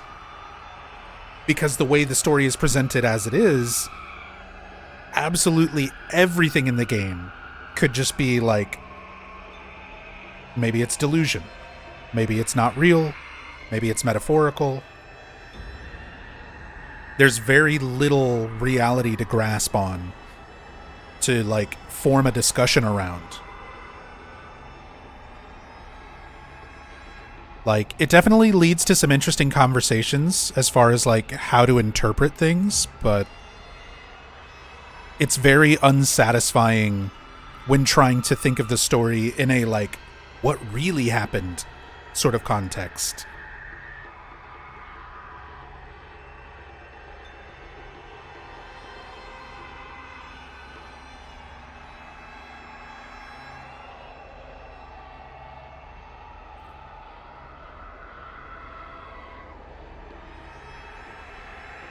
Yes, somebody mentioned it in chat earlier and I forgot to comment on it, but I've seen the clip of Smiling Friends. I've only seen a few episodes of Smiling Friends. It's not a show that I, like, keep up with or anything. But I did see the clips of the Halloween special with Pyramid Head.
Usuda-san says, when horror works are given clear answers about meaning or cause and effect, they sometimes lose their scariness. Oh, I definitely agree. And I feel like with Silent Hill especially, there should always be more questions than answers. Like, there should always be more left up to your interpretation than actual established meaning. But there should still be some aspects that are explained so that you have more to sort of think about in context. Like with Silent Hill 3, you know, Heather actually lives in her apartment with Harry Mason. There's nothing metaphorical about Harry Mason dying. It is something that legitimately happens in reality. It is a question that is given a direct answer. And it's because of that that you can discuss and interpret how Heather reacts to it and how the loss of her father affects the way that she feels, which then in turn affects the way that she perceives things. It affects the way that things present themselves in the other world. So having one little piece of reality, something that we know for sure happens in the story, lets us branch off and interpret so many other things that are left up to interpretation, that are not answered. This game, for example, it's implied through the new game ending that Hinako just took drugs and killed all of her friends at their wedding, at her and Kotoyuki's wedding. But we don't know if that really happened or not. We don't know if these characters actually died or not, if it was meant to be metaphorical or real. So it's so difficult to form a more direct conversation around the way things are, the way things are presented. This is what, like, this game definitely needed, is just a few little moments. And I don't even want much. I don't want things to be completely spelled out. I don't want the story to be completely, obvious or blatant. I definitely want most of it to still be the way it is, left up to interpretation. Figuring out what these things are, what they mean, why they present themselves the way they do, and why Hinako perceives reality this way. Why she's stuck viewing herself as a middle school student, even when she's 20-something. Why she's stuck viewing her friends from that time period. I love that aspect of the story, but not having a definitive moment where we see, like, Hinako as an adult. Like, we never see her throughout the entire game as an adult, even though it's very heavily implied that she is. Stuff like that I feel was a little bit of a misstep. And it really would have just been like a 2-second clip. If the ending where she runs off with Shu and they're talking about how weird each other looks, like Shu is commenting about how strange Hinako looks in a dress, and Hinako's commenting about Shu looking strange in what he's wearing. If we would have gotten just a little glimpse in that cutscene of Shu and Hinako walking down the streets and saw them in their wedding clothes, in the clothes that they were wearing as a wedding, and saw them as adults, just for some sake of comparison, just to establish that point of here is who they truly are. 2 seconds. 2 seconds of that would have been perfect. Just to give some more things to discuss around. Some more direction for the discussion around interpretations. Because when everything is left up to interpretation, when everything can be called into question, it makes the conversations and the discussion get argumentative. Especially in the Silent Hill fanbase, because nothing is for sure. So it's going to be very rare that your interpretation aligns with somebody else's, and there's no way to like make a point of anything. Like Silent Hill 2. Silent Hill 2, for example.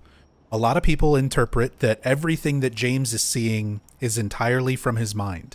There's a lot of fans out there who interpret that all the other characters, like Eddie and Angela, those are just aspects of James. It's part of his subconscious. Eddie is James's anger, and Angela is, you know, this sense of abuse, and Laura is supposed to be this aspect of his innocence. Well, Masahiro Ito-san said that those characters are meant to be real. That Eddie is real, that Angela is real, that Laura is real. So that gives you a definitive point of reality in the story, the way it's presented, to then discuss around. Well, if those characters are real, what brought them together? What are their common attributes? Who they are as people suddenly matters a lot more in the discussion, rather than having people just interpret them as figments of James's imagination or aspects of James's personality. They are real people with their own motivation and their own goals, and it changes the conversation that you have around how you interpret Silent Hill 2. Like, having those little elements of reality, I think, is very important. Even in something like Silent Hill, where you want a lot of it to be mysterious. You want a lot of it to be unknown and scary. And left up to just the player's imagination. But I think it's most effective to have little tiny bits of established reality so that you can let your imagination kind of go crazy on how it relates to everything that is not reality. Like I said, it just gives you some direction. It gives you some direction to think about things and not just sort of interpret things wildly.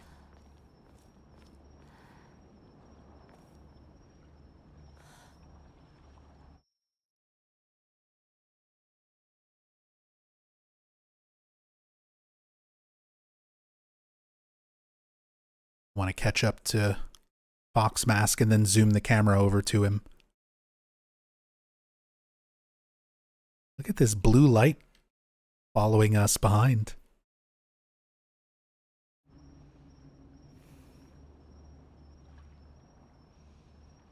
Just the way the lantern and the fog effect works.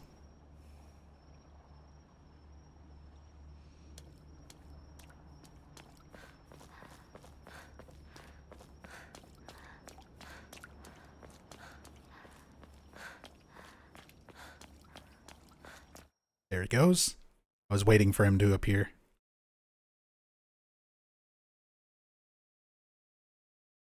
Get a closer look at Kotoyuki. We can go inside of his face. And if you look at that, his face is rendered under the mask. They even painted, he's got the makeup on. It's like Batman. Gotta have the blacked out skin underneath the mask where the eyes are.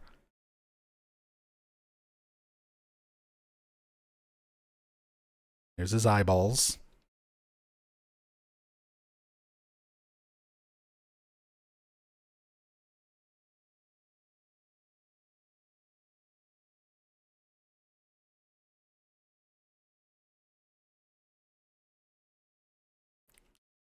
Closer look at his earring.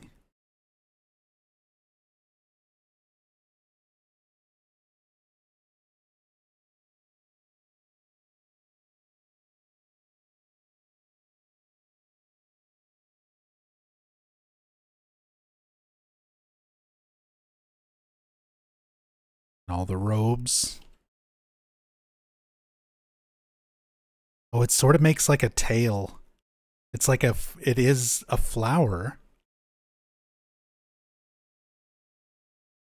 But the pattern of it going down the back sort of makes like a tail-like appearance. Of course, he's got the Inari symbol. The kudzu leaf.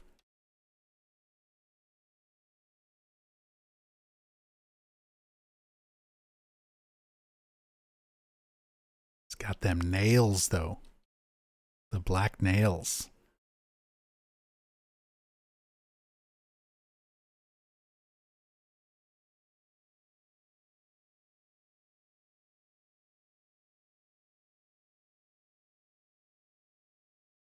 Oh, we can see his bare ankles. He doesn't have legs above the shin.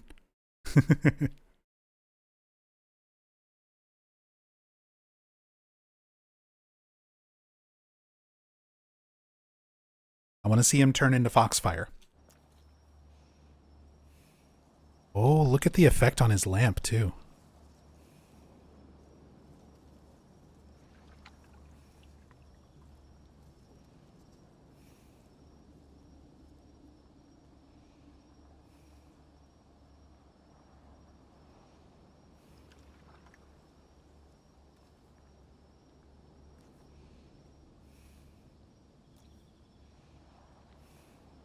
I'm like trying to figure out how close. Oh, there he goes.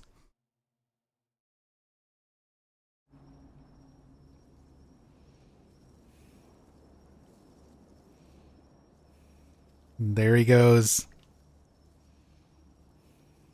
I wanted to see that effect up close because I always like the way that it looked from a distance when he turns and walks away and just sort of fades into that floating blue flame. The Foxfire.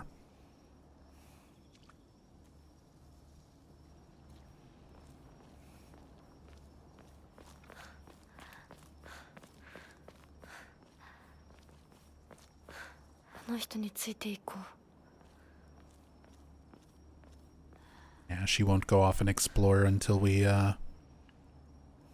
get over to the shrine entrance. All of the Emma. I love the artwork on these Emma so much. This is probably one of my favorites. The Chonky Cat. The Chonky Cat Emma. I gotta say, if Konami made merch of all of the like Omamoris, the Omamori designs and the Emma designs and like the journal with the artwork and stuff in it,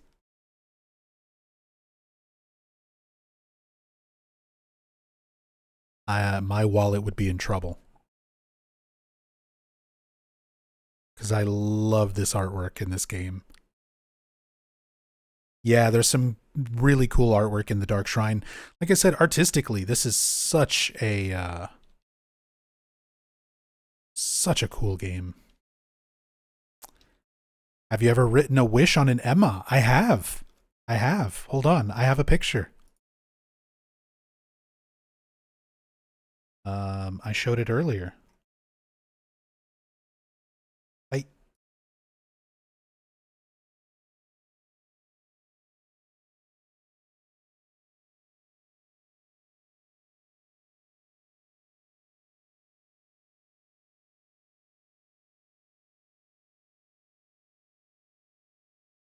Yeah, this was at the Daibutsu.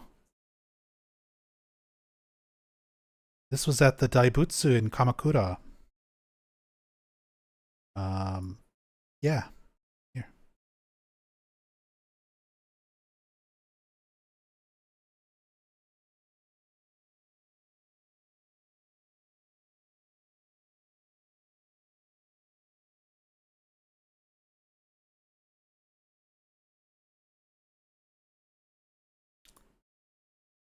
More pictures from one of my visits to Japan in the past.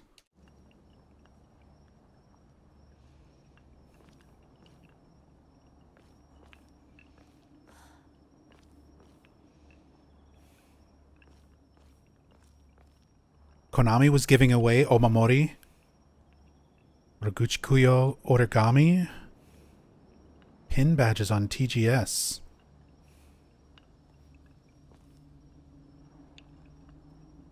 If you had proof of purchase of the game. Oh, I didn't know. I missed out on a giveaway. I didn't know. But that means that there will be some out there. So I'm sure I'll be able to buy one at an inflated price on eBay.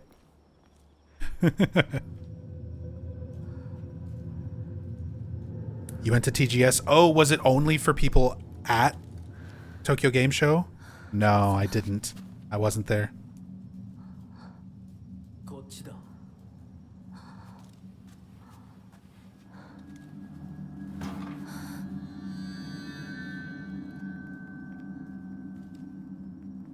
I wish I could have gone.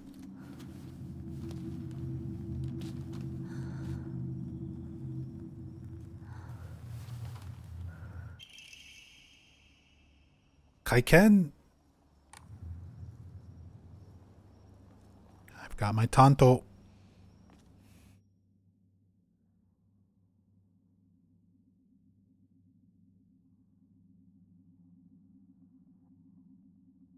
I like how we've got essentially a bigger version of our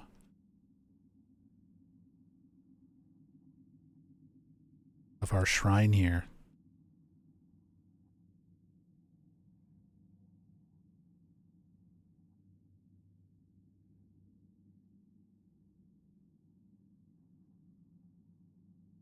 Our little save points.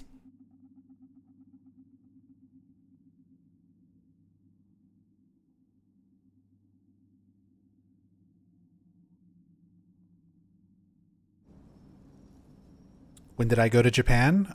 2007. 2007 and 2010. So, 18 years ago? And 15 years ago? 10, 20 years? No. It's been a long time. Yeah, 15 years ago.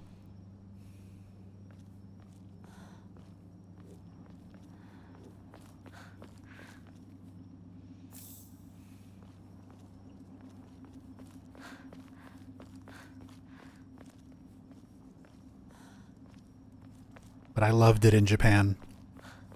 I was staying with a friend who was enlisted in the Navy. So I was staying in Yokosuka, where the naval base is. So in Yokosuka, I was staying in Hotel Yokosuka near the naval base. And then my friend was staying on base, so whenever he would get off base, we would go out and explore.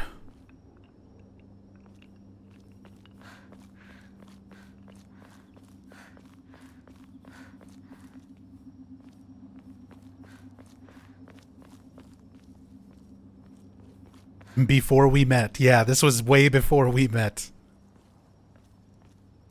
Please let me know next time you come by. I will. I will. I would love to make another trip to Japan with my wife. Because Rachel's never been. And I miss it. I miss Japan a lot.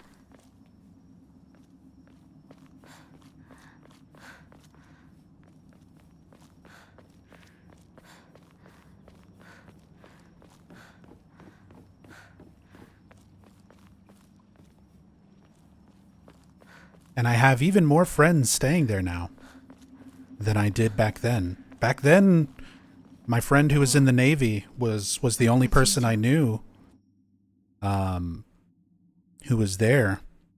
And that was what motivated me to go, because I was honestly scared. Like, I wanted to go, but I was too scared to go by myself. And then my friend wound up being stationed there in Yokosuka, and I was like, this is the opportunity. I can go to Japan, I can have somebody there that I know so that I'm not just like alone.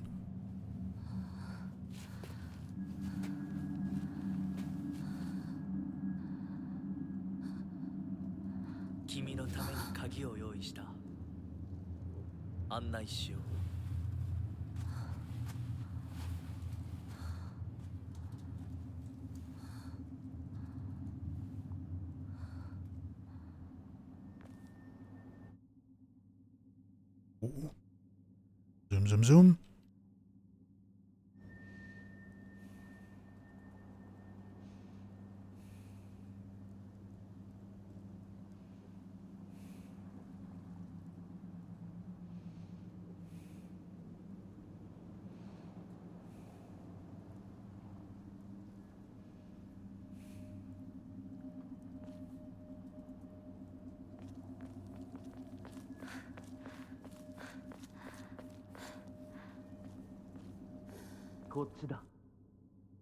Kochida.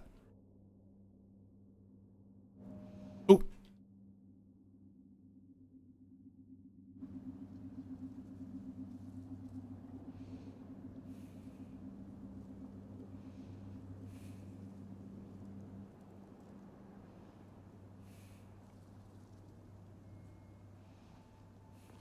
Like how the stuff inside isn't rendered yet since the door closes when you start getting close.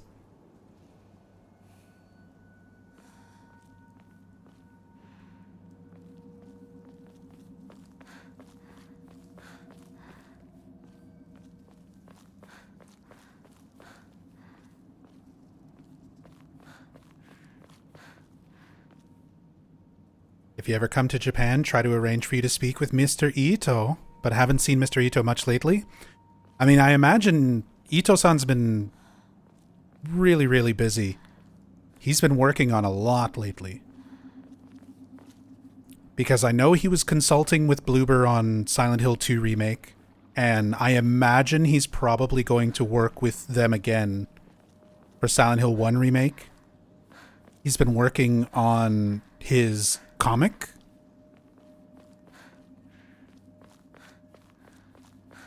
He's been doing his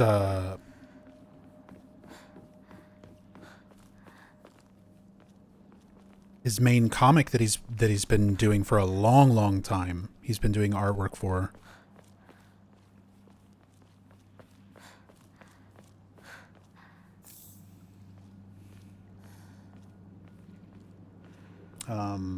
God, why is my mind blanking on the name of it?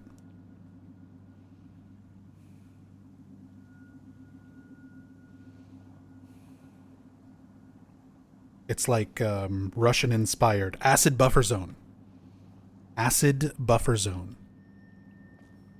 That's it.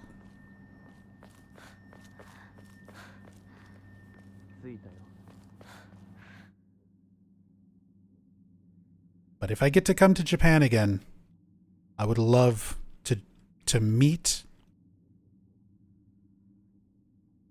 you, Hiroko Usuda. I would love to meet Masahiro Ito. Anybody from Team Silent. It would be a huge, huge pleasure and a huge honor to be able to meet and talk and interview.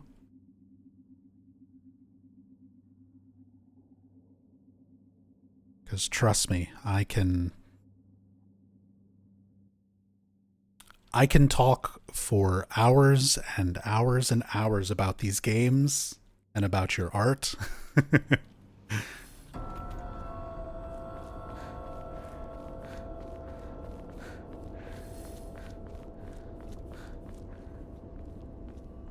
I mean, I've already been discussing them and learning as much about them and playing these games for the better part of 26 years now. 26 years of Silent Hill and counting.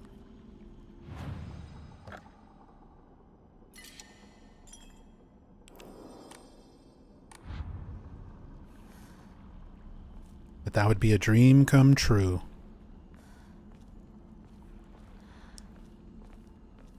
Have I played Slitterhead, Keiichiro Toyama's game?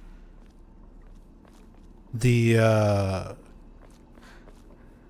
Keiichiro Toyama and Bokeh Studios. I've played a little bit of it. I still need to do a full playthrough of it. I might actually get around to that when we finish the Cam Hack playthrough, because that's another one that I've been meaning to go through and stream. Very different kind of game compared to Silent Hill.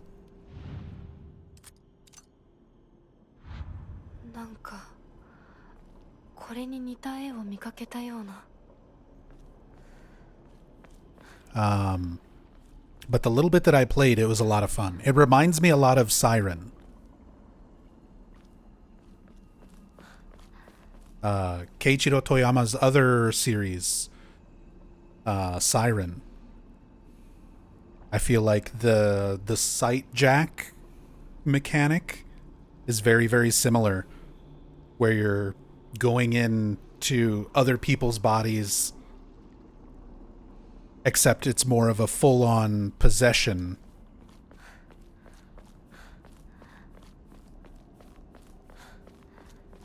A lot more action-y type of combat.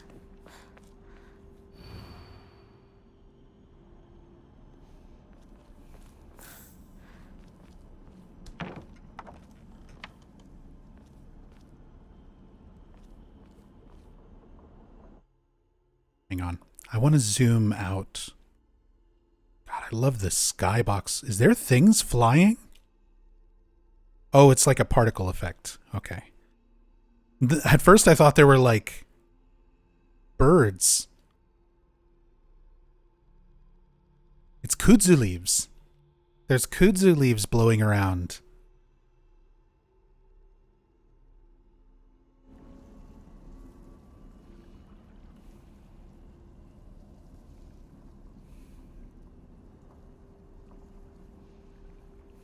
Love that swirling skybox visual.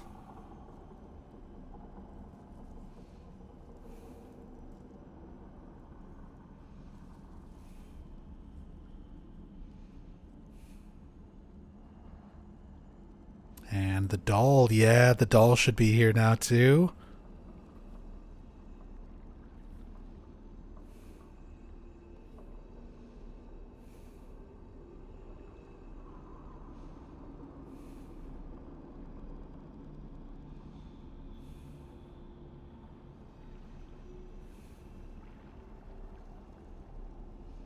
Take some screenshots.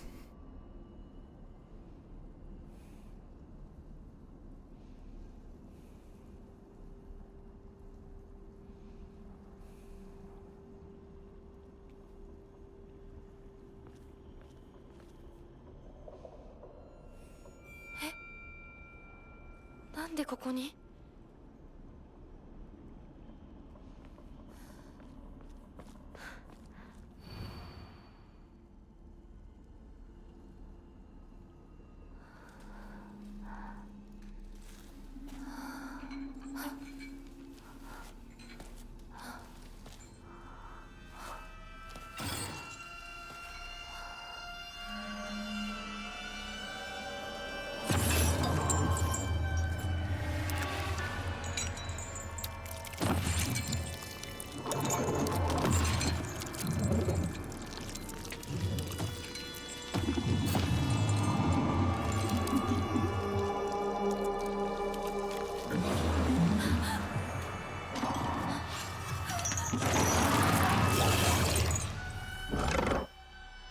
As much as I don't like fighting these guys, I love the design. They are so gross.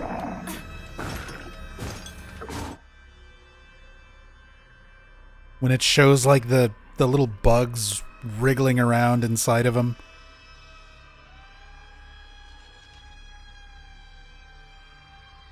You can see the teeth all like mangled up into the face.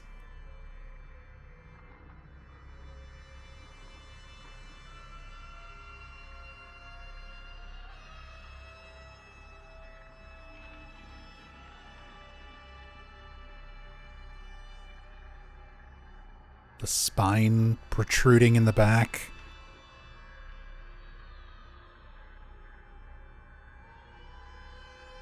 The, like, bandages, cloth wrapped around him. His fundoshi's fallen off.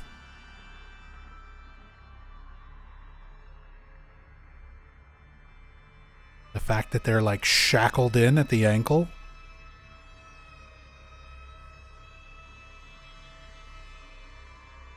Same deal with the lock around their neck.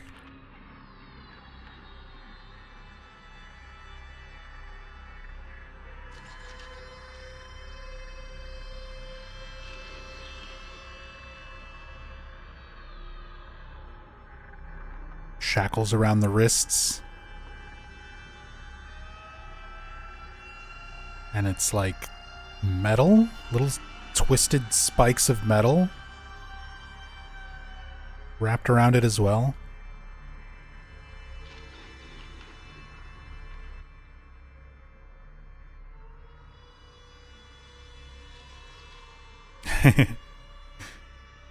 He's standing right behind me, isn't he?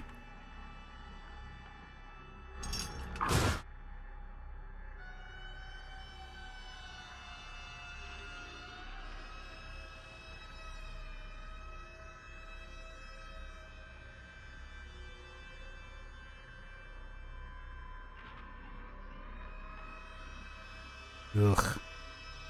The little, like, drippy bits. The drippy bits inside.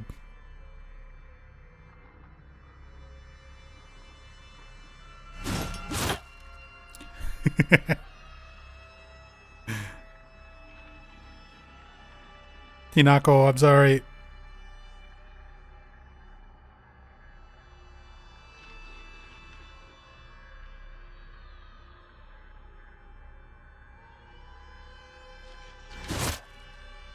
Getting stun locked.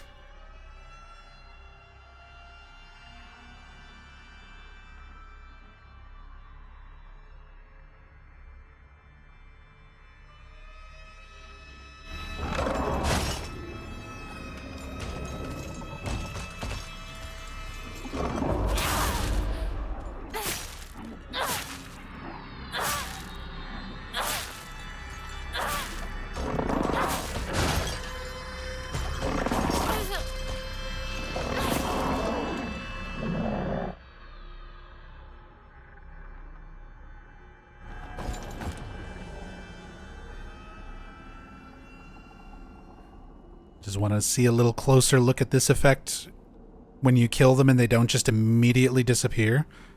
They're still like twitchy and sparkly until they get back up.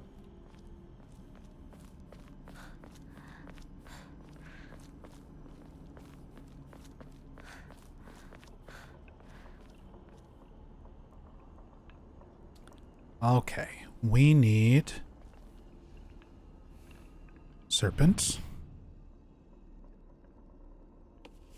多分これだ。他の絵も探さないと。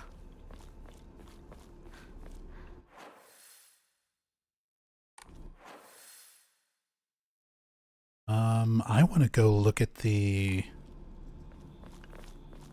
that middle section with the tree. That's one of the coolest looking parts of this section of the Dark Shrine.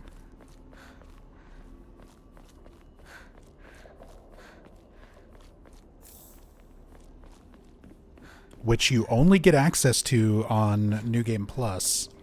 This little area is not open. on a first playthrough.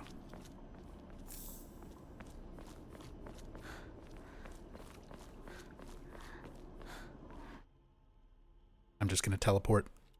Teleport.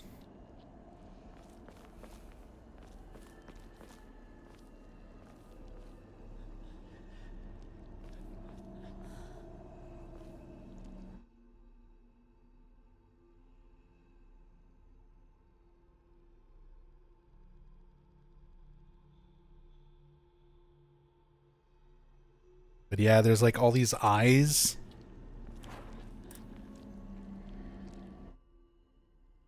All these eyeballs in the tree that are moving.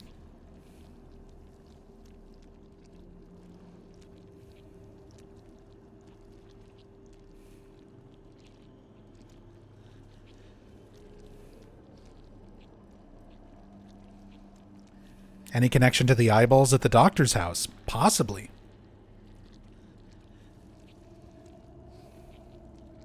Considering you find a bunch of them in that little wooden box.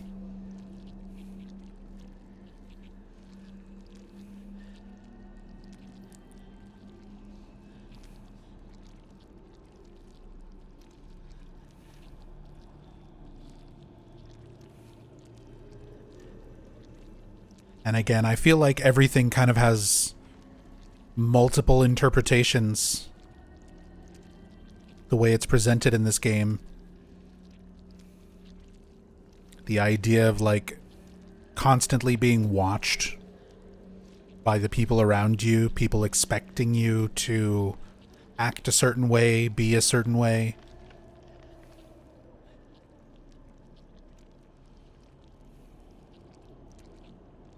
Wanting to remove the eyes from those who are judging you.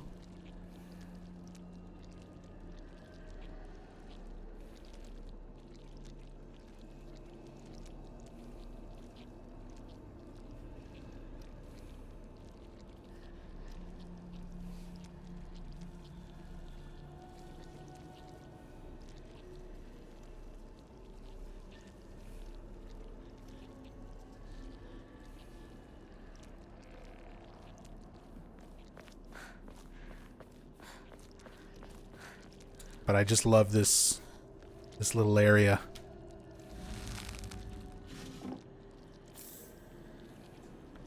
We get a Higashi from the Fox box.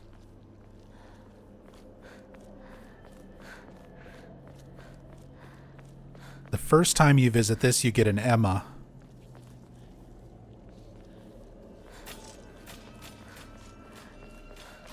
And then it spawns enemies. But that also gives us a chance to look at the Oiomoi.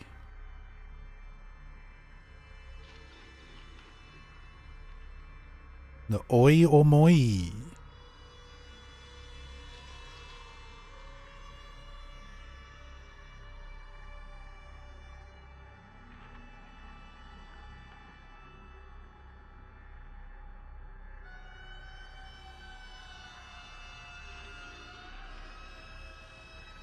That doll's just creepy.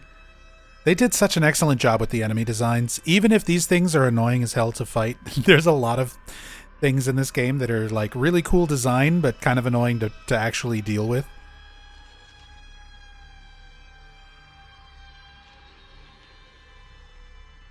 But I love the design. Especially these parts of it where there's like all these little sections with the arms, the little tiny arms. Very like centipede-esque. Something very insect-like.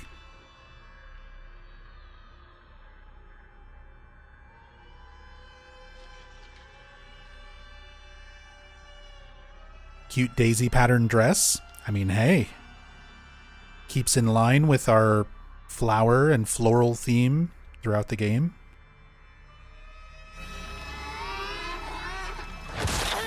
Ouch.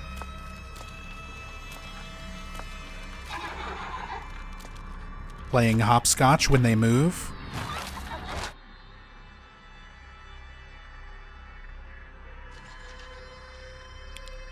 Oh, look at the, like... Is it like hair? The little, like, streak effect when they swing, when they move. It looks like hair.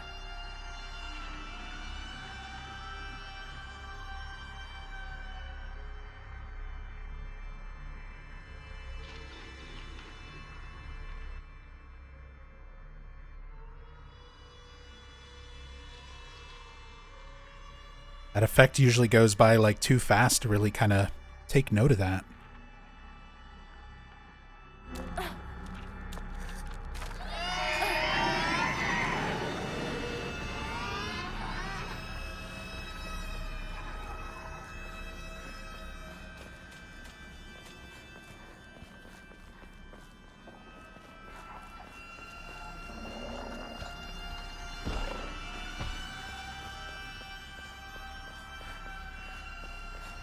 The puking guy is your least favorite to fight? Yeah, Dim.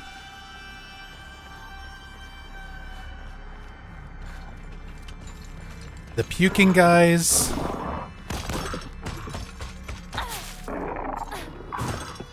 The pregnant ladies.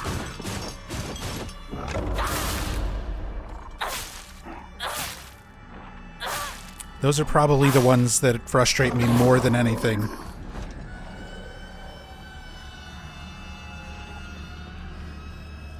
Is there an official art book for Silent Hill F?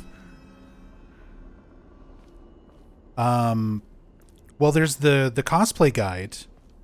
Konami did the cosplay guide. But there is the art book that came with the deluxe edition.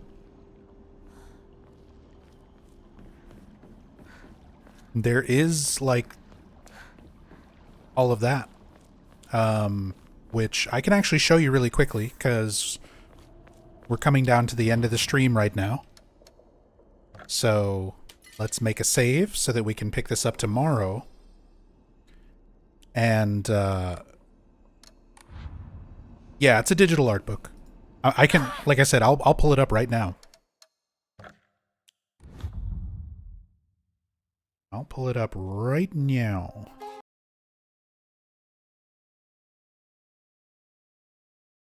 So we can take a moment to finish out the stream,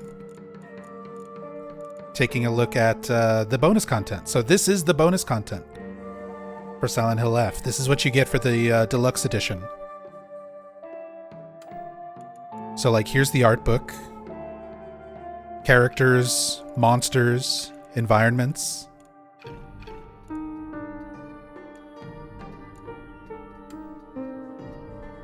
There's our Hinako costumes. We didn't get the gym outfit. We didn't get the PE outfit. Although I think people have already modded it in.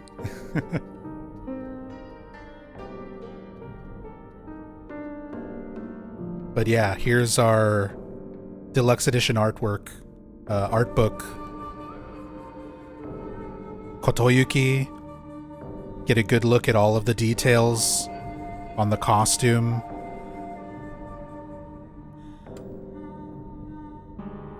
Sakuko, Shu, and Rinko.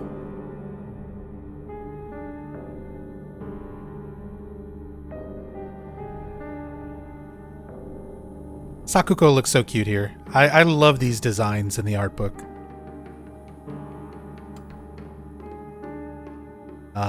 Wolf Hinako, Fox Hinako. With the arm, the brand in her back.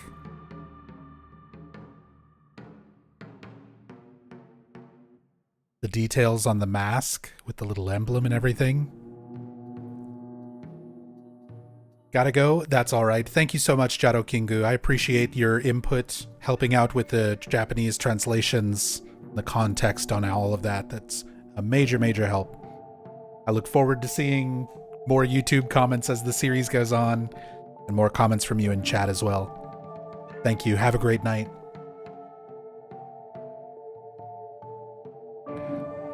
Usudo-san says, this is totally off topic, but while cleaning my room recently, found the draft proposal and proposal for Silent Hill 3. That is amazing. Strictly confidential. I understand it's confidential. You could show me, and I can promise not to show anyone else.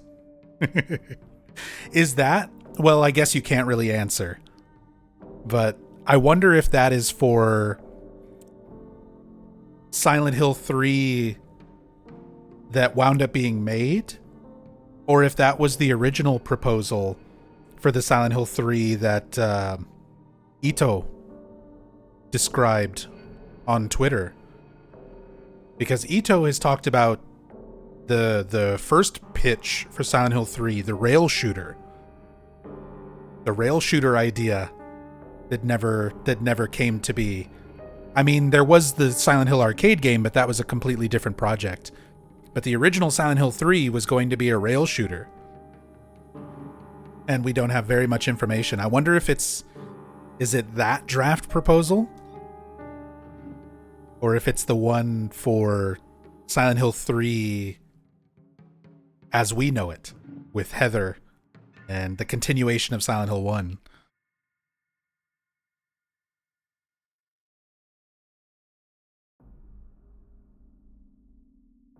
Nice. And I love that we get the songs, the playlist here. Akira Yamaoka's music. All these different variations of Hinako. The bride Hinako with her actual face there. Junko. Yeah, wedding Hinako with her face. That's very jarring to see. This is what I wanted to see, though. This is what I was hoping we would get a scene or something where we see Hinako as the way she was dressed for the wedding.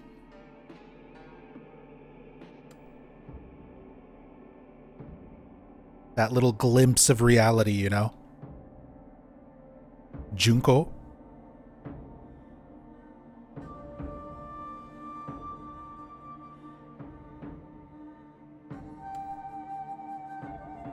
The young versions of Hinako and Kotoyuki. The fox. The fox that bit Kotoyuki. It's so cute.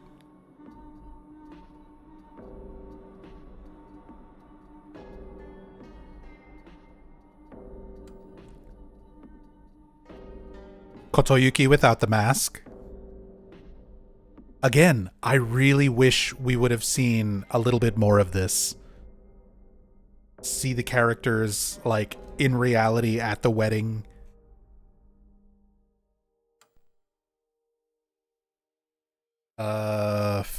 Faceless people. Is this Hinako's parents? It sort of resembles Kanta. And, Kanae? Was that Hinako's mother's name? Kimie? Kimie.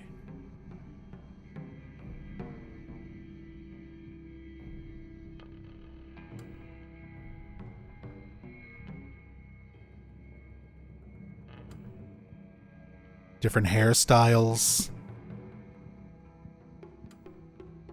Shoot.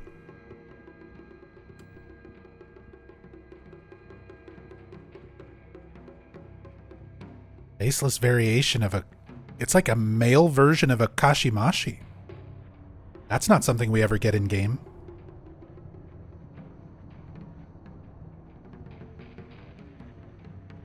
Nub, does it mention who the image artist is for this book? Yes, it does. Right here, it is Kera. Kera. Japanese artist Kera. Kera. She did pretty much all of the artwork for Silent Hill F. Character designs, creature designs. So this is just kind of like a big compilation of Kera's artwork.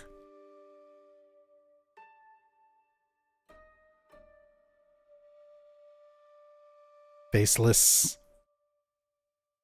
Hinako. That proposal also included early storyboards for Silent Hill 3 with a realistic style. But did you know the storyboards that were actually used were drawn in a very comical style? Really? The storyboards were drawn in like a... Was it like the UFO ending? Was it the UFO ending art style? Let me see. Because I have some of that Silent Hill 3 artwork. Like this. I know we've got some of the concept art for Heather from Silent Hill 3 here. But then we also have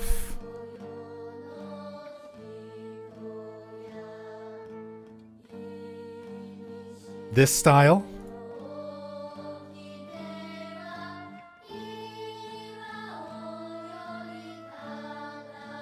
I can only imagine the storyboard drawn out with this art style. I would love to see that. I know you're not allowed to show me, but I would love to see it. It was in that style, the UFO style. Oh, that's awesome. Imagine the whole game storyboard drawn out that way. That would be amazing to see.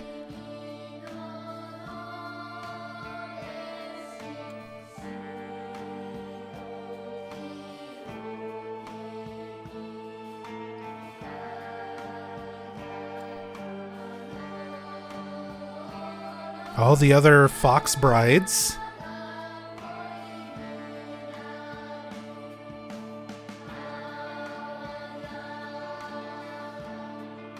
Or the shrine maidens that assist with Hinako's rituals.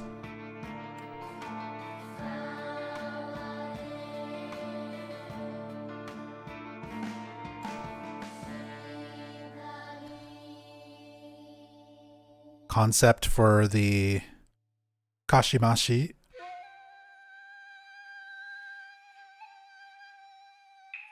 With the fox feet.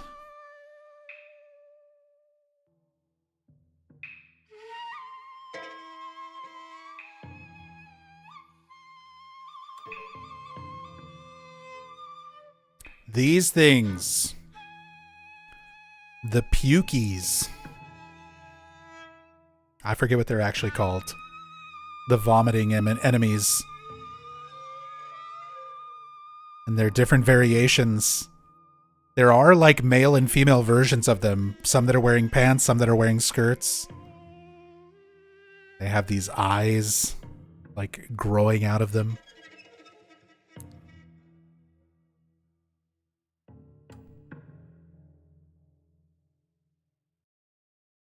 These we don't have. These are not in the game. So there's also some things in this art book that are unused ideas. Unused concept art.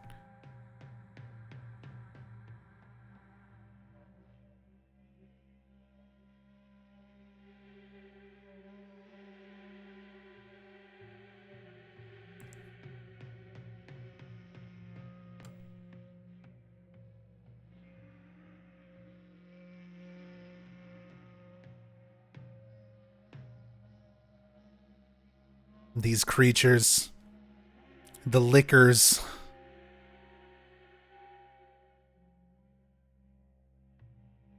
and they light up. Yeah, there it is with the tongue. Oh, and you can see all the like the little things. They're just as gross in game too. They did such a good job with this creature design and then transferring that design into like the 3D model. And he's got Vampire Hunter D hands in the concept art. Is that in the in-game model? I guess we'll look at that with the cam hack once we get to these creatures.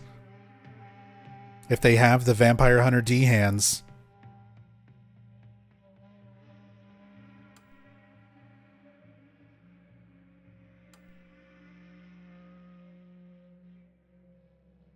Here's the creature we just fought in the Dark Shrine a moment ago.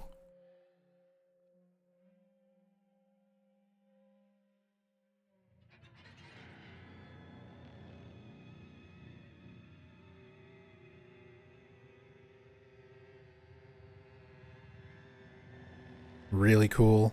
All the little details on all the creature designs. The Oyomoi.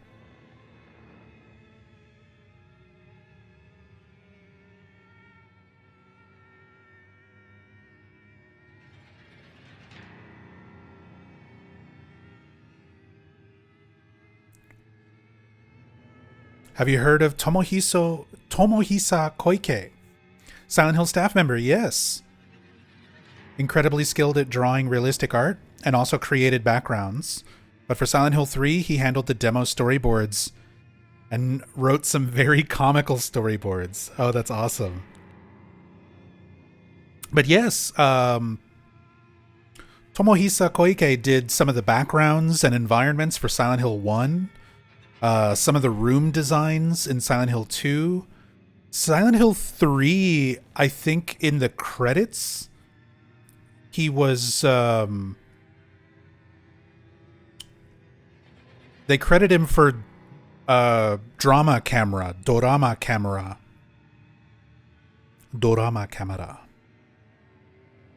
I think. But Tomohisa Koike also did this is the UFO ending. Like this artwork. These scenes were all drawn by Tomohisa Koike, if I remember correctly. This is his artwork.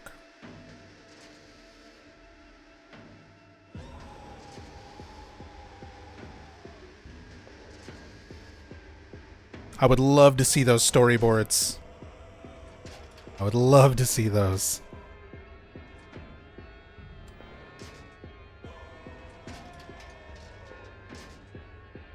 Some more scrapped ideas. Color tests. Looks like color palette tests. Look at this one. Just like a blob with all the limbs coming off of it.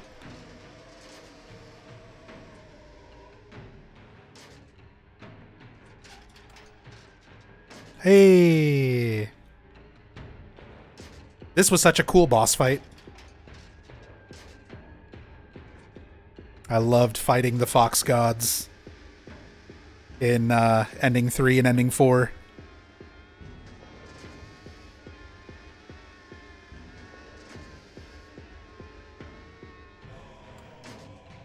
Oh, and the version with like the bloody taint on it.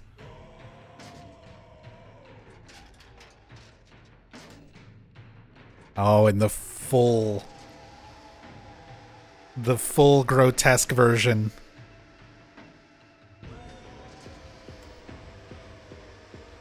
And then that's the like black dark version from Ending 4.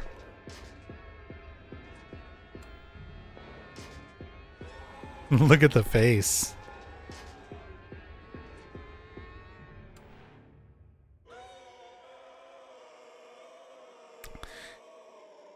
This is such a good, creepy design, but I hate fighting this enemy so much. It's a great design. I love this enemy design. But I hate fighting these things. If ever you needed a creature to symbolize a fear of pregnancy, a fear of becoming like a brood mother, this is like the perfect visual. The perfect visual.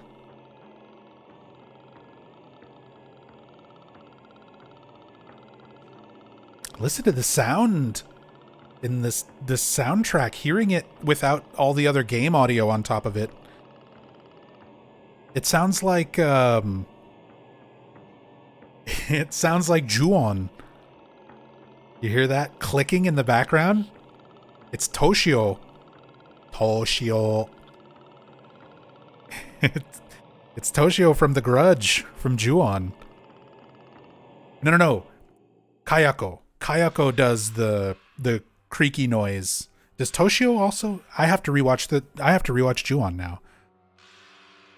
Toshio makes like a cat noise. Kayako makes the clicky noise, I think. Or do they both make the clicky noise? Either way, it's from The Grudge.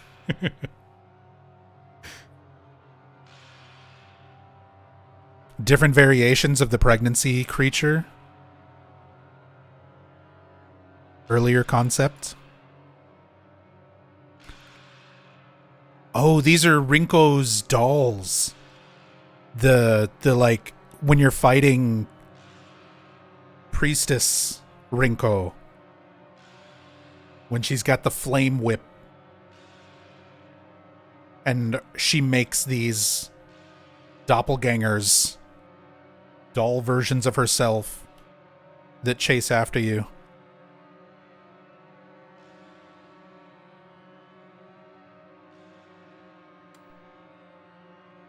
Priestess Sakuko.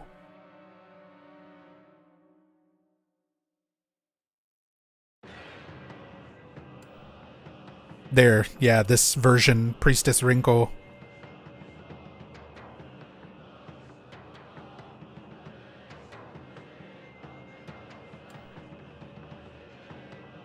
The sword variation of the Kashimashi.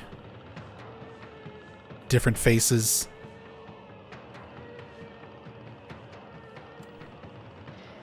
The Ayakakashi, the scarecrows.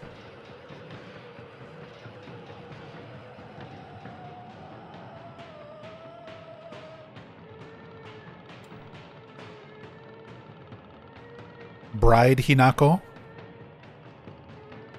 Shiromuku.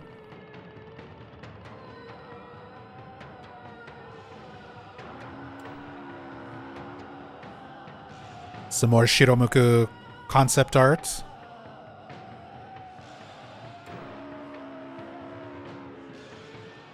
Oh, that's interesting.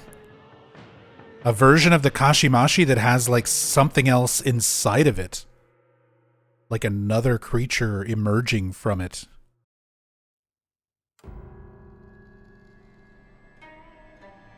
Big Chungus.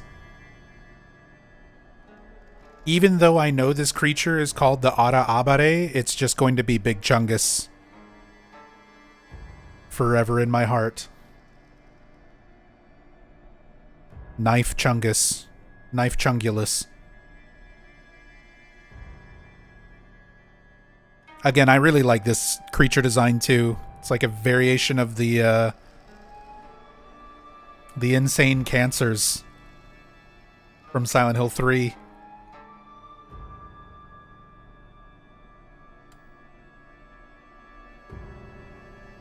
Side views. And then Drum Chungus. Gotta get the drum variation. And then Otosan.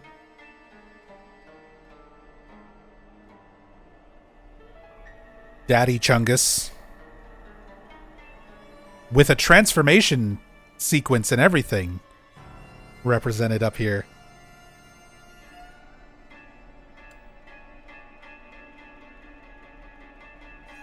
Okasa.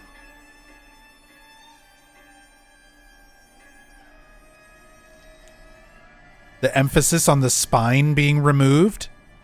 That was such a good touch on the character. Like, the way Hinako viewed her mother, that she was spineless, you know, to like put up with the abuse and everything from her father. Even though we learn in one of the New Game Plus things, she wasn't as spineless as she seemed. She would like wring out the dirty dish rags into his tea and stuff like that. She was fucking with him the whole time. Getting her little methods of revenge where she could take them. Exactly. She did what she could within the constraints of her own world. Well put, Haswar. This boss.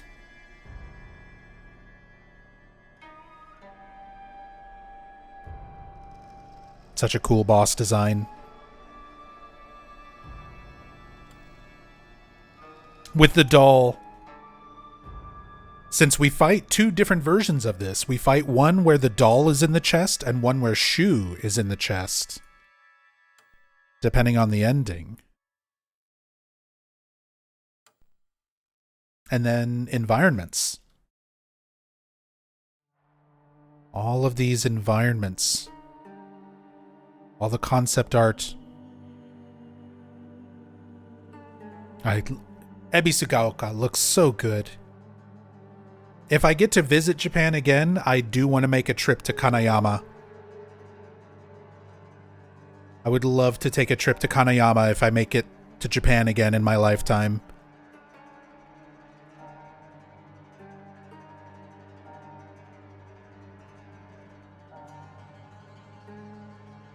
Back in our day, we didn't have much time to draw concept art. Mr. Ito would sketch 2D art on the side. Only worked on religious paintings in your spare time while creating 3D CG. So really envy those who can specialize in drawing concept art. Must be wonderful.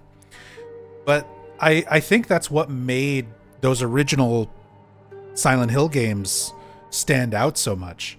Because you had so many different people who all specialized in different types of artwork, sort of working together, sharing your ideas, sharing your concepts, sharing 2D art and sketches combined with 3D CG. Because I know, like, for Silent Hill 1, there wasn't any concept art. Like, all of the creatures and characters, everything was designed in soft image directly. So there wasn't any like 2D art or concept art going on with Silent Hill 1 at all. Everything was being made like directly in soft image. I assume you were still using soft image for Silent Hill 3 as well by that point.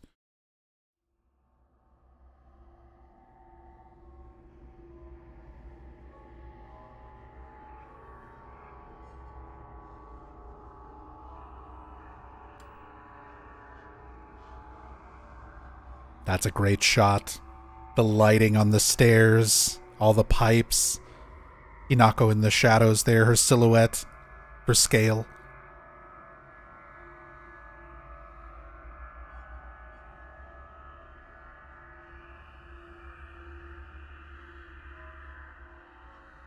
Based on Gero City in Gifu.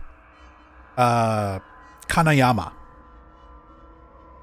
Kanayama, which is part of Gero, which is in Gifu.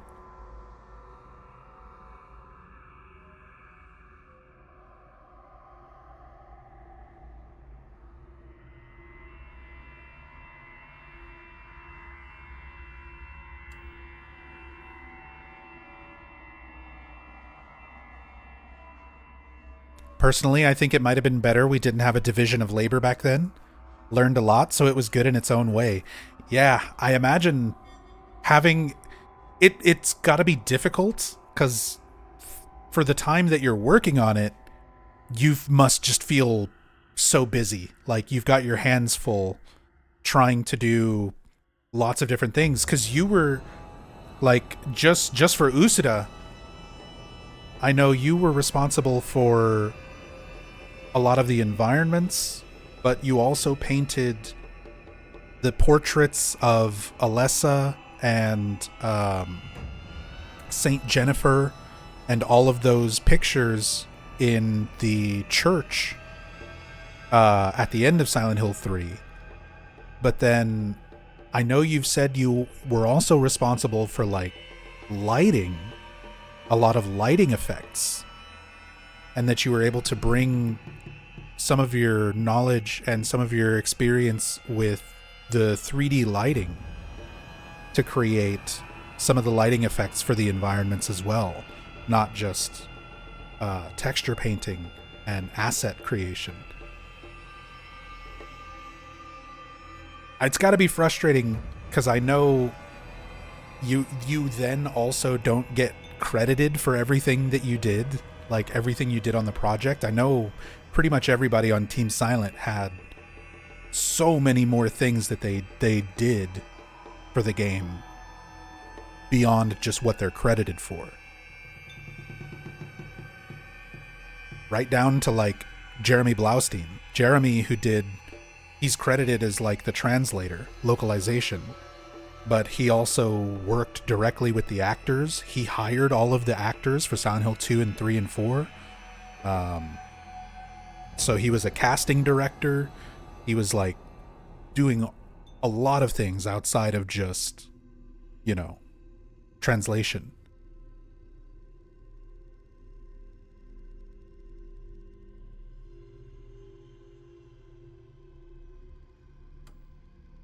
Just remember the Ghetto City Tourism Promotion Agency being in the game credits. Yeah, it's credited because Ghetto City would be like the overall thing. But in the Silent Hill transmission that Konami did, they actually showed, back before the game came out, they actually showed shots of Kanayama. Let me see, do I have that saved where I can like show it easily? No, I don't. But I've got videos on YouTube where I was like watching and reviewing everything from all of the transmissions, and the Konami transmission that was specifically about Silent Hill F. I think that was like 5 or 6 months before the game came out.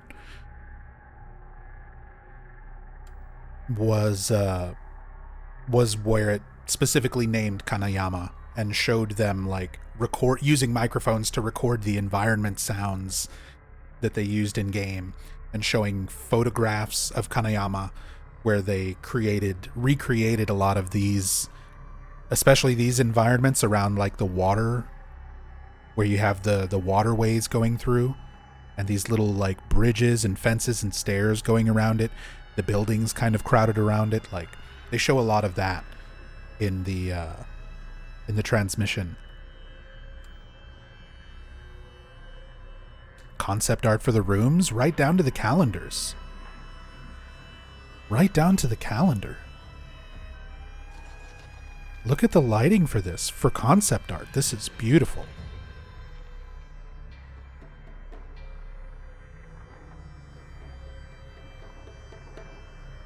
Usuda-san says, these concept art pieces are truly wonderful works that are very educational. The resolution's exceptionally high. It really is. It really is. Oops.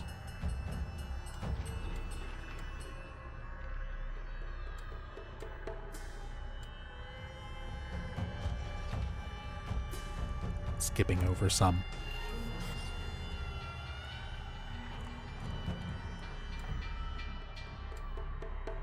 Get back to where we were. Did anyone mention most of the days of the calendar are marked as ominous? Yeah. It's another one of those cultural things that is like specifically Japanese, where certain days, certain times of the year, certain weeks and things are considered like bad omens or unlucky. And like the wedding date and a lot of the calendars and those sorts of things all sort of fall on those bad omen time periods, times of the year.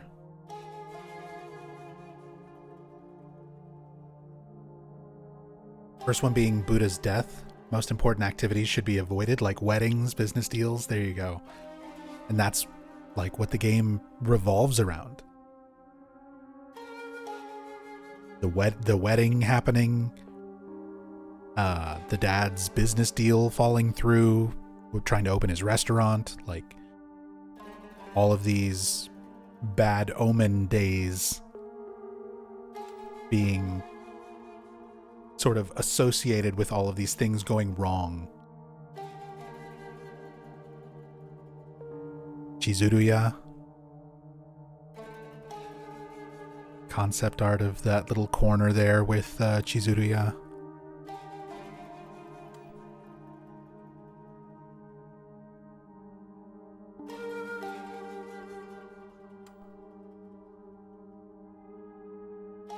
Yeah, really, really wonderful concept art in this art book.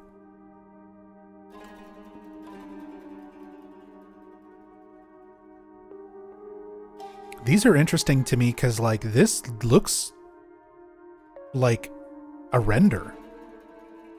It doesn't look like her final in-game model. But this looks like a render, so I wonder if some of this concept art is like 2D mixed with 3D. Or if it's, I think maybe the background is just 2D and then they did some 3D to put Hinako in for like scale.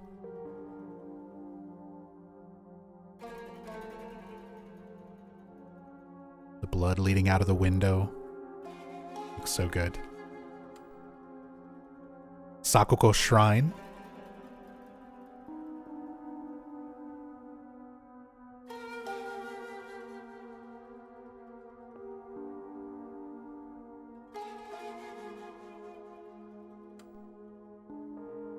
The rice fields. Rinko's house next to the rice fields.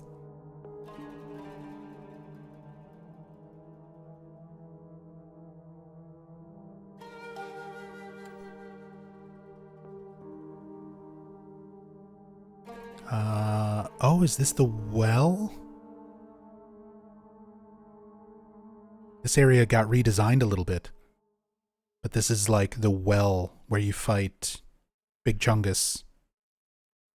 You have to crank the well up to get the key. Yeah, this little area right here after you drop down. It's so cool seeing the concept art, and I mean how recognizable it is compared to the final like in-game areas. Because there's a lot of games out there where you'll look at the concept art and compare it to like the final version of the game. That's a beautiful piece of artwork. I just want to frame this and hang it up in my house with all the like fox silhouettes in the background with the glowing eyes. Hinako showdown with Bride Hinako.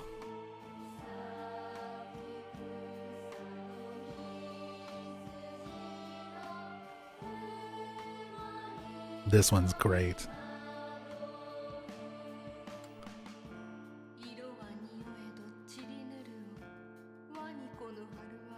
The arena where you fight Mom and Dad.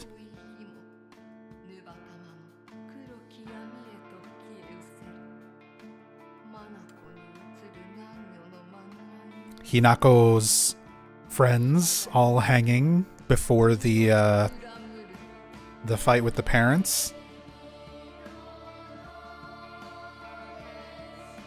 Usuda-san says, back when we created backgrounds and such without concept art, that process itself was quite wonderful. It was enjoyable to see everyone independently brainstorming and creating. In the case of Silent Hill F, the artwork was provided first, so the staff converting it to 3D CG lost some of that creative process. Wonder how they felt about that. Yeah, I mean, it's a very different workflow for game development now compared to what it was like in the 90s and in the early 2000s. Because, yeah, a lot of the 3D artists, they're probably just given this artwork and doing their best to recreate it as faithfully as they can. But that also takes away a lot of their own personal input. I wonder how much freedom of expression they had when it came to some of these concepts and ideas, like if they were able to implement some of their ideas while the concept art was being done.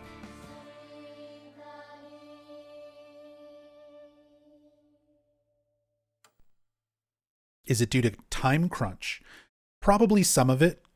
I imagine things are probably done now just to try to have a faster, more efficient workflow. But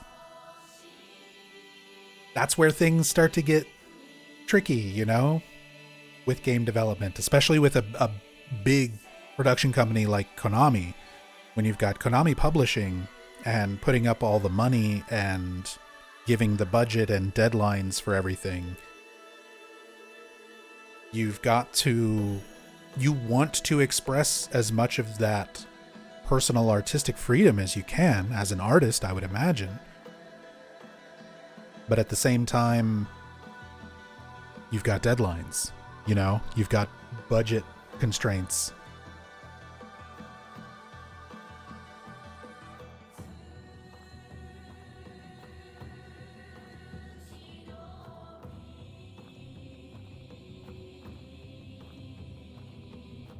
But great concept art here, the Shimizu house.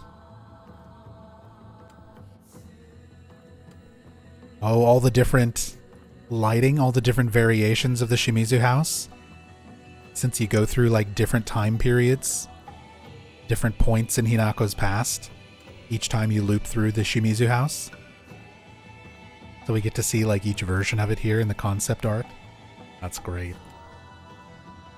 And then with the tendrils and flowers everywhere. And then the outside of the Shimizu house.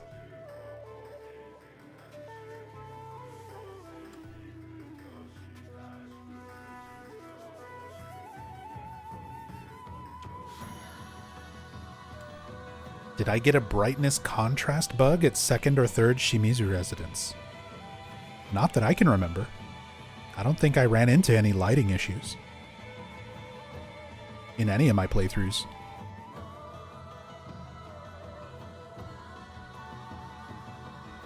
God, I can't wait to get to this area in game, because a lot of this stuff that is in the concept art, like this portrait here of the Shimizu family when Junko was being married, and you can see like her in her bridal dress. A lot of these details and things are there in the final in-game environments. So getting to these points of the game in the cam hack is going to be a lot of fun. Lots of details in these rooms to look at.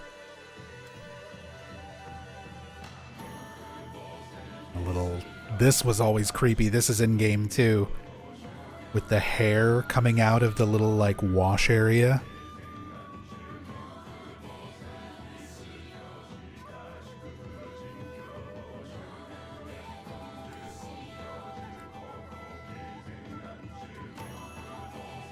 Hinako's room, the bookshelf where you've got to move stuff around to get the melted wax.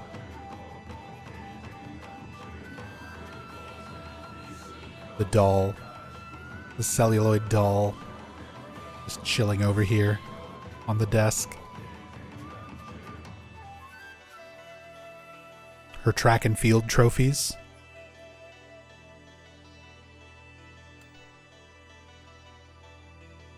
And then the bloody version of her room.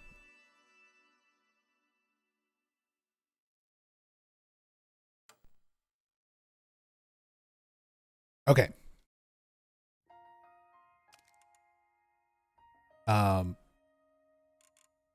But yeah. Unfortunately, this is where I have to call it. It's almost 2 a.m. for me. But for anybody who was curious about Silent Hill F and the deluxe edition, like what extra stuff that was included with it, this is the art book, the soundtrack. So you get like all of this, 15 tracks for the soundtrack that you can make playlists and go through and listen to. You get this whole art book with all the characters, monsters, environments. But yeah, some really, really cool stuff. I love when they include art books. I love looking through all of the concept art and everything for these games. One of my favorite things to look at.